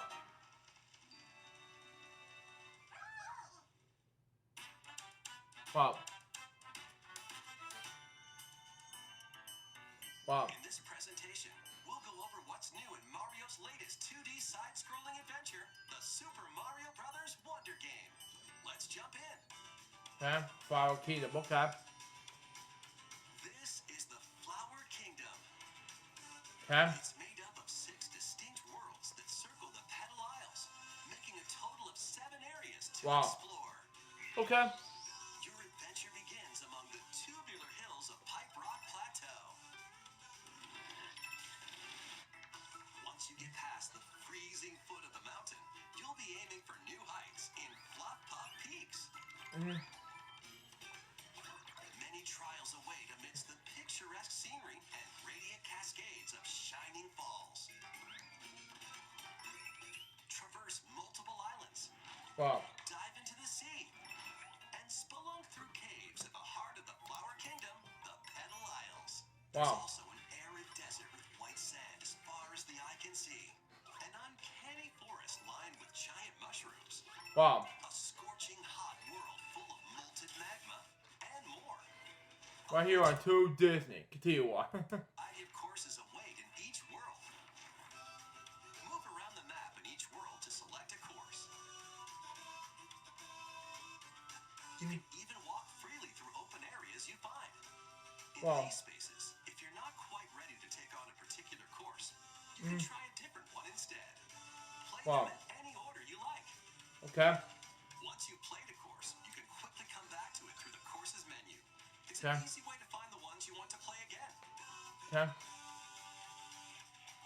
While in courses, you might notice some talking flowers. Get Okay. close and onward and upward. How'd you get up here? What a pretty Yeah. sunset. They'll talk to you, livening up your adventure. Okay. I wonder what Goombas taste like. They might give you hints Wonder if you can get over there. or coins. You'd share your water with me? Wow. Wow. Besides Mario, you can also play as Luigi, Wow. Peach, Daisy, one of 2 Toads, Wow. and Toadette. They all play the same, so go with your favorite or mix it up. Wow. The Yoshis and Nabbit, on the other hand, won't take damage. They're a great choice if you're looking for a more easygoing experience. Wow. Careful though, they'll still lose a life if they fall down a pit, so watch your step. Additionally, the Yoshis can flutter jump, eat objects, and spit them back at enemies. Speaking of enemies, here are some of the new ones you'll find. Wow. Copycats will copy the player and jump when you jump. Wow. Melon piranha plants will spit seeds from their mouths. Cone darts will fly at you and stick their beaks where they don't belong. Wow. When conchs attack, they'll even plow through goo. Wow. Mumsies can be unraveled if you position yourself just right. Wow. Mom-Moths will eat anything that comes too close to their gaping mouths. Wow. There are plenty more new enemies for you to discover as well. Goombas, Koopa Troopas, Boos, Locky Twos, and other familiar foes are also here. Wow. Purple one. Wow. Let's look at the new power-ups you can find. In elephant form, make the most of your nose and your size. Swing your trunk to attack enemies, destroy blocks, and even do this. In this form, you can easily break through blocks and dash across large gaps. See? If you store water in your trunk and spray it out, who knows what might happen? Thank you. That trunk sure is useful, huh? It's not just Mario, though.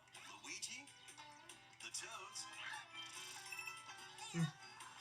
Wow. Peach, Daisy, and Toadette all have elephant forms as well. Wow. The bubble form allows you to blow light Oh, I thought the pink one's the bubble one. Okay, that makes sense. Anyway. that can be used to capture and defeat enemies from a distance. They'll also drift toward nearby foes. Wow. You can take care of enemies surrounding you in one go, defeat typically impervious foes, and knock out baddies on the other side of walls. You can even jump off them, like platforms. Bubbles make it a bit easier to get to those hard-to-reach places. Just like that.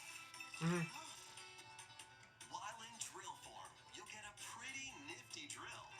This makes Okay. dealing with spiky or hard-headed enemies a breeze. Okay. Or you can use it to drill down. It also allows you to burrow and move through the ground. In a tough spot, dig away. Okay.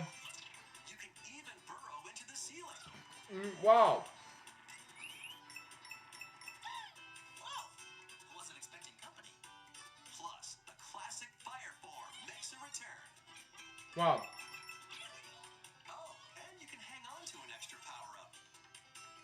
In a pinch, bust out a power-up. Or swap them to better fit the situation. Wow.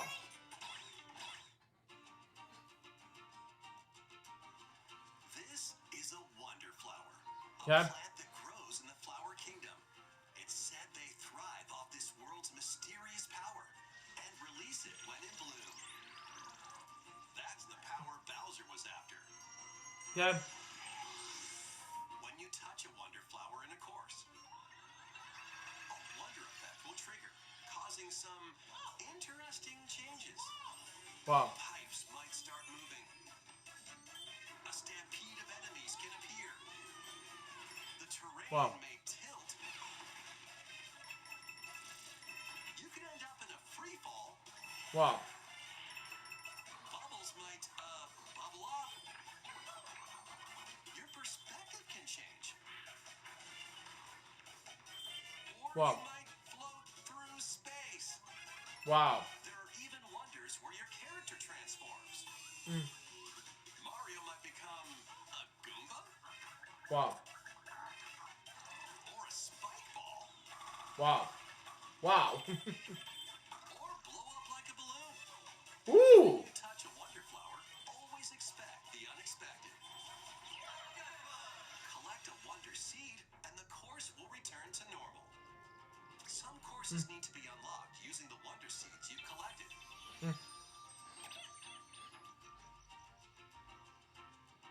You'll also Wow. earn a wonder seed as thanks from a poplin when you clear a course. Wow.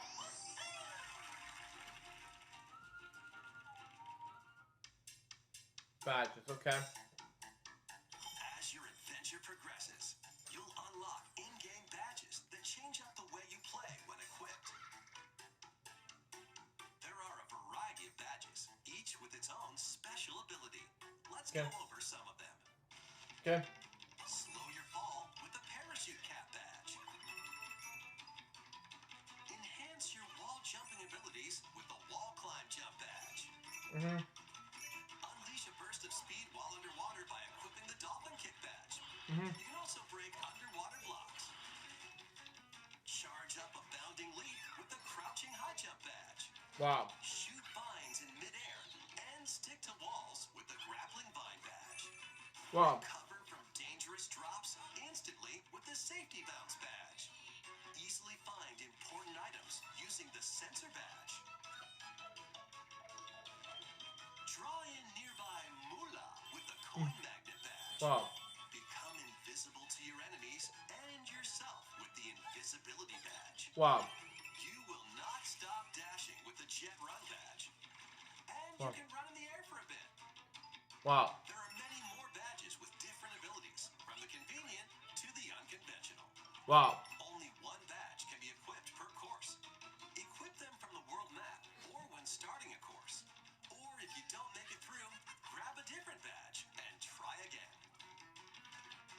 Some badges can be earned by clearing special badge challenge courses. Go for it! While others can be purchased from poplin shops on the world map. Wow. Be sure to exchange flower coins you collect in courses for badges. Wow. We'll cooperate, okay? Up to 4 people can play locally on the same Nintendo Switch system. Pick your favorite character and jump into the adventure together. If a player is defeated in local co-op, their character will float around the course as a ghost. Wow. If another player reaches them before time runs out, they'll jump right back into action. Your group won't lose a life either. And just so you know, if someone is playing as a Yoshi, you can jump on their back and ride them around the course. Wow. Even if you're also playing as a Yoshi, or if you're an elephant. Wow. I want to play, If okay. you connect online, you might see other players on the world map and in courses. Wow. These are people from around the world enjoying the game in real time, appearing as live player shadows.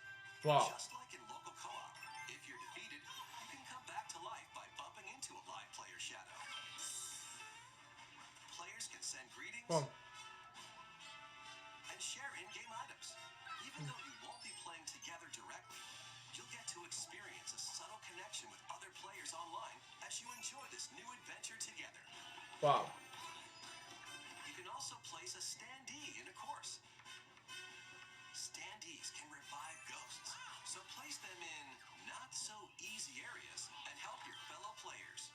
Wow. You can purchase standee surprises from the Poplin shops to add more to your collection. You never know which standee you'll get. Wow. When you come into contact with an online player or their standee, you'll see their username and hard points. These points show how much they've helped other players on their adventure. Wow. Reviving ghosts, gifting items, reaching the goal pole together, and more will earn you hard points. While playing online, you also have the option of creating a room to get together with friends. Okay. In a shared room, you can see which courses your friends are playing, enter courses together, and even race through certain courses. Wow. Start a race by hitting the race block. Then make a run for it. Wow. Reaching the goal pole isn't the only way to finish a race, though. In some courses, you'll need to grab a wonder seed or defeat a boss instead. Wow. Whether you're casually connecting with players from around the world or syncing up with friends for riveting races, you can enhance your experience with online play. What a beautiful day!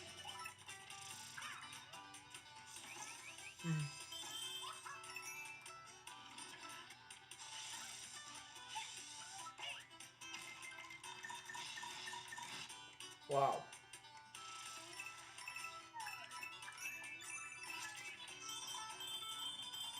Whoa.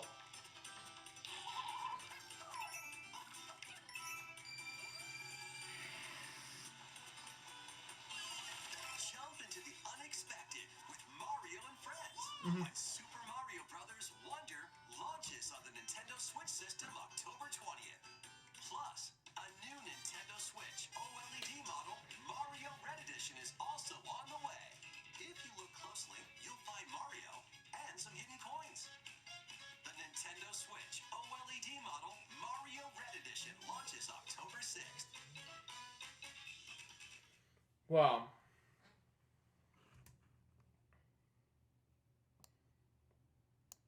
So that was Super Mario Bros. Wonder from Direct from August 31st, 2023. What do I think about this? It was exciting and overall big achievements.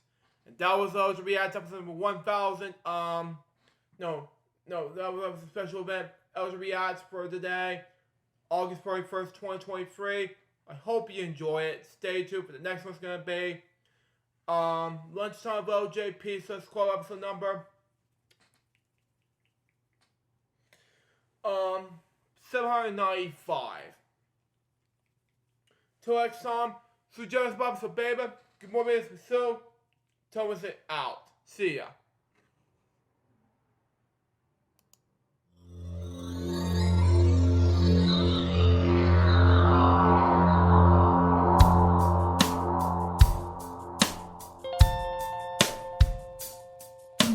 Giving unto me this life I'll never take for granted, and given all the time I fail to really understand it, I never sought to meet the maker of reality, the one who gave the life that which is always happening, but I tried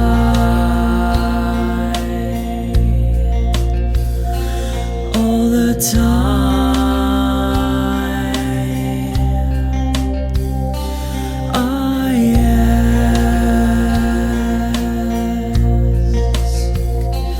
I ask, why me? Why was I the one to see things as I do under the moonlight and the sun? Perception is the question, and the giver holds the key.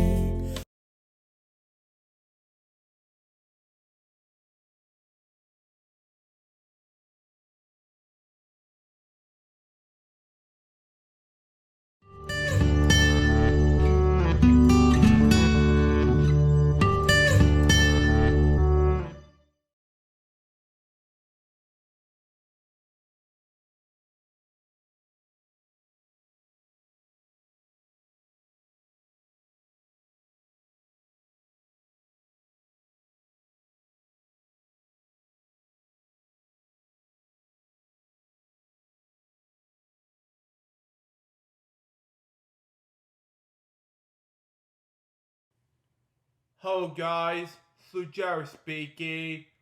Welcome to Seanville JP Swiss Club episode number 795. And today we have some cookouts today. So let's have it now, shall we? So we got for us.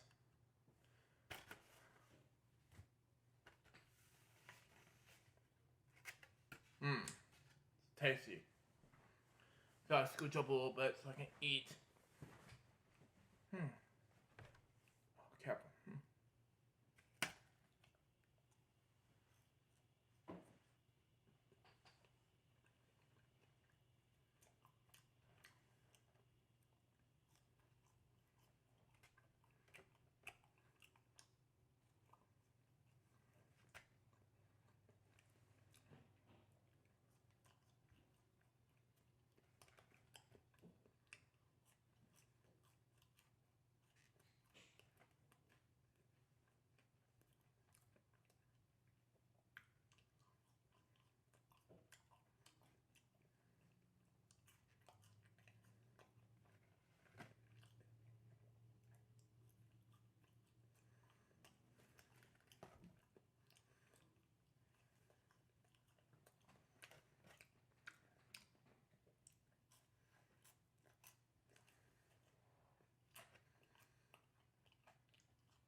Wow.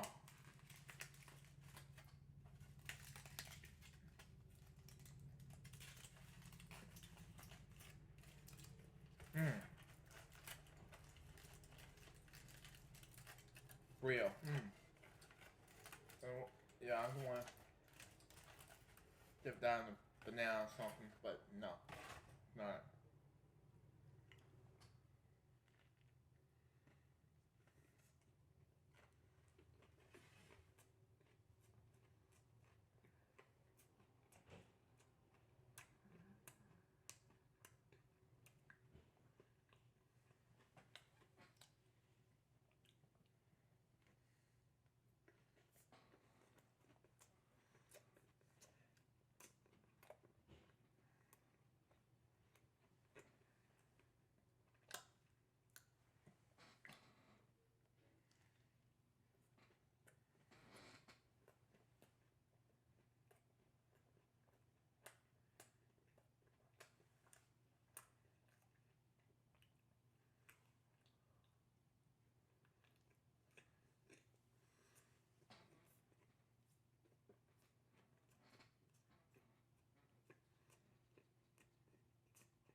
It's like a cheeseburger difference.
giving this lunch a 10 out of 10 overall. That was the episode. Hope you enjoy it. Stay tuned for the next one. It's going to be another random video. And then we're going to pack up and leave. Because after this is over, I'm going to be out of the action. Because I'm going to be doing something very special for you guys out there.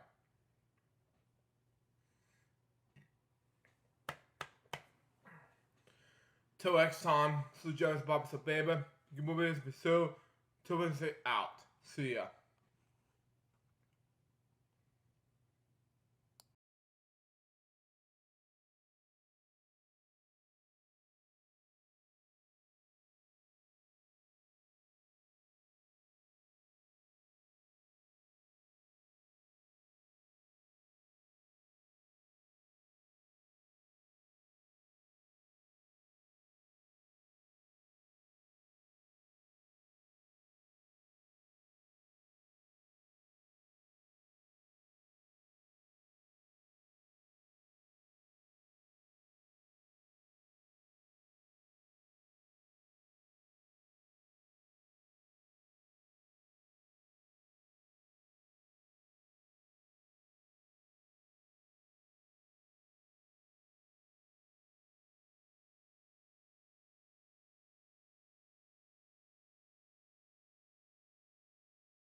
Hello guys, this is Jerry speaking. Welcome to another random video, and today I'm going to give you this whole red tongue video. This is another one of those red tongue videos I'm going to do while I'm taping this my brother's apartment, and I'm going to give you this right now, so shall we? See what we got for us. Here we go. There you go. That was this random video. Hope you enjoy it. Stay tuned for next is going to be another one of those brand new episode bedtime stories for you guys. But first, another random video that's supposed to be released on 2 weeks ago. Till next time, this is Jerry's Box of Baby. This is Good Morning Baby. Excuse me. We get more videos soon to say out. See ya.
after so much time and pressure of making this, what's going on here, I'd like to thank you all for watching part 37 of the Chitty Cross special.